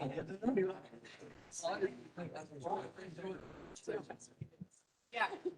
All right, picking up where we left off with student well-being. This relates to the social emotional learning, trauma-informed education to support students with adverse childhood experiences. And again, this is, both of these kind of address some of those soft skills that we've talked about. We heard from Dr. Fox that businesses are really looking for. Most of these are yellow, although there's a fair amount of yeses in all of them.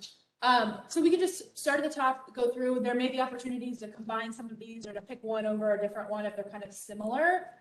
But starting at the top, develop and distribute best practices and other resources to support districts and schools in developing assessments for adverse childhood experiences. 7 yeses, 1 no. Does anybody remember putting no and want to talk about why? May have been me. That's been a while. Yeah, it's a lot. And when I see assessments and ACEs, there's a fine line between a teacher and a mental health guidance support specialist. So I want to be sure that we don't put teachers or principals in situations where they're being prescriptive rather than supportive. Yep. Absolutely, Joey. I could let you take the rap for that, but it was me. Okay. When I reread it, I thought, that would sound like both of y'all. Yeah.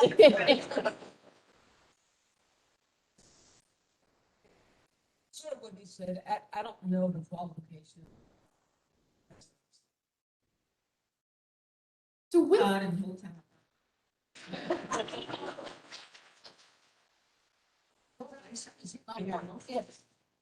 This isn't the work, I just want. Don't overstep qualifications. And with that concern, I wonder then about the next one that's incentivizing connections between education systems and existing mental and behavioral support systems. If there's a way to do that and wrap some of this assessment into it so that trained professionals are doing some of it, they're more involved in the schools, you're bringing additional capacity into the schools to do some of this work instead of putting non-teachers. Is that? So I would hire a social worker. And that would be her role. Yeah. And that's not a position that is necessarily funded by the state. Can I add, I have a request. Can you share some about the Compass program that Valor does? 'Cause I think that would be valuable for everyone to understand. And how does that operate? That's not all clinical psychiatrists. Yeah, we've developed a SEAL model. It's essentially, it's like a mentoring program, so it actually fits into a lot of this mentoring stuff we talk about. So it's a SEAL for students. It's a curriculum, it's kind of like Boy Scout. So it helps you develop SEL work, so build stuff, school, it's actually developing at the same time. And the ACEs are kind of like two big.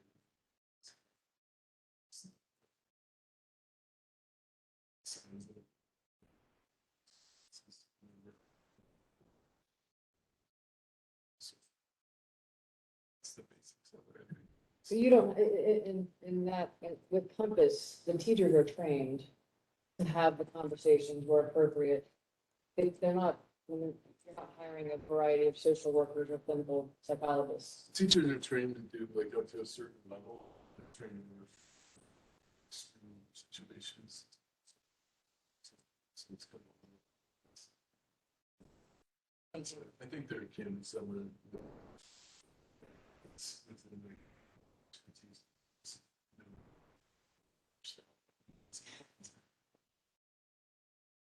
Thank you for sharing.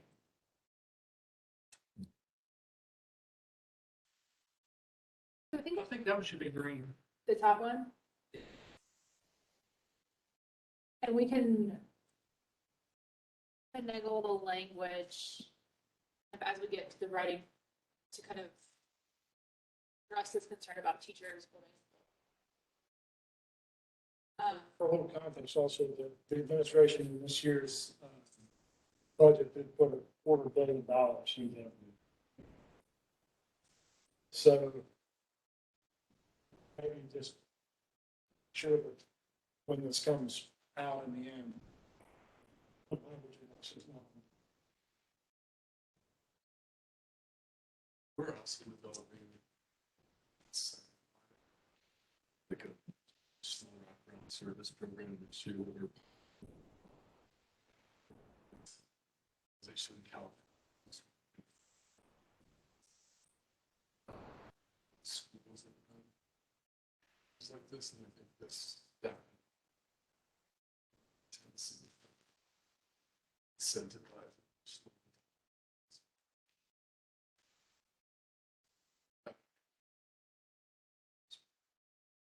How does that set up so if the school is running a program that is exempt for a certain standard, then the state gives them additional funding? It's actually cool. It's great.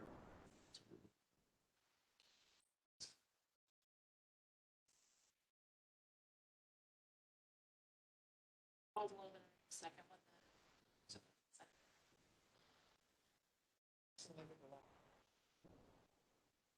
Yeah, and there's a couple of professional development. So there's a couple, we had 2 no's on the second one, incentivized connections. Anybody talk about concerns?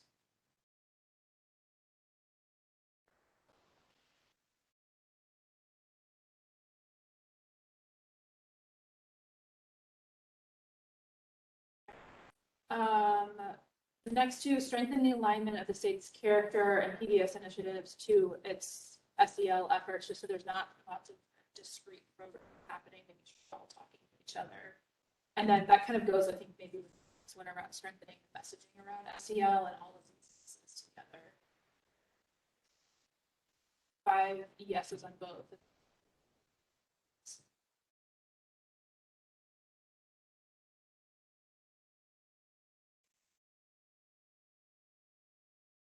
Comments will give a no.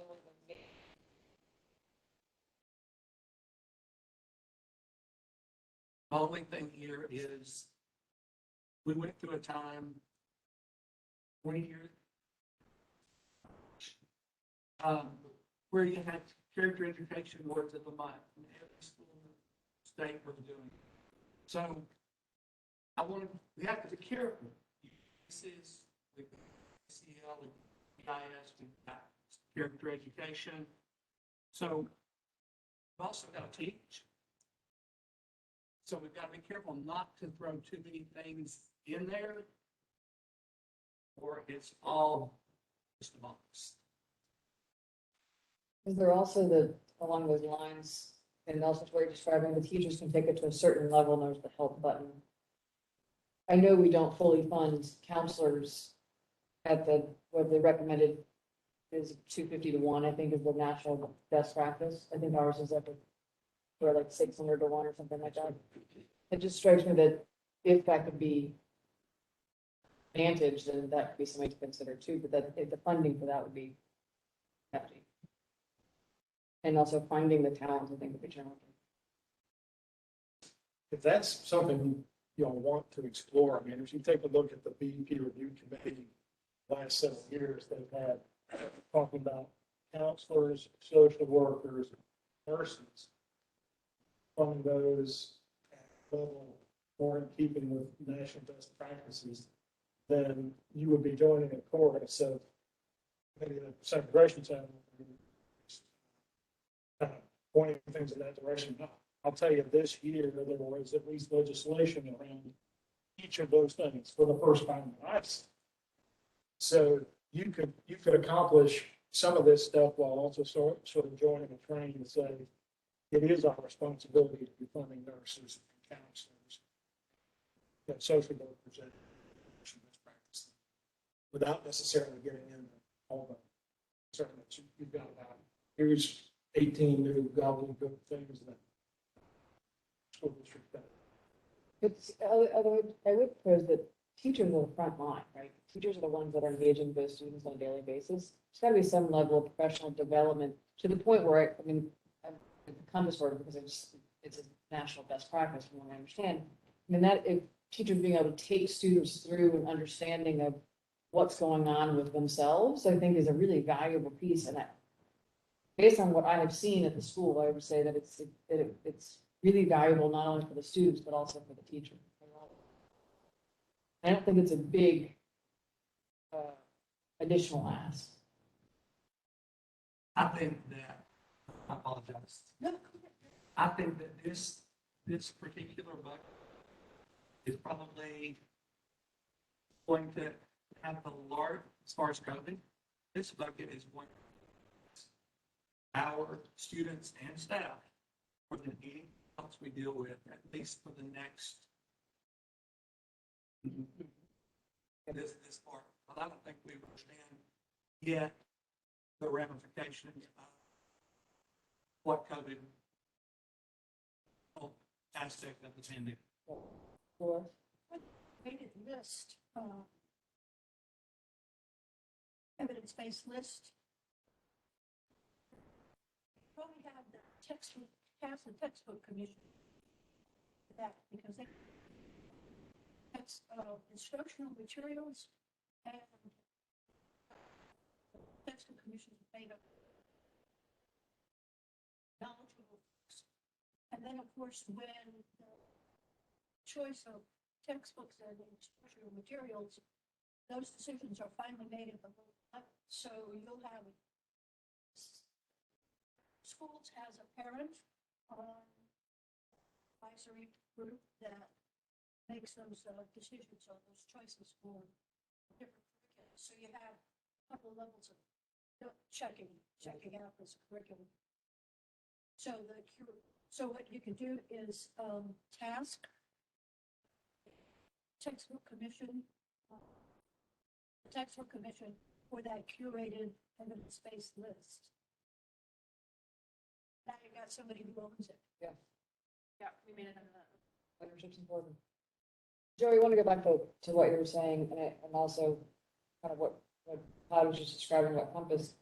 I think what's important for us to consider in student well-being is that this is not a once and done situation. It's not just a one time where kids sitting down with a counselor saying, hey, how you feeling, what's going on? But it's teaching kids how to deal with the emotions they're dealing with right now, which might seem kind of elementary in some ways, but in today's world, with COVID, with social media, with whatever next traumatic event will come toward us, or the purpose of, one of our purposes to help kind of supersede any sort of future pandemics or any natural devastations, being able to help them understand how to help themselves, I think is really important. So we talk about that a lot in the academic side. This is talking about it at a very different level. It's not typical in education.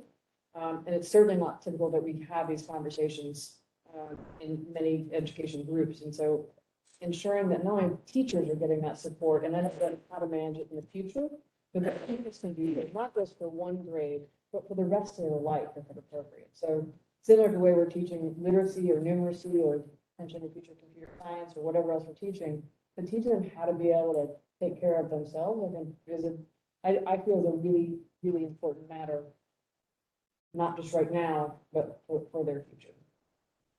Regardless of what's happening next. So we won't have an earthquake along the fault line.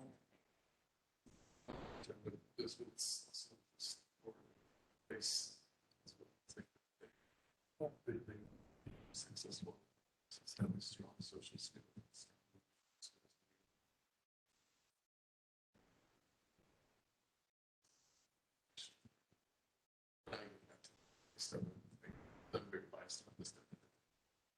This is Also those soft skills, problem solving, collaboration, creative thinking.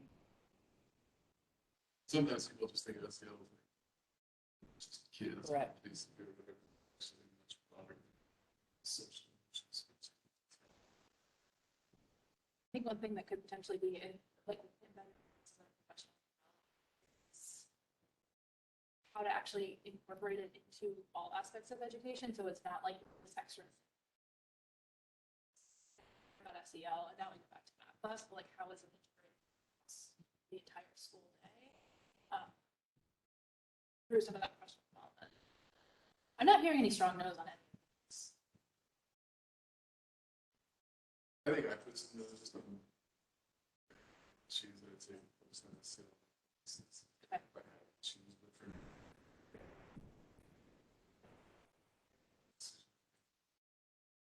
And I combined here the professional development. So it's related to trauma-related education and supporting students in CCL.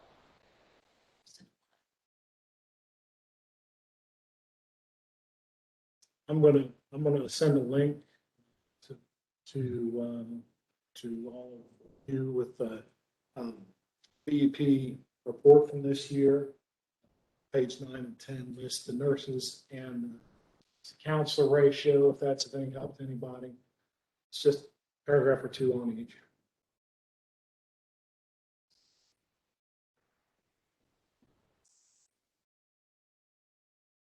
Topics that are really, you've got ACS, you've got SEL, already redlighted. So I think in SEL kind of has it all. This is a lot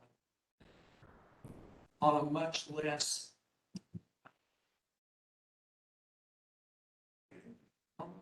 way.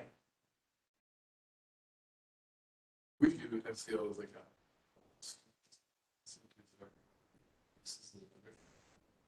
This is it's like a subcategory.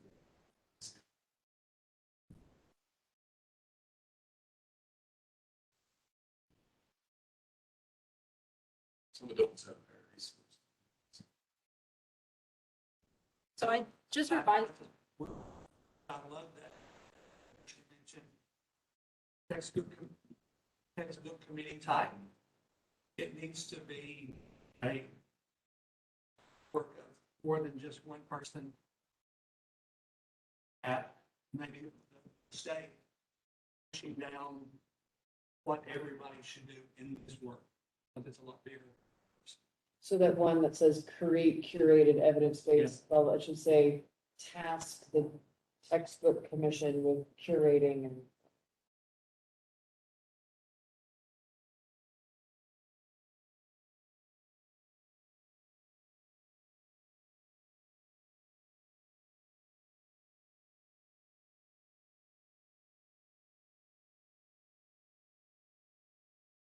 I'll belabor this then.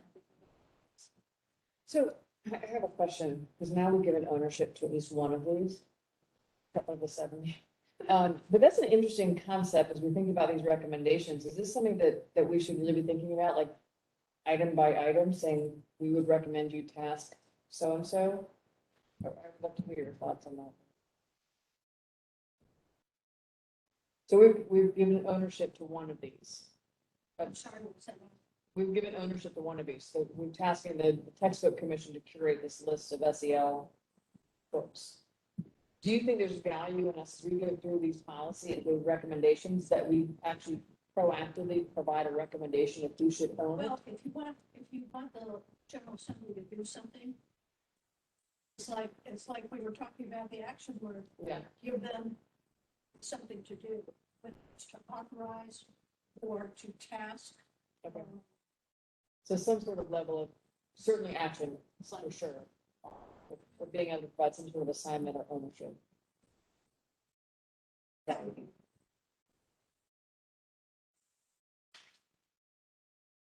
Moving on into system flexibility and adaptability, there was a bunch of stuff in this module, so I'm going to try to go topical because there's like technology, online schools, school autonomy, and I feel like it might be slightly easier to talk about them thematically. So we've got ensure high quality evaluation and accountability plans for current internet infrastructure initiatives and future initiatives or investments, to ensure that goals and outcomes are met. So starting with some around basic internet access. 6 yeses, 1 maybe, 1 no. Do you have thoughts or questions on that one? No or maybe?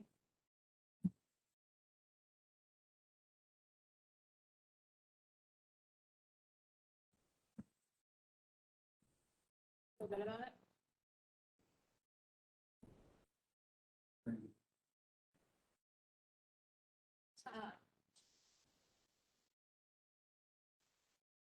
The next one related to internet is this one here that I'm highlighting, revised laws. Restricting where EVP and other providers can provide internet to customers. So this one's a little bit smaller of a grain size than what we've been talking about. But again, 5 yeses, couple maybes, couple no's, talked about this. What is EVP? It's a power company that is currently providing internet in, I think it's not. Chattanooga, thank you. But there's basically a law restricting where they have internet access. This is what it really, right? It's, Yeah, what if you just said public utilities or Sure. other potential providers? Because it's not just a problem there, that law restricted. Like, national power can't do it. Am I remembering correctly? Yeah, okay, so potential providers. Did we say we're not gonna talk about ones that are already agreed? We'll come back to this.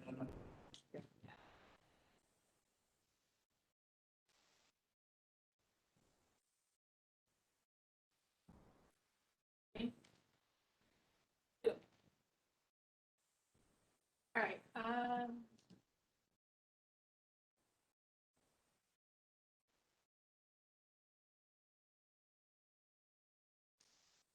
right, let's talk about some of the recommendations related to online and virtual schooling then. So the first yellow one at the top here, establish quality standards and strengthen accountability mechanisms to ensure only the highest quality online schools are able to open. 3 no's on that. Want to talk about why? I don't remember what I said, but I have a question. So as I read this, I think I was imagining that online, similar to the way charter schools get authorized, they get authorized at a local level. I imagine this would be at a state level, but the same sort of. The way virtual schools are authorized now, LEA says we want to open a virtual school. It's been kind of a big issue that the State Board of Education has certainly had to work with in this last year because there was some, during the pandemic, governor's state of emergency permitted every local district to kind of go back and forth between in-person and virtual. And some of them wanted to continue to be able to do that. But the law that authorized that says it's contingent on the governor's declaration of disaster, right? So, but since 2011, every district has been able to open a virtual school if they decide to do that. So lots of school districts are doing that at the moment. I know the board is going to have we had a special call meeting last week. We're going to have another meeting at the end of this month, and some of the things that we're doing is developing more of the authorizations for virtual specific programs, as opposed to just switching back and forth from to regular. I don't know if that helps or if it's too much.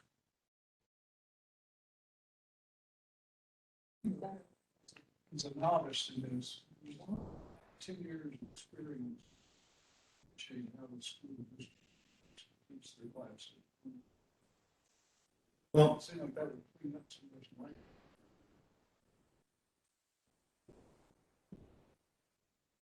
so you're asking why, and that in this case, the answer is the General Assembly authorized the change for a period of time, given specific criteria. Those criteria are not in place, therefore the law doesn't authorize it.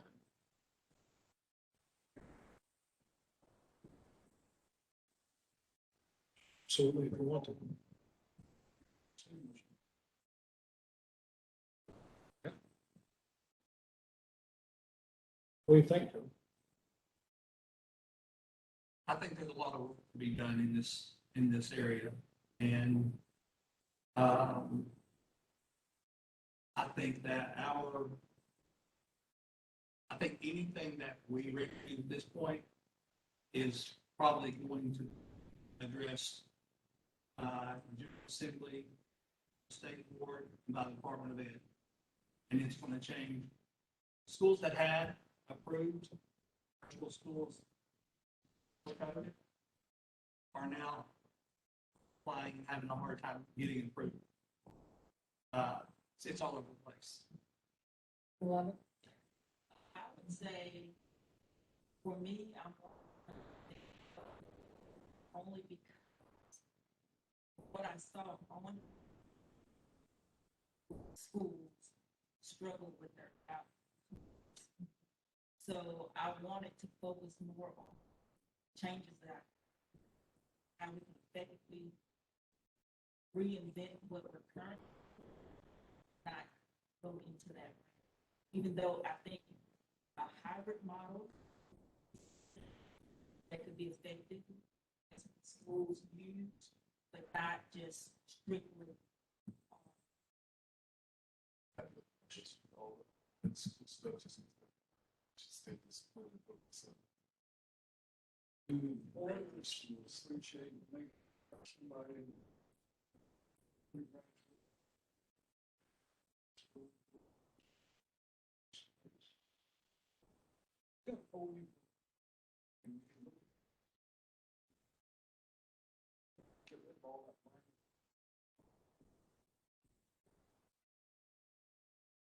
Seems to me that that technology is valuable for us to speak for, say, we shouldn't have. So if we're gonna have video education, to me, it's what's fascinating about sort of course. This is unbelievable. And I look at the cost. You know, so if you're teaching hundreds of thousands of kids, just instructing, pick a subject online. That's a win-win. So we have to figure out, I think you're right, probably hybrid.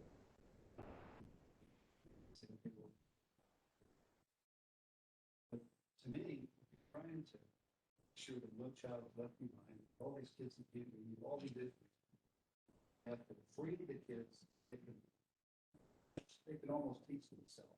We've all seen this. Give them all one instruction, they can move right through. Then the teachers can focus on the other. We have to somehow that we're going to have online education. That's the challenge. Because those kids that you referenced, I shouldn't say those kids, the kids that, online, they should have that opportunity. But we have to be careful that we don't allow kids that don't have the support, that some other kids to go online, because if that support system's not there, then they're going to struggle. So everybody has to have, all those kind of things happen. That I think in level, but it's going to take time. But that should be the food and work. So why not get there? There's times and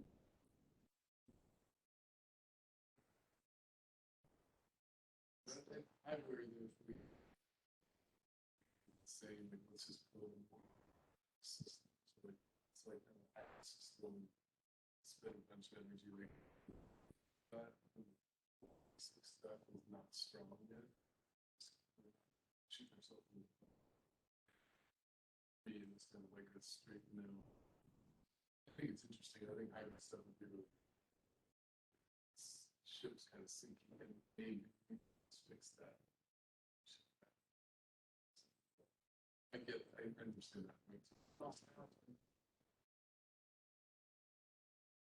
I think for older, it's fine, but I think obviously a redesign system to be a system is.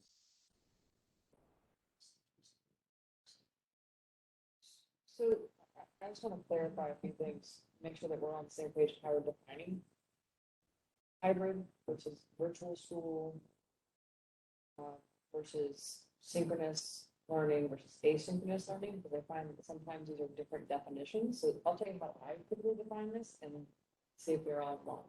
So asynchronous is where something is recorded in advance and you look at it later. And you learn, you may or may not have a quiz or test at the end, whatever it might be. Synchronous is when you are on a screen with a human being and you're learning with other classmates. Hybrid is this awkward, what I think is very awkward for teachers to be teaching in person and then also teaching someone on the screen all at the same time. And it strikes me that each of these has its value. I would propose the hybrid way of learning for a teacher to educate students in person and on the screen is hard for the students in class, on the screen, in person, and certainly for the educator themselves. I think that's which is one way that I would recommend. And I find that most teachers I've spoken with would agree with that. I do think that from advanced placements, alternative courses that are not available in your school or your district, things like you want to learn German, for example, if you want some sort of computer science class that is not available in your district. If you want to take an AP class that's not available in your school or in your community. Those are things that could be provided either asynchronously or synchronously in a virtual environment that could obviously, I think that older students make a little bit more sense. But the secondary focus there, whether it's asynchronous or synchronous, is for remediation. So if we find that kids are not able to get caught up one reason or another, but being able to help them take additional classes after school, before school, whenever they're not in school, to catch them up are all areas that I think there's advantages to those, but they're all distinctly different, right? And so as we're talking about that, I just want to see if we're all on the same page with those definitions, because I think it can be a little bit confusing. I think the question, it seems, on online schools is not the value of school, but what the state wants to regulate. You know, if to establish online schools in Tennessee and regulate them is one question. Maybe we're not quite ready to do that because we're busy trying to learn how to do that ourselves out of necessity. So you could just not address this at all because it's on online schools. If you want to regulate them, then you would have to establish standards. But my kids could go ahead and just go to Khan Academy and we're good. And Tennessee's not regulating that. They got an ACTU. So again, the question is really how to regulate online schools in Tennessee. If you do, then you have to establish the standards. If you don't, then this disappears. You don't have to address it at all. So the question is, do you want to establish online schools in Tennessee? Do you want? Well, we already have online schools. And we are regulated. But do we allow other? Well, we haven't regulated. So entire schools are operated by, or online schools are operated by school districts, and there's some very loose requirements in place right now. Things like it was all in the top of my head. So there's definitely opportunities and best practices to strengthen what's in place for the schools themselves. I think for like courses here and there, Khan Academy and some of the remediation stuff, there is nothing in place as far as I'm aware that Tennessee is doing to regulate that, and I don't know want to go down that path. But we focus primarily on like the entire schools that are online where kids are taking a full course load online, getting credits, potentially graduating, without ever going into a brick and mortar school. Let's go back to while we're here. What's best for kids? End of the day, what's best for kids? And so here's what online is doing. Whether it's good or bad, and there are some good ones. But where public schools pulling from is it's taking attendance numbers out. And it's not about attendance numbers, but that's where the funding is tied to. So I'm a school district, and I did start an online school. I think I would have to. But so school districts are in a situation where they develop an online program, or you lose funding, which means you're one of those teachers, the list goes on. So without some regulation at the state level, I think But that's why the online school, it's pulling kids. So does it make sense for the state to have an online school as opposed to each district creating an online school? Oh, that's a great question. The first online school that I can think of in Tennessee started in Union. And it pulled from all across the state. One thing that Union County saw, and they may have fixed it, but now they have fixed it by now, but their scores dropped in the state online assessment. Now, that was an outside entity organization that came in and partnered with them. And those partnerships are still going. What's happening now is that schools are doing their own, working with, some are using their own teachers. Others are partnering with the company. They're keeping their kids, and those kids' scores will be tied to that school. That's kind of important. That they belong somewhere. College kids have scores, and they're tied. So if they're tied somewhere, who's to say that I start an online school looking for me, so let's just put all the kids in there, and whatever happens from there. So it just, it's a. I think that would be my push for you to think about is, regardless of what you want to use on, it's just to push for quality. So that whatever is receiving public funds being used to educate students in the public school system, that there's a quality backstop there. There are a lot of, maybe from bad academic outcomes to full-on financial. And it's just a little bit of a messy sector, and it's getting messier because of COVID. There's been a lot more vendors that have popped up in the sector as a result. What's happening too is, in fact, I just read a note where working from home, now called WFH, working from home is assigning employers. So employees, people are signing on with companies who allow them. So if the parents are working from home now, you're going to see more schools and kids being homeschooled. But like I said, academy and would know. So now I'm homeschooling my children because I can. So, but I think the works is, I couldn't wait for them to go back. But what it is system flexibility and ability is going forward. Pandemic or no, this is what forward to talk about what the work going forward. We're always going to have kind of blended pandemic environment now, given this recent history. So we need to get ready. I think that's a really good, as we think about sort of pandemic proofing system, I think one thing to look back on is the transition to online districts. And so how do we establish the quality so that doesn't happen with the next whatever that disrupts the system? So we don't have that bumpy transition. I think there's a downstream. Because I tell you from a financial aid standpoint, struggle to identify what kind of are or not. They, as graduates, are not by school.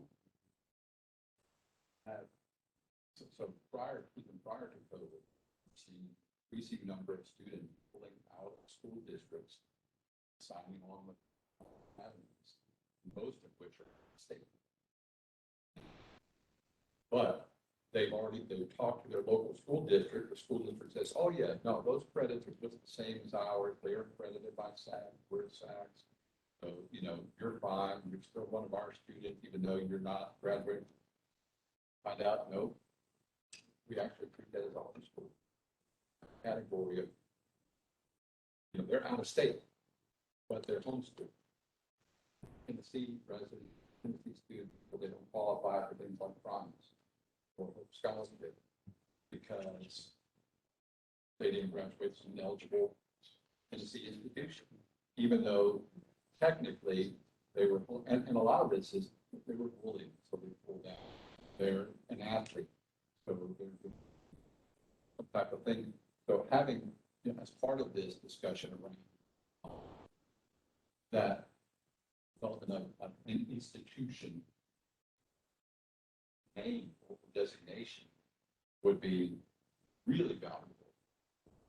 So, I think there's also an opportunity, it sounds like, for an evolution that needs to happen at a higher level, where more and more parents can potentially choose homeschool or virtual schools. How can we encourage that? Well, we're already struggling to recognize comparable graduation students that transition to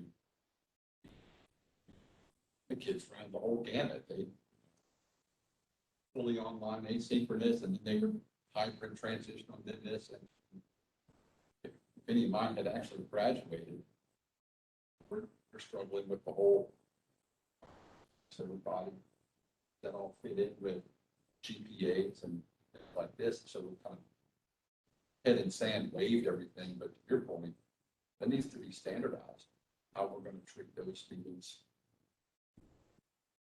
define them. So going back, yes, fine. Sure. Especially starts with somebody.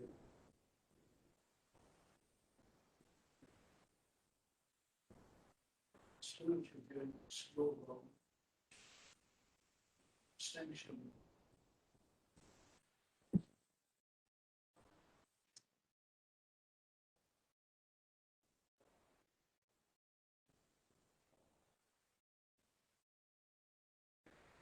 Students have the skill. Oh, I was saying the other. Your opinion. Say, thought that through.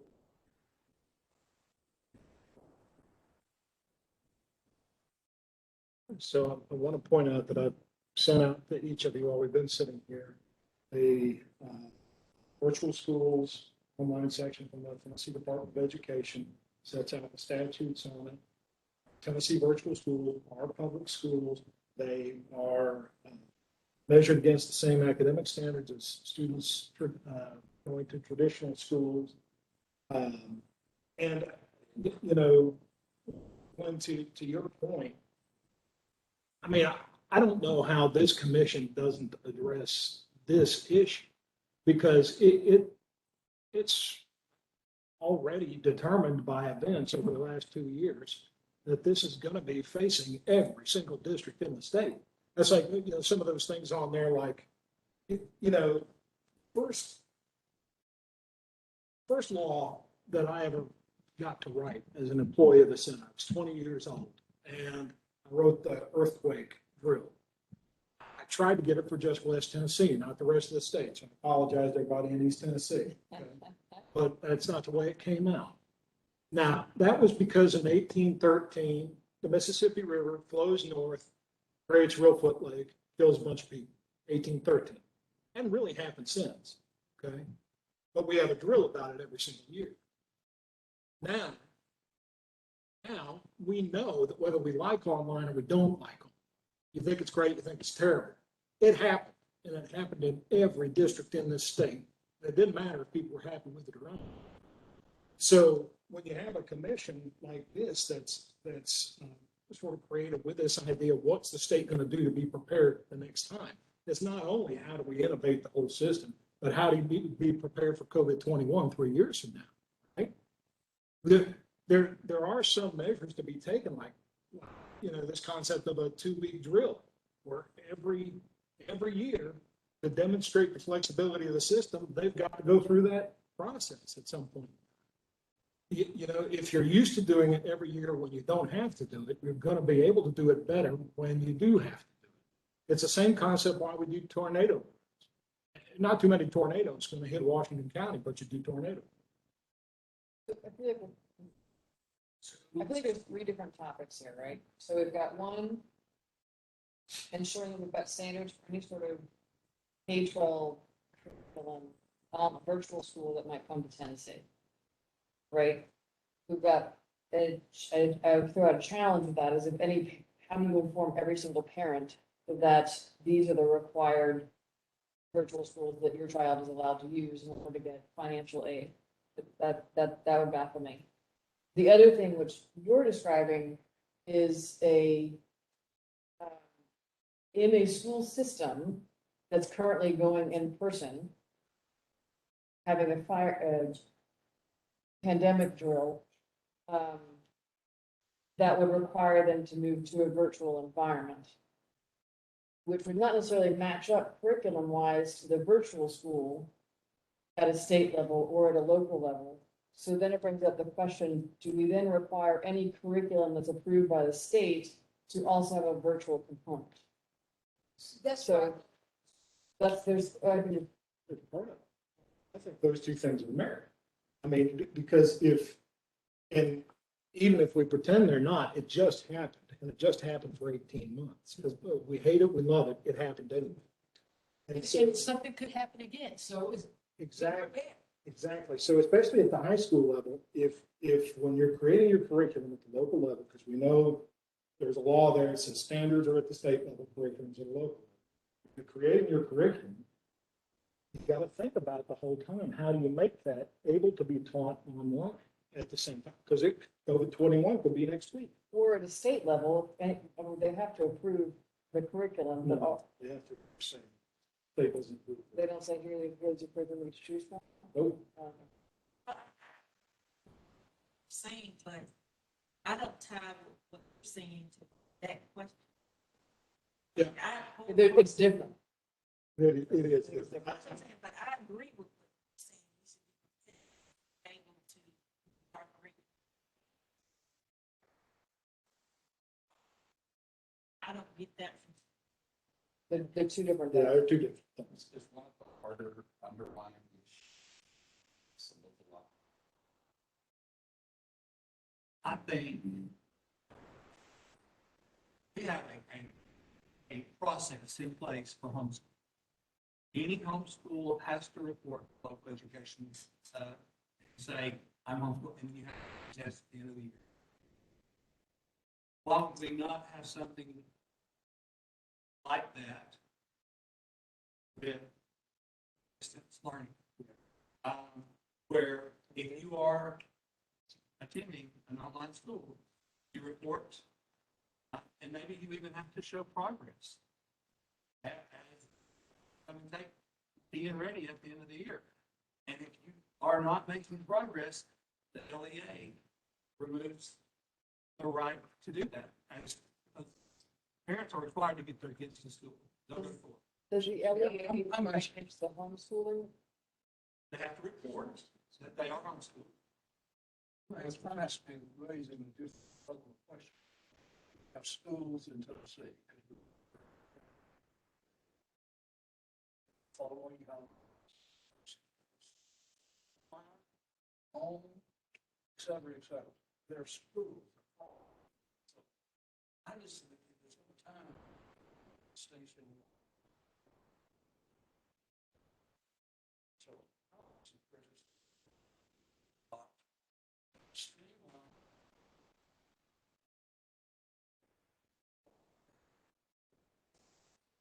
I think this, I feel like we're probably going down that pathway one.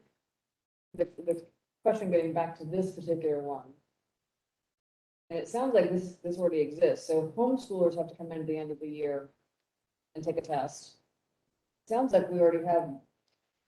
So I think I'm here, so there's online schools that are run by the district, which are subject to the kids all take the TN ready.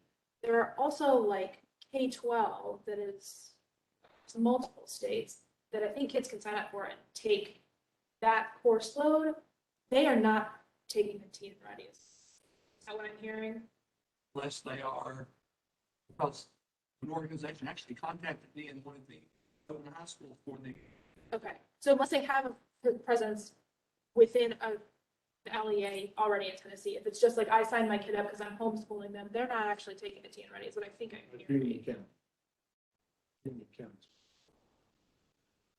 So it's maybe more about the regulating the non-Tennessee operated online schools. I'll say this, Dr. Sarah Morrison, our executive director, is going to be here with us in the morning. I think she may be able to offer a little more perspective on some of that may be very helpful to that discussion, because you're right, Yolanda. Is that question the same as the others? No. But, kind of the point to be made there is also part of our charge is to say, hey, state, this is how you can be a little more ready next time. Is there regulations on homeschooling? Yes, but they're different sorts. So there's, it's like religious schools. There's 5 different categories of religious schools. Some are almost entirely. If I wanted to go home today and homeschool my kids, if I wanted to, what sort of regulations does the state have on these? That's it? up to grade. High school diploma at grade 8? Well, to go to high school, you would have to have high school. And I'd have to look it up to be sure, because it could have changed. But to school or high school, unless you're with a sanctioned or approved homeschool individually, college degree at high school level, high school diploma at the elementary. And I think it goes to 8th grade, it may be 6th. As a parent, that's all that's what I have to And find. it has to be you. You can't allow anybody else to. That's if you yourself That's it. want to So if I'm educate trying to teach my them. kids, I have a college degree, I can teach them all the way through to high school, and they get a diploma, and they can go on and do whatever they want. No regulations. So then, so along the same lines, then why would we, if I wanted to choose a K-12 curriculum for my kid, why would we want to regulate that if I'm taking my kid out of school and making my own choice?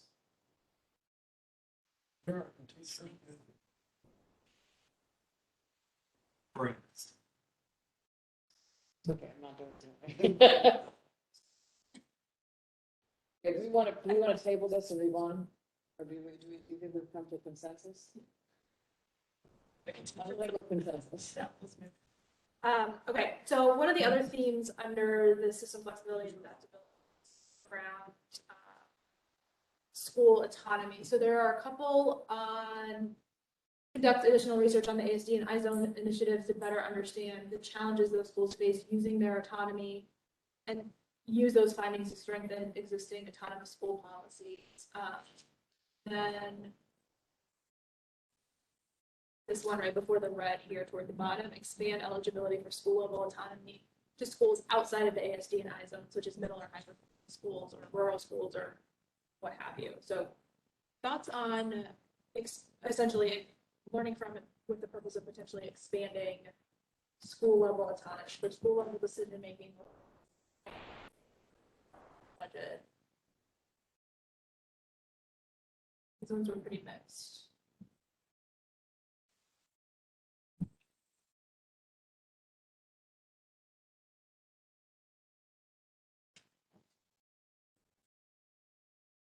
Any thoughts here on the no's and maybe? And this was proposed by one of the commissioners.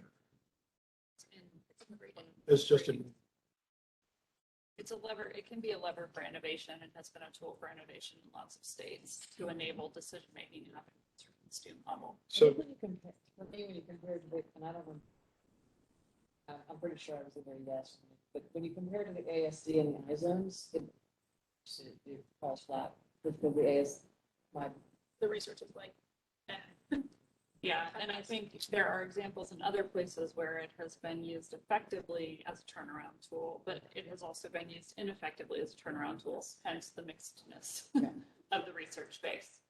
And as Kelly mentioned in her overview, the policy structures around this vary a lot from state to state. So some states there's earned autonomy, where if you are high performing, then you get less regulation. You get to make more decisions at the building level. There are states where it's completely the opposite, where those who have autonomy are the ones who have a lot of work to do to improve their student outcomes. That's why it's so hard to pin down, like, So in 2011, former House Education Committee Chairman passed a bill to allow up to 5 school districts in Tennessee to work outside the realm of traditional school laws. That passed House and Senate overwhelmingly, and it's never been actualized. It was called the Tennessee Innovative School District Act. And it said in exchange for additional, the additional accountability, these districts can operate outside of most education laws. No district has ever done. it's not dissimilar to a charter model where you're in exchange for essentially a performance contract. So you're saying I can X if you let me do Y. Other states, Texas has done it probably at scale more than any other state. They have a couple statewide programs, System of Great Schools program, and a couple other that do this kind of work to build these kinds of systems. San Antonio would be one large district example. I said no to this one because of the mixed results. Look at them face. I just don't know how we sell this in combination. Yeah, I think we included this in the module in part from the push around innovation. And so I would, in terms of the criteria to think about, like, is this a place where we lower the bar on the evidence base to create space for different ideas? And I'm not advocating, I'm just telling you that's how it got in here. Because this has been a lever in other states to enable innovative policies and practices at the school level. So let a building figure out what's best for my kids, and then we can learn how to potentially scale it. That's in general, maybe, because I think it's so much depends on how you set it up. It's like the systems in great schools in Texas, and the way that you have to structure it in a way where there's some sort of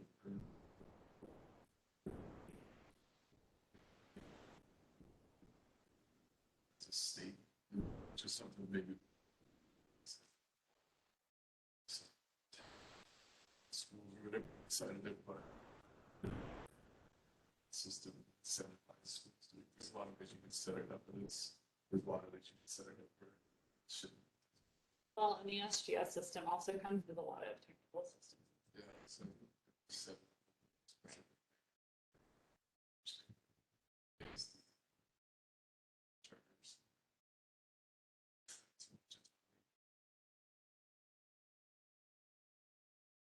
Well, so it sounds like we already have something on the books that enables autonomy outside of the ASC and the I zones with the Tennessee Innovative School Act. And didn't the Department of Education just do some sort of innovation grant for high schools? I feel like there's some of this stuff already exists. Maybe is there something else that we need to do to incentivize redesigning high schools or other sorts of innovation? Or do we feel like maybe communities just don't know about what's available to them in their current law? So, I was just informed this act does drop a lot of the regulations that are required by the state currently for a regular district, but they have to agree to hit certain metrics.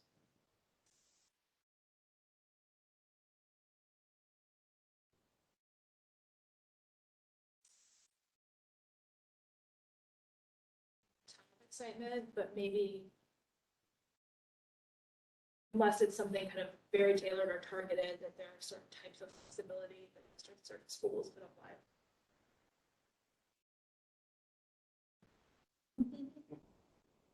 just the general commission is the interesting, but I'm not sure that staff person, like I'm not expert enough. That's one thing.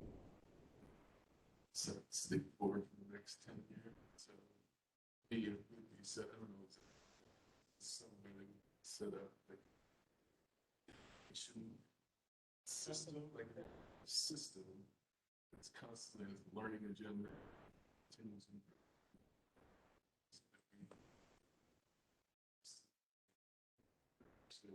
is that the system of the constantly, you know, is like constantly testing them. Not, so this is some version of things. Seeing somewhere.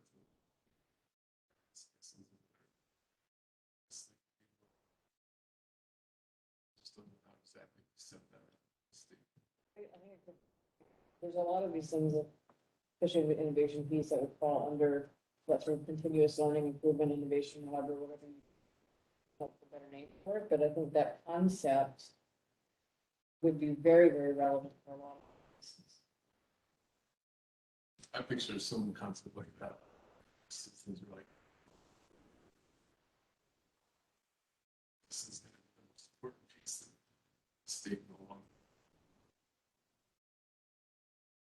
It also goes, we've had some previous conversation in this group about, this is not a once and done concept. We're sitting here in 2021, moving in 2022, where we're going to put this proposal together, here we are, but in 5 years, the world will look very different. The world looked very different a year and a half ago, right? So concept like that, where we're consistently learning and improving, would at least allow tendency to stay on a consistent, continuous improvement loop, as opposed to every 10 years of questions put together to think about the future. So are we proposing to perpetuate ourselves?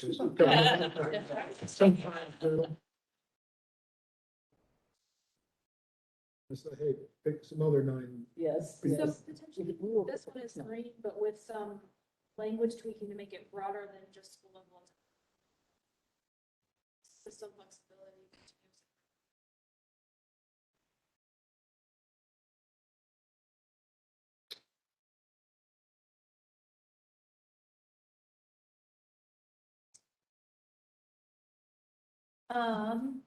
And then I think the last couple in this one are the two that Tara noted earlier, that are similar to where we kind of started the day. So develop a permanent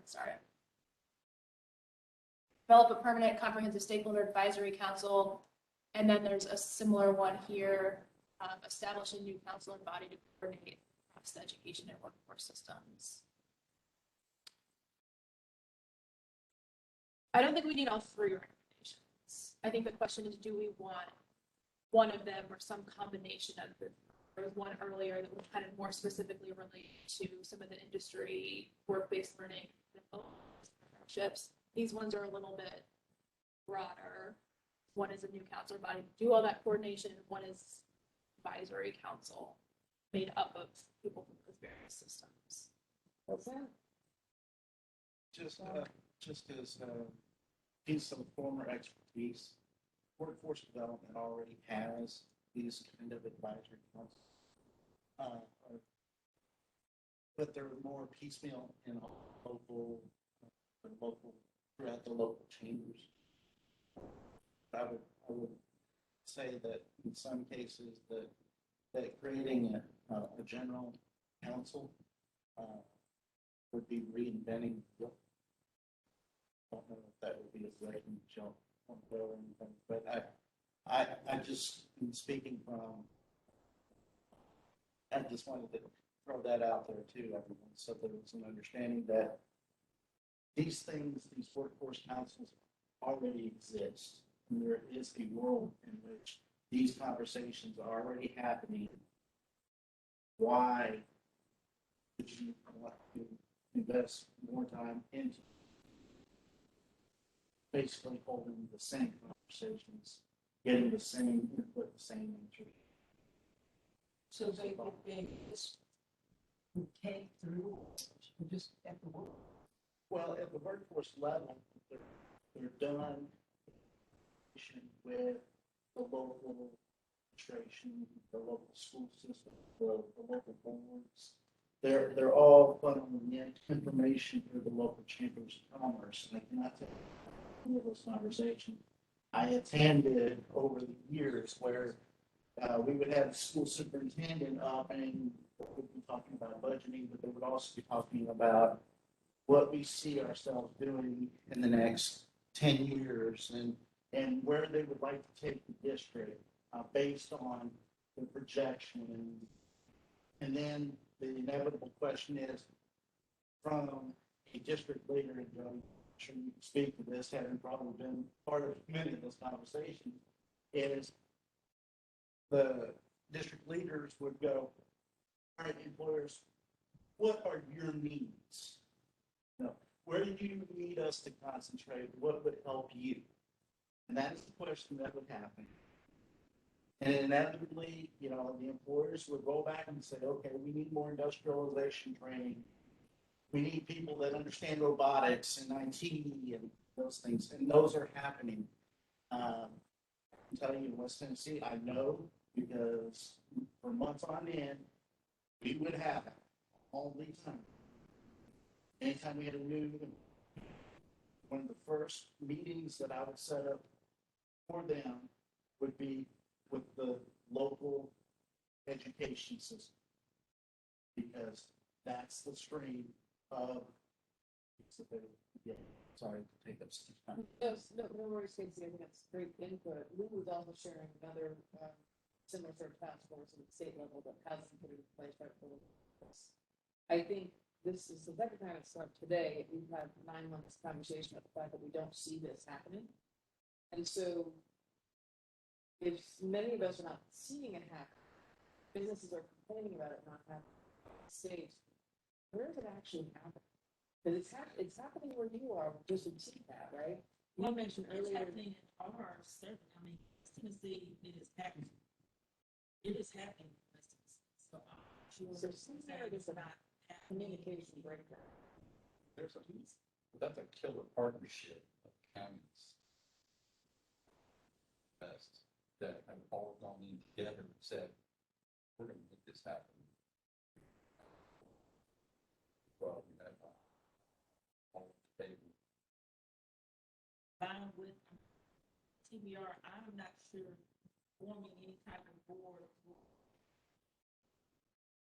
That's why I'm saying, I'm not sure how someone on this ladder is going to touch Lake County other than people in county. So I'm just trying to see the tier that you feel. What are you needing to happen up here that's not happening? Or the connection? Or do we need to increase connections in certain areas? Like that to the city? I don't, can someone speak on? Certainly have to even overcome it.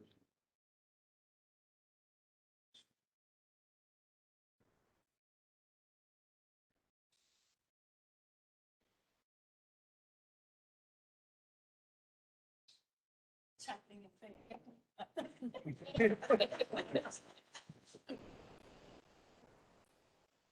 It's sounding like this is maybe that it's kind of happening at a more local level, adding layer bureaucracy might not be. You know what I'd suggest with it, this needs, what we need to do is hear from the Commissioner of Labor and Workforce Development. Because I mean, that's who's gonna know this. It's, you know, this is obviously happening at a local district to the point that Tennessee is the place to be, right? You don't get all of these, you know, you don't get everybody's home values doubling in 5 years as a result of not having a business-friendly environment in place.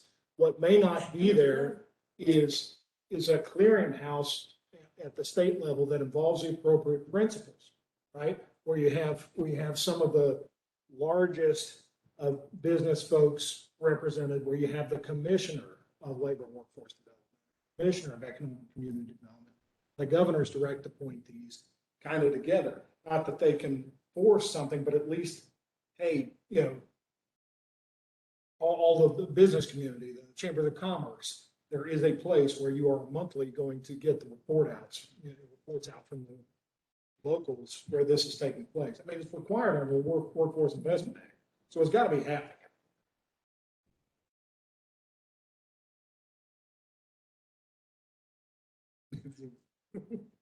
Got back agenda in office. We did invite them. Yeah, I know.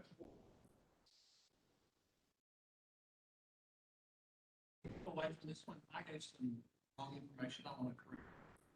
Homeschool and high school, K-12, high school, or GED. Even at the secondary level, it does not require a college degree, and you only test on 579. Not important, but I just gave you wrong information when you're printing that.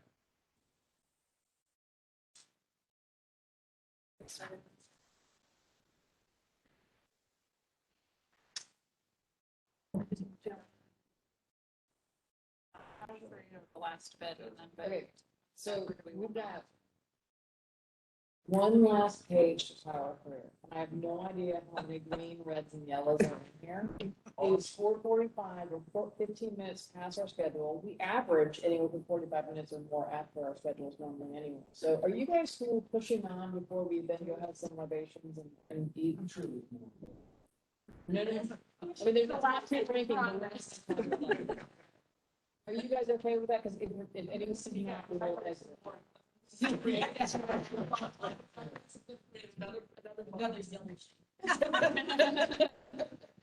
Yeah, this one's pretty yellow, though, like one of yours. Okay, so starting at the top, use existing data and teacher preparation programs and program approval decisions. So Tennessee's already collecting data on the teachers coming out of different preparation programs. They're connecting it back in like state level reports. They're not actually using it to approve those programs. They were going to under Candace's point. Mark, Yeah. Right. do we want to recommend that they do? And I would say yes, but I would say it's beyond, it's for teachers and principals. Educator preparation. What are approval decisions? So ed prep programs have to be approved in order for teachers exiting them to be certified in the state. Yeah, and that's the State Board of Education thing. That's how we get into your business, by the way. No, that's how you took over. You're welcome to that.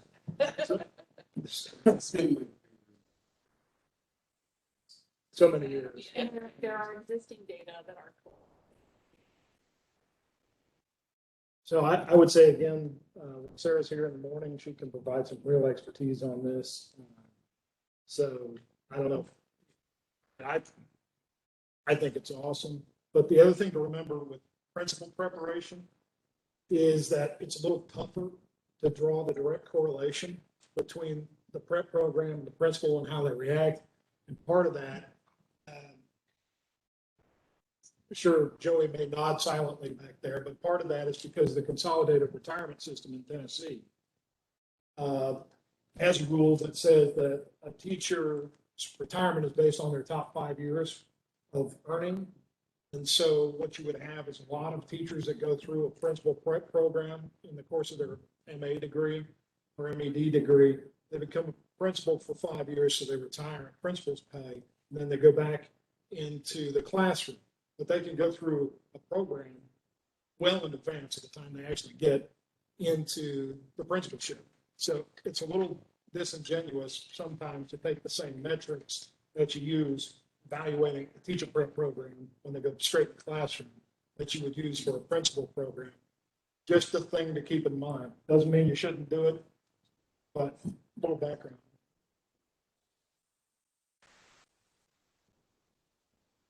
Great. Anybody feel strongly against that?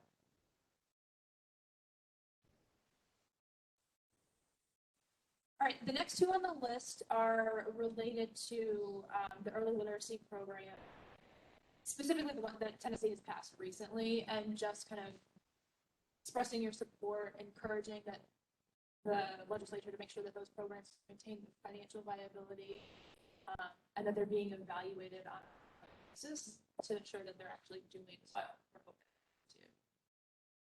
to. 6 yeses on both, maybe 1 no. Have questions or concerns they have? Say yes.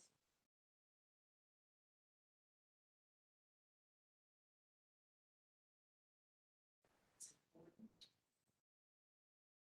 for us to focus on literacies with excellent opportunities.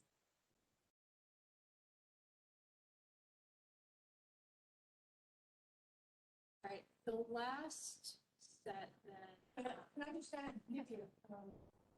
this ensure existing early literacy programs is maintain financial viability, and then coordinated oversight and accountability. I think that accountability would be a natural offshoot of oversight, but it's not specific, so. Sure, I added that. That's a good one. Like to add that accountability. All right, so the rest of the next four or so are related to programs that already exist, just kind of for teachers and expanding them. So the first, strengthening the classroom-based experiences for all teachers, whether they go through traditional educator preparation programs or not, to include components of some of the high-quality residencies that have been shown through research to be effective. So they have extended clinical experiences, they're paired with an effective mentor, they have lots of program supports in place to help those students as they're involved clinical experiences and their classroom experiences. One clarification, this is for teacher candidates, prospective teachers, not teachers who are in service. And just to be clear, the previous two were about the programs in the schools, not in the K-12 schools, not the programs in the higher education schools. So it says early literacy programs. Are those the early literacy programs that have been approved for K-12 or the early literacy program for professional development at the post-secondary school? So it's what's been, I think it's both. I think it's been passed under the recent legislation, which is both. Okay.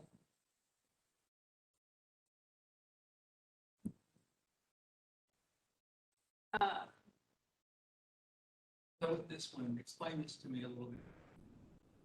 So Is this a fifth year?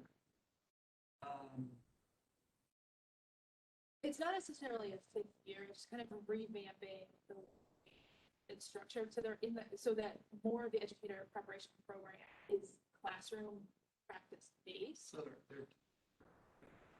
they're two, it's 2 semesters now, residency 1 and residency 2. So we're looking at a residency 3 possibly.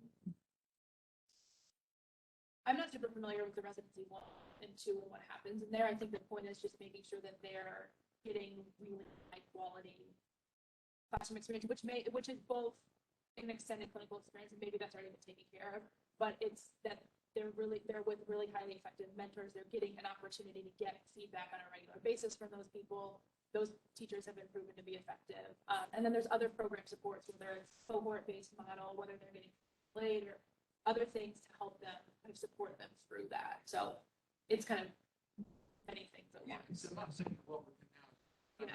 I'm just saying, I'm not sure that we're not. Residency 1, and I think every university maybe do.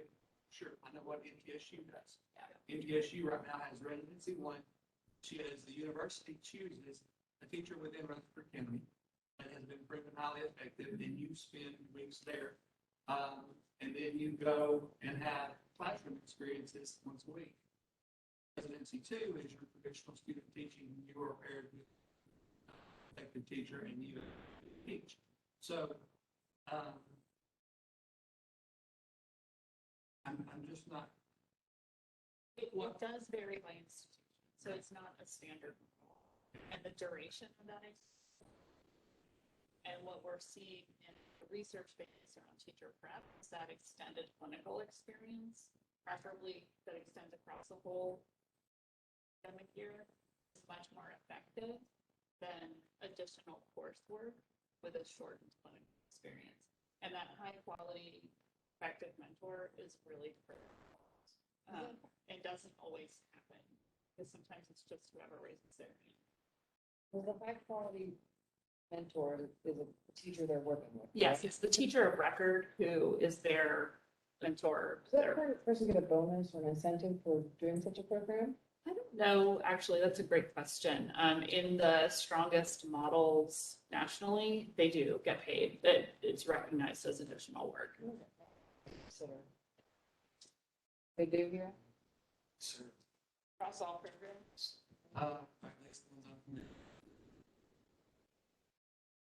Assume they're all level 4, level 5 teachers in Harvard.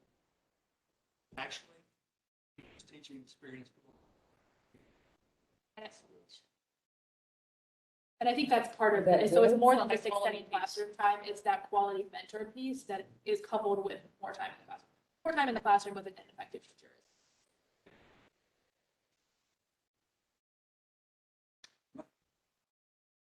I agree. There has to be good classroom experience. My concern is people aren't going into the, so the last thing we can afford to do is turn people away. I don't think we're trying to make the program change the structure of it.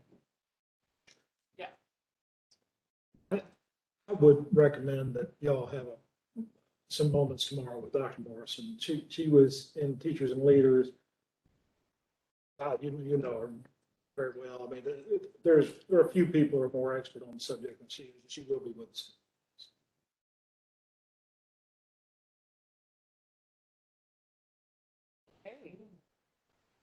Ask a question. Don't give, I apologize. Is there room for non?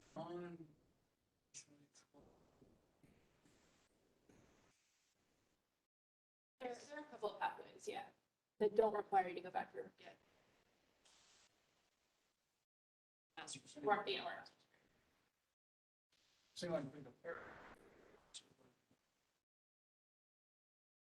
So, 3 years.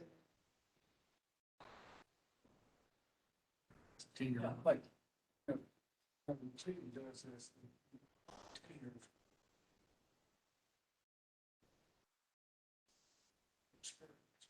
Qualified.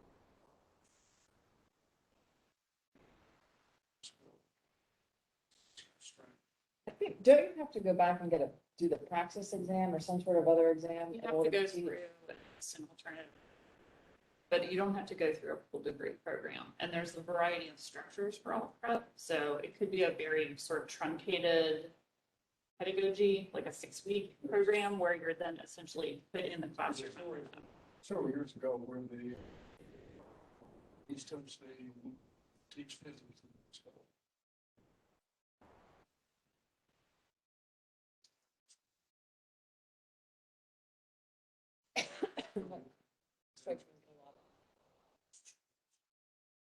Well, it passed a law in 2010 or 11 to allow college professors to teach their subject at high schools.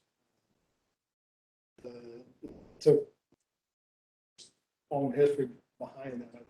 2 people have ever taken advantage. And that's something, by the way, ought to be disseminated out of PBR institutions because they have a whole lot of adjunct faculty who qualify to come teach at high school. Those people all have master's degrees in their subject. It's just, nobody knows about it, so.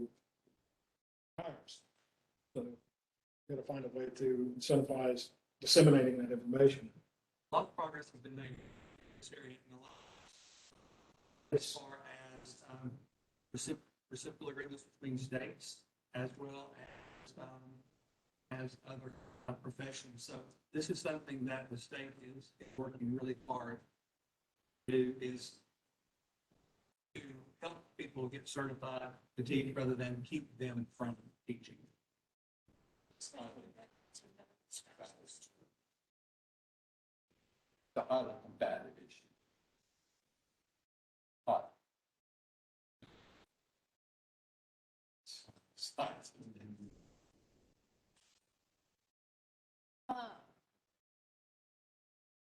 Okay, so I'm not hearing a ton of excitement about this. There are 5 X's.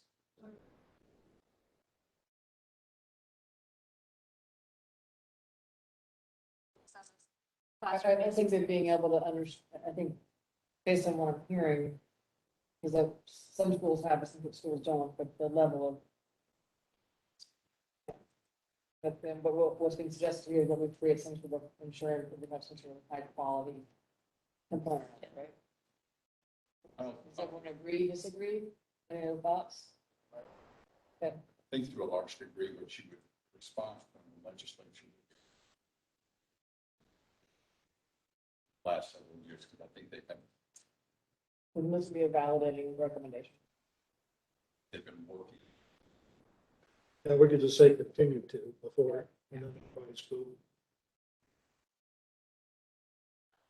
All right, so the next two are kind of focus on programs that already exist in Tennessee and just expanding them. So the first is around high quality teacher residencies in other communities. They already exist in Nashville and Memphis and a couple other places. As an example, given all the rural districts in the state, you could consider calling for the development of rural teacher residency program. That's more of an example than anything, but so supporting the creation of high quality teacher residencies. And then the next one down, increasing the financial support of local grow your owns and or incentivizing local growers. So there are some funding right now that just recently came out related to grow your own. So doing a little bit more of that, providing more incentives for communities to build some of those to get local community members into the classroom to upskill paraprofessionals from the already in the schools, getting them productive to teach. A little bit more split here, 4 yeses on both of them. Couple maybes, couple of no's.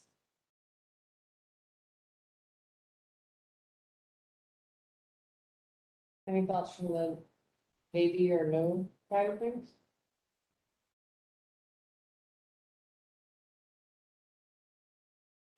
Residencies to me again, I think I got residency in medicine, something totally different. And I was thinking about not 3-year residency, not Yes. better get a job. So, is in education, I would sort of categorize it as a practice that hasn't.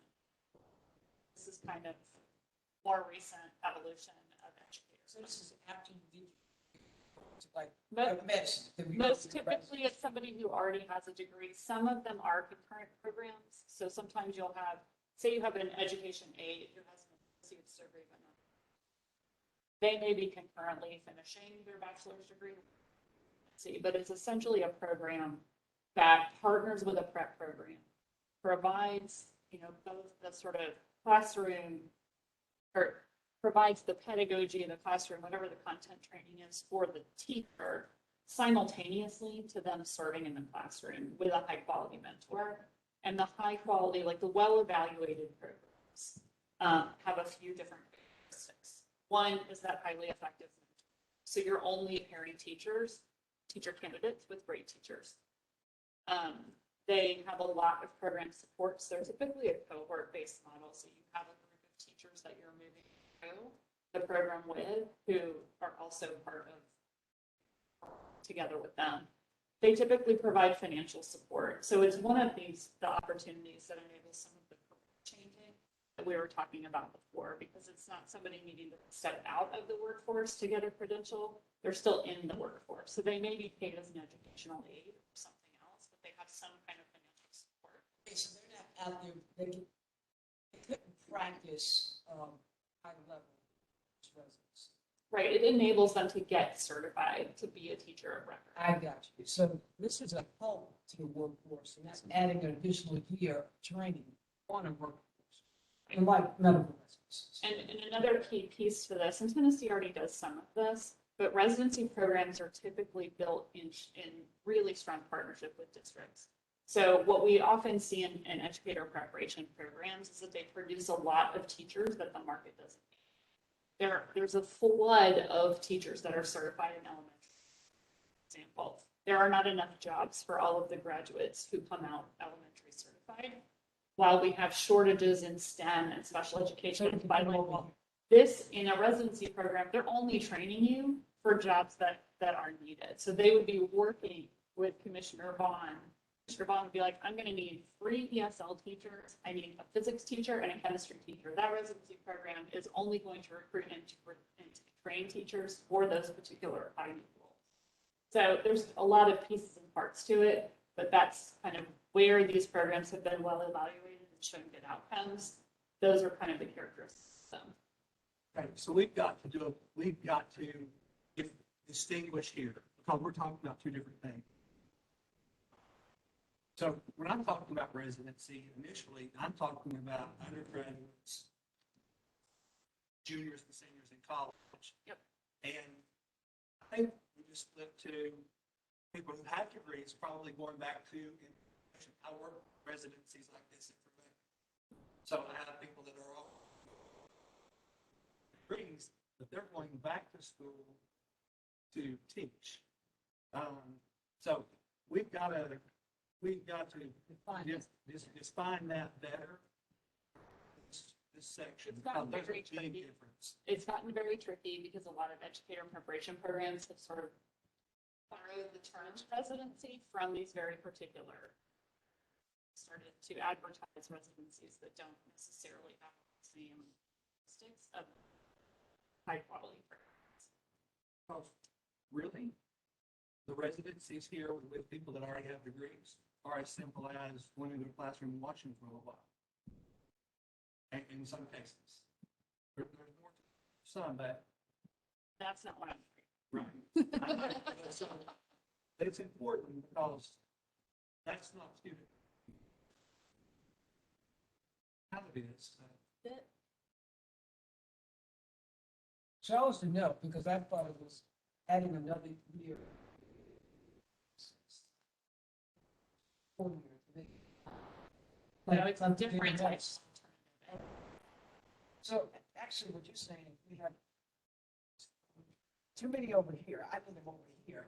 Let me train what I got here and give them a residency so I can fill this niche over here. And you already have, Tennessee has programs in Nashville and Memphis. There are examples in other states where there are rural programs. You just do more of it if you wanted to. They just recently, and they literally just passed legislation this session that will allow some of the A's to teacher to shift in areas without being certified in that. As long as they. Well, for the local districts, to create programs to basically cross-train a teacher. But the way it came out is that those teachers would have to pass the praxis exam in their new area anyway. And does not allow like special education. That's one of the new pieces of legislation.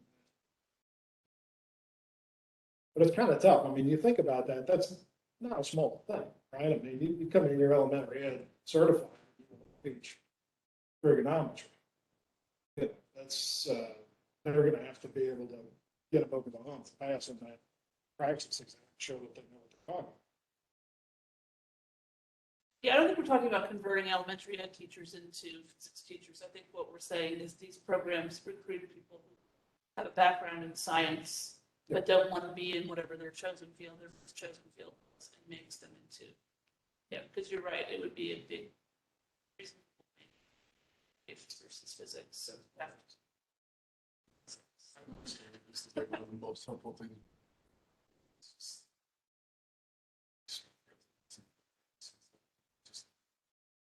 Teacher base system.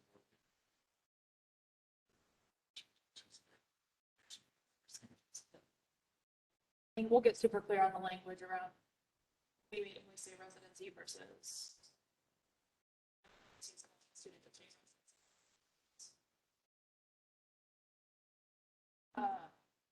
Last couple here, so strong evaluation plan for the Grow Your Owns, which as I noted is kind of a newer thing. It's, see, there's some recent money that's going to start supporting some Grow Your Own programs. So potentially developing an evaluation plan to ensure that those programs actually result in high quality educators being to Tennessee's classrooms. 4 yeses, 1 maybe. Was it no? Want to share concerns?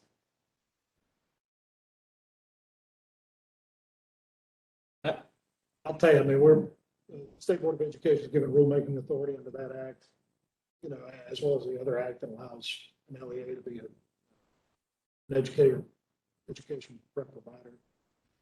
And we're going to do this one way or the other because we were getting rulemaking authority. So that's going to happen. It's going to make that. Love for the recommendation to say the same, because obviously it shows some support there. Because our board is extremely interested in quality piece while recognizing you absolutely have to have teachers there. But we also have standards. And the same thing with the next one, diversity goals and report on annual progress. We do future prep report card for the State Board of Education. It evaluates all the EPPs, and this is one area. So.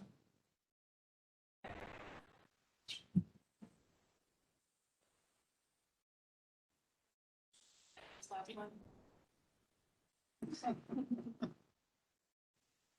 All right, last two on the page, related to pandemic response. I think we've really touched on these already. Yeah. And I was never really good at math. So to this day, numbers haunt me. Numbers that haunt me now, again, are those numbers that tell me that 2/3 of a third is not level, 90% graduation rate, 60% of those students needing remediation tells me there's something not working. Those numbers driving me crazy. One of the things that we have discovered is that it seems just so obvious that high quality teachers are the best things that we have to find them in. Yeah.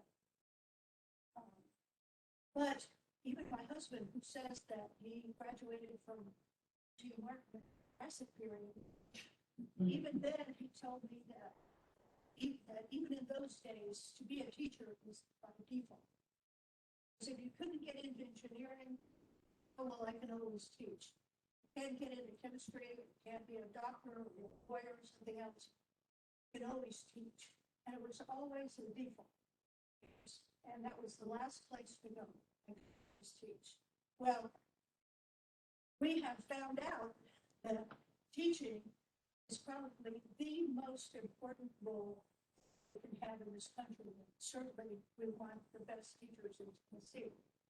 But the same thing has happened here. People are teaching because it's a default position. And you can see it, see the attitudes. Now, I know that verbals learning happen in classrooms all over Tennessee, but they don't have enough people. So I kept thinking about how we could up our game, because that's exactly what we need. Our game, make it important teachers, that we elevate the profession of teachers. They have complained to us many times because teachers are not revered as they used to be. Well, maybe unions took care of that. So to be a lawyer, you have to pass an LSAT. To be a doctor, you have a certain GPA before you can go to medical school. Or be engineer, you've got to have a certain GPA before you start taking advanced courses. You know, these are important fields of study. It's an important field of study is teaching. So I was thinking of ways to up our game in producing high quality. And it may sound like it's making it harder, and it may sound like you're going to drive people off when you want to build a culture of achievement in public education rather than the culture of compliance that we had, whether meant to or not. That's what we've done. In order to do that, you have to have achievers.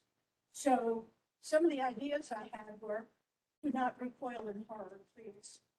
But in order to get into the teaching profession, you would have to have graduated from high school with an ACT of, say, 24. SAT that is comparative to that. The other thing I thought about as an alternative might be that if you want to go into the teaching profession, you must be in the top 10% of your graduating class in high school.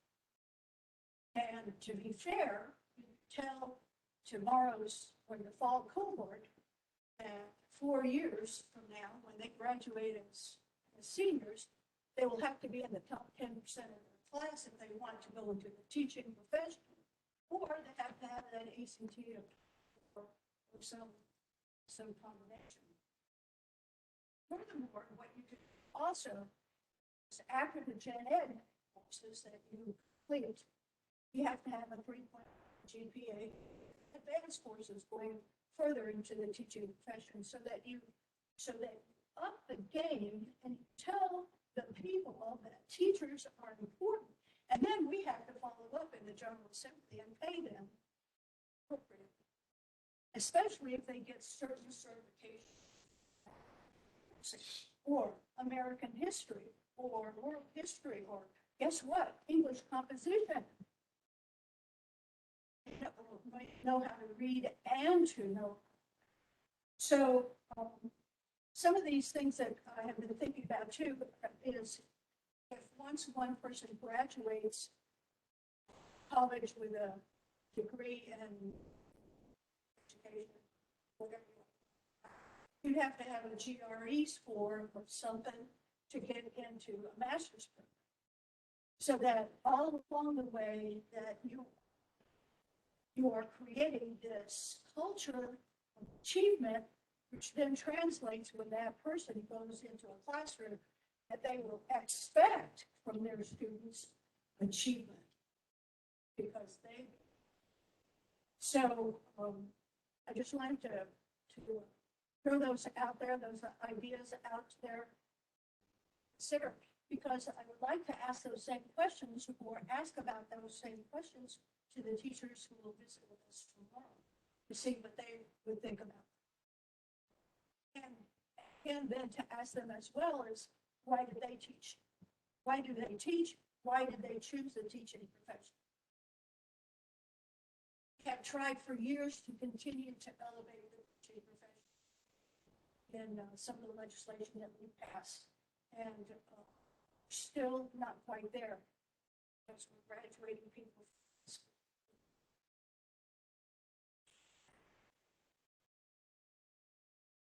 Well, I can tell you, as a teacher, I knew from kindergarten that's what, and I would have had that ACT score. My second choice would have been attorney, and I would have been an attorney. I'm surrounded by really good teachers every day. There are people who are in education just like any other that are not affected. We have to do something to either change that or they need to find a different profession. Totally agree with you. But there are see it with a good.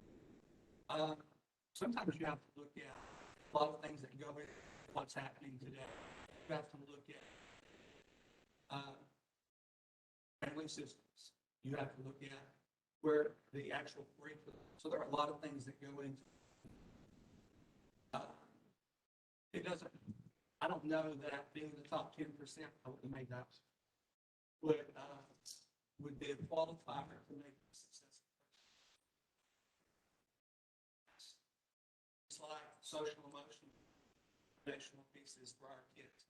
If a kid's not healthy, happy, and safe, they're not going to learn. Doesn't matter how much time I spend with them, if they don't have those basic needs met, they're not. So we have lots of work to do. A lot of good people. And I'm well aware of that because I know your intent wasn't that, so that's why I wanted to make sure. But the numbers tell me there's something not working. The numbers, you can't. And I'm not just after getting better numbers. What the numbers are telling me is that there's something that's not working. All those good people that you have working, tell them to replicate themselves. My numbers have to increase as well. They do.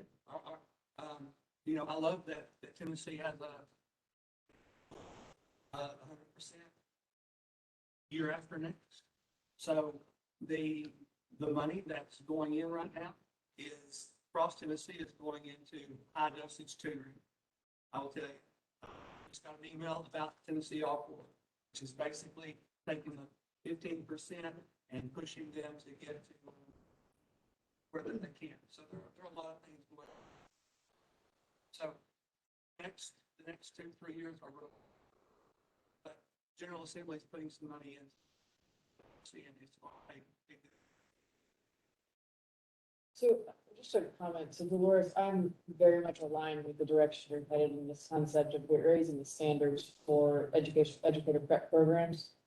I do believe that there needs to be a important piece of that. If we're gonna raise the standards, which I think that we should, we also need to set, there's a cultural expectation that would have to evolve of what we would expect of our teachers.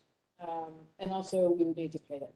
And you added that to the piece, and I think that's a really important piece. If we're going to have educators train as professionally as some of the examples that Murray was providing earlier, then we need to be paying them at the same level. And I think that our expectations from results and support of students and replicating them would only continue to grow. Those residencies are a wonderful idea. I mean, thank you. What we had heard from many teachers over the years was that go into student teaching their senior year and discover this was not at all. So there they were, like 3 years down the drain, they would think. Of course, they obviously use it less, but found out too late that this was not something that was. Residency idea is already a part of it. The other part was even scarier. It's scary though. Was sharing earlier that I got a text from a friend of mine who was actually a school librarian, and she was telling me that if you continue to ask for increase the standards of teachers, what you do in effect is lower the standards for children, students, because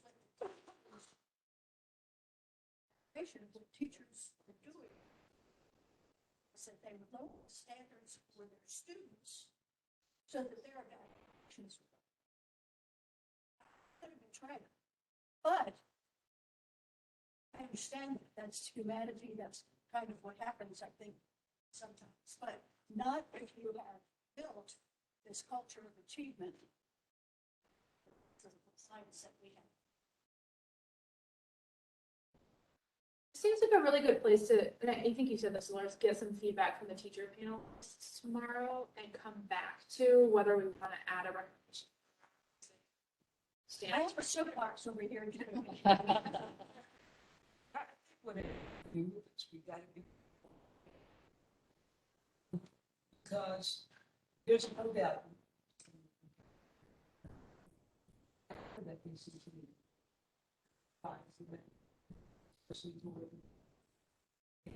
it's not their first language. I coached my son up to a 32, paid $5,000 to do it. I have that little need. Otherwise, you'd be hanging out with 20 and be perfectly happy with it. So we did, especially since we attracted to this field. And what we haven't talked about, and I don't know, maybe speak to that, Lucy, when we can break some. There's a crisis in higher ed, especially in sciences, and I don't want to say that to each other, but they might do because these liberal art degrees now, they're time finding jobs. And so maybe we could correct some of those into teaching up front where it's not an afterthought and then they're mad about it. You know, I have a friend whose son just got a PhD in history to do what? Okay, and they spent a lot of money on that PhD in history, but he needs a job because he has $200,000 worth of debt. And so I just think that when we raise the standards, maybe, I mean, I see it in pharmacy, when they raise the salary, then they have a flood of people all of a sudden got interested in pharmacy. Then with that, they raise the GPA because we can't crank them all in. But it might be an order that we need to do this so we don't unintendedly hurt situations. Experience of teachers, but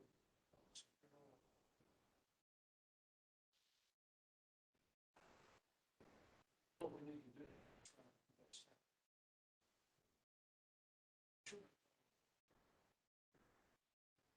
It's the ball of it.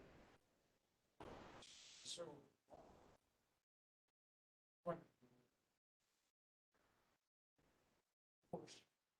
For certain. See, you see.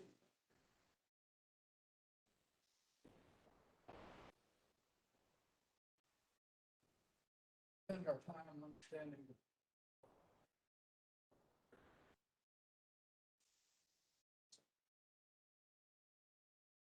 I'm wondering at the high school, Joe, maybe you can speak to this. I can tell you, I mean, in my world, we have something called tenure. My husband doesn't understand it. He said, I don't understand how this due process. And that's a small percentage of the people, honestly, but it's that small percentage that gives all of us a bad rap. So can you really evaluate the second grade team where they could do exactly what you're saying, where basically he's putting on a bell curve? I'm going to give some of these C's. And I'm going to give some of the A's. And the C's you're out.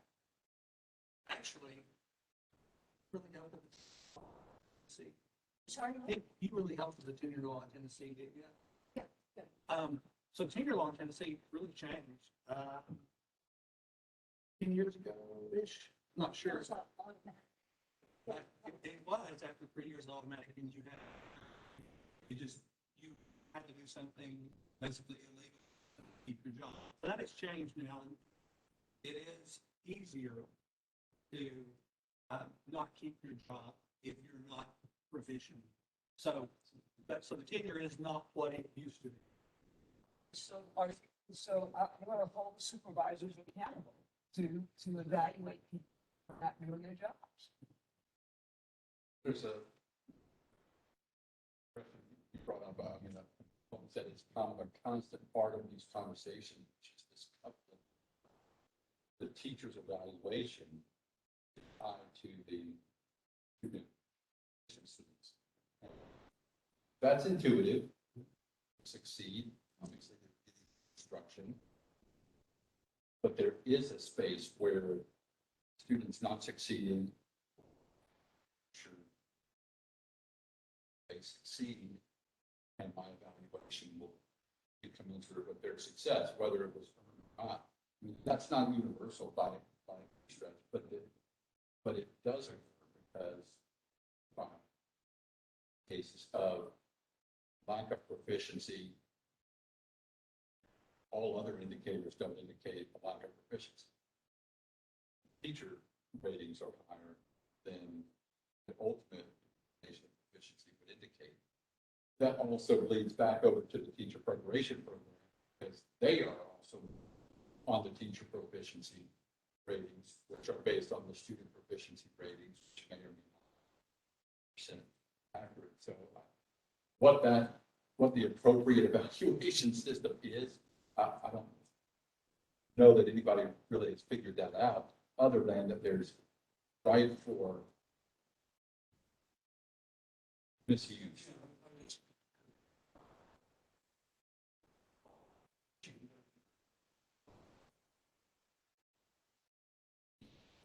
Down in buckets.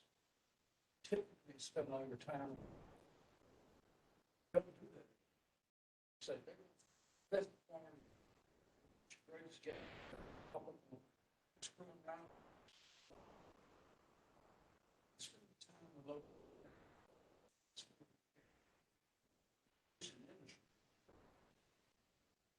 I will tell you, along the same lines, also at the teacher level, but in Nashville, Metro Nashville Public Schools have recently done a bell curve framework, as you're describing, for principals. And their goal is to keep moving the bell curve down and down and down, so that they're constantly building higher quality principals, and the higher quality principals will then replicate themselves by teaching and mentoring those that have high potential, but are maybe not at that peak level. But I think it is hard for teachers or maybe for leaders to evaluate teachers in the way that we typically do in the private world. However, to your point about ensuring that we're raising the standards, one way that we can do that, besides looking at education programs, is really ensuring that we're making use of the TBOS, which helps evaluate teachers, among the variety of things that go into that, but being able to drive, to build teachers, especially develop them along that pathway, in some cases, as Joey mentioned, maybe counsel some into other opportunities. And I think that it's challenging if there's a cheap teacher shortage. But if you've got really high quality teachers that are going to replicate themselves, then we have opportunity. Yes. And the good news is, I think it was 2019, 2019, when the average ACT score in Tennessee was, we've never been here before. That was absolutely, our kids can do this. They can do it. The thing about it is too, if the ACT score, the average ACT score of Tennessee's kids is 20, then obviously the teacher's ACT score, I think, should be better. And it hasn't been in the past. So in any case, that's just one other good news that's part of it. So do you think that these people should have wanted to maybe through the assessment process while they're growing up? Help some of them? Back to mentoring and advising. Well, it just seems to me that so often, they didn't want. So you're kind of trapped at that. So if we can save people.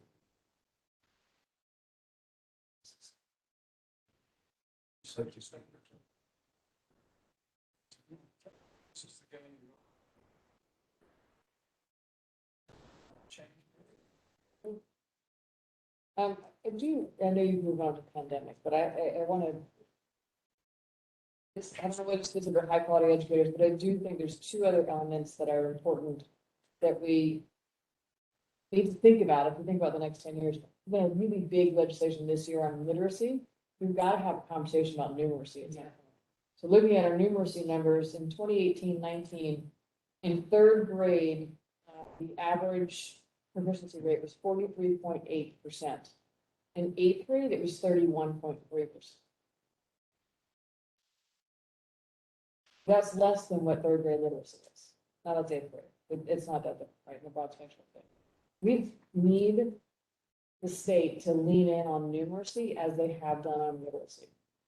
I think that's a really, really important piece to drive forward. And along those same lines, so create and launch rigorous early numeracy program as we've had with literacy, but also similar to what we have listed up in the grant of high quality educators, ensure that their early numeracy programs maintain financial viability, coordinated oversight and accountability, et cetera. We use some of that same information. But we don't talk about that. Societally, we do not talk about that at this point, and I do think that's a really important piece to follow up on literacy.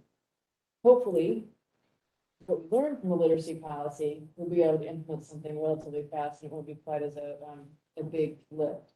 The other piece, which I would love to get perspective on, so much, Dr. Fox and others have discussed, has the future of anything to do with workforce, has something to do with technology. Is this an opportunity for Tennessee to start thinking about computer science or whatever the term is that was appropriate for us to be bringing in, starting at a very early age, coding, for example, at a very early age, on through high school, so that it becomes literacy, numeracy, and technology or computer science or coding or whatever the phrase is that makes sense for us from an education standpoint? Is that logical? Does that make sense in today's information or technology age, or does it not? And push back on me because I would love to hear perspective. To me, with the jobs and what skills are needed, we need to be doing that. And I just would love to hear some thoughts on both of those topics. No, they weren't on the list, and I recognize it's. Curriculum should always move. Innovation, change to meet those. I think it should be business as usual. That's on every level, whether secondary, post-secondary, our education system should be built with qualified. Appreciate the pulling out the numeracy piece, but that is huge. We have lots of work. I do you mentioned is, I do want to make sure I understand everybody in Tennessee test. Now, our numbers will still be lots of areas, but if you get a, they're still going to take. We have a pre and post test this summer on our learning. My life actually works. And a youngster who speaks very little English at this point, and we'll get better, and we work with that's for the zero. So that goes in a lot of that's happening. That's a place in Tennessee, education that needs some reform. It's not fair to those children to test them in English that they speak. That's not fair to them because that due to their competency. So there are lots of areas to, Well, so along the same lines, I don't know how many counties have English language learner students. I guess majority of our districts have some level of that. There are good practices and there are mediocre practices, I think, of being able to integrate those students and bring them into an environment. I've seen one in Nashville that I thought was stellar and they had phenomenal results.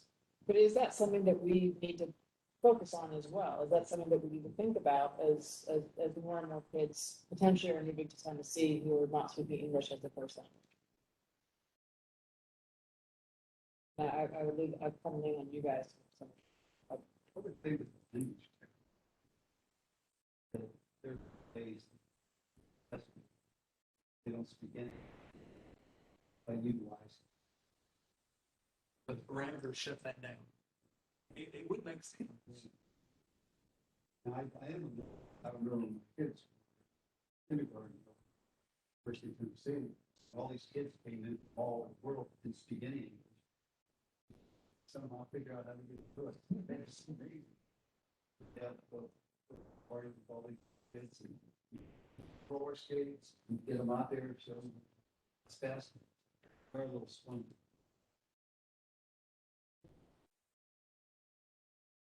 Okay, so We have a proposal.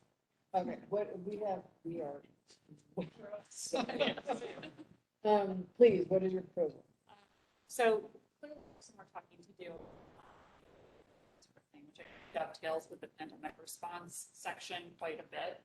So I'm going to propose that we shift the pandemic response conversation to our 90-minute block tomorrow that we had reserved for sort of cleanup. And we will do a little thinking about how to kind of recast the framing for the online, virtual, hybrid, however we want to talk about it, conversation. So we can kind of try to get that a little bit back on track and figure out where we need to go. And do that tomorrow. Because I think we've lost everybody. Everyone's ready to go to something else.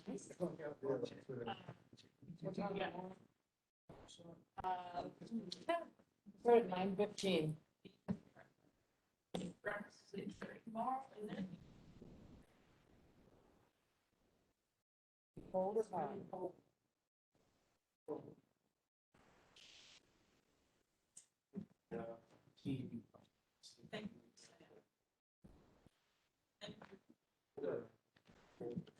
Thank you all for your endurance. Yeah. Okay.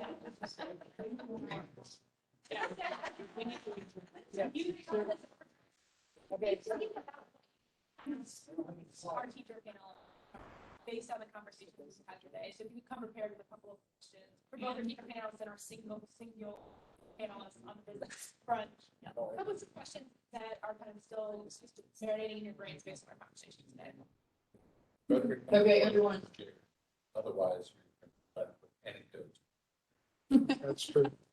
Thank you all very much for your participation today. We are adjourned for the day. We will meet in the lobby as soon as you are willing and able, prior to dinner, which is at 6:30. Start again tomorrow. You should be able to read it.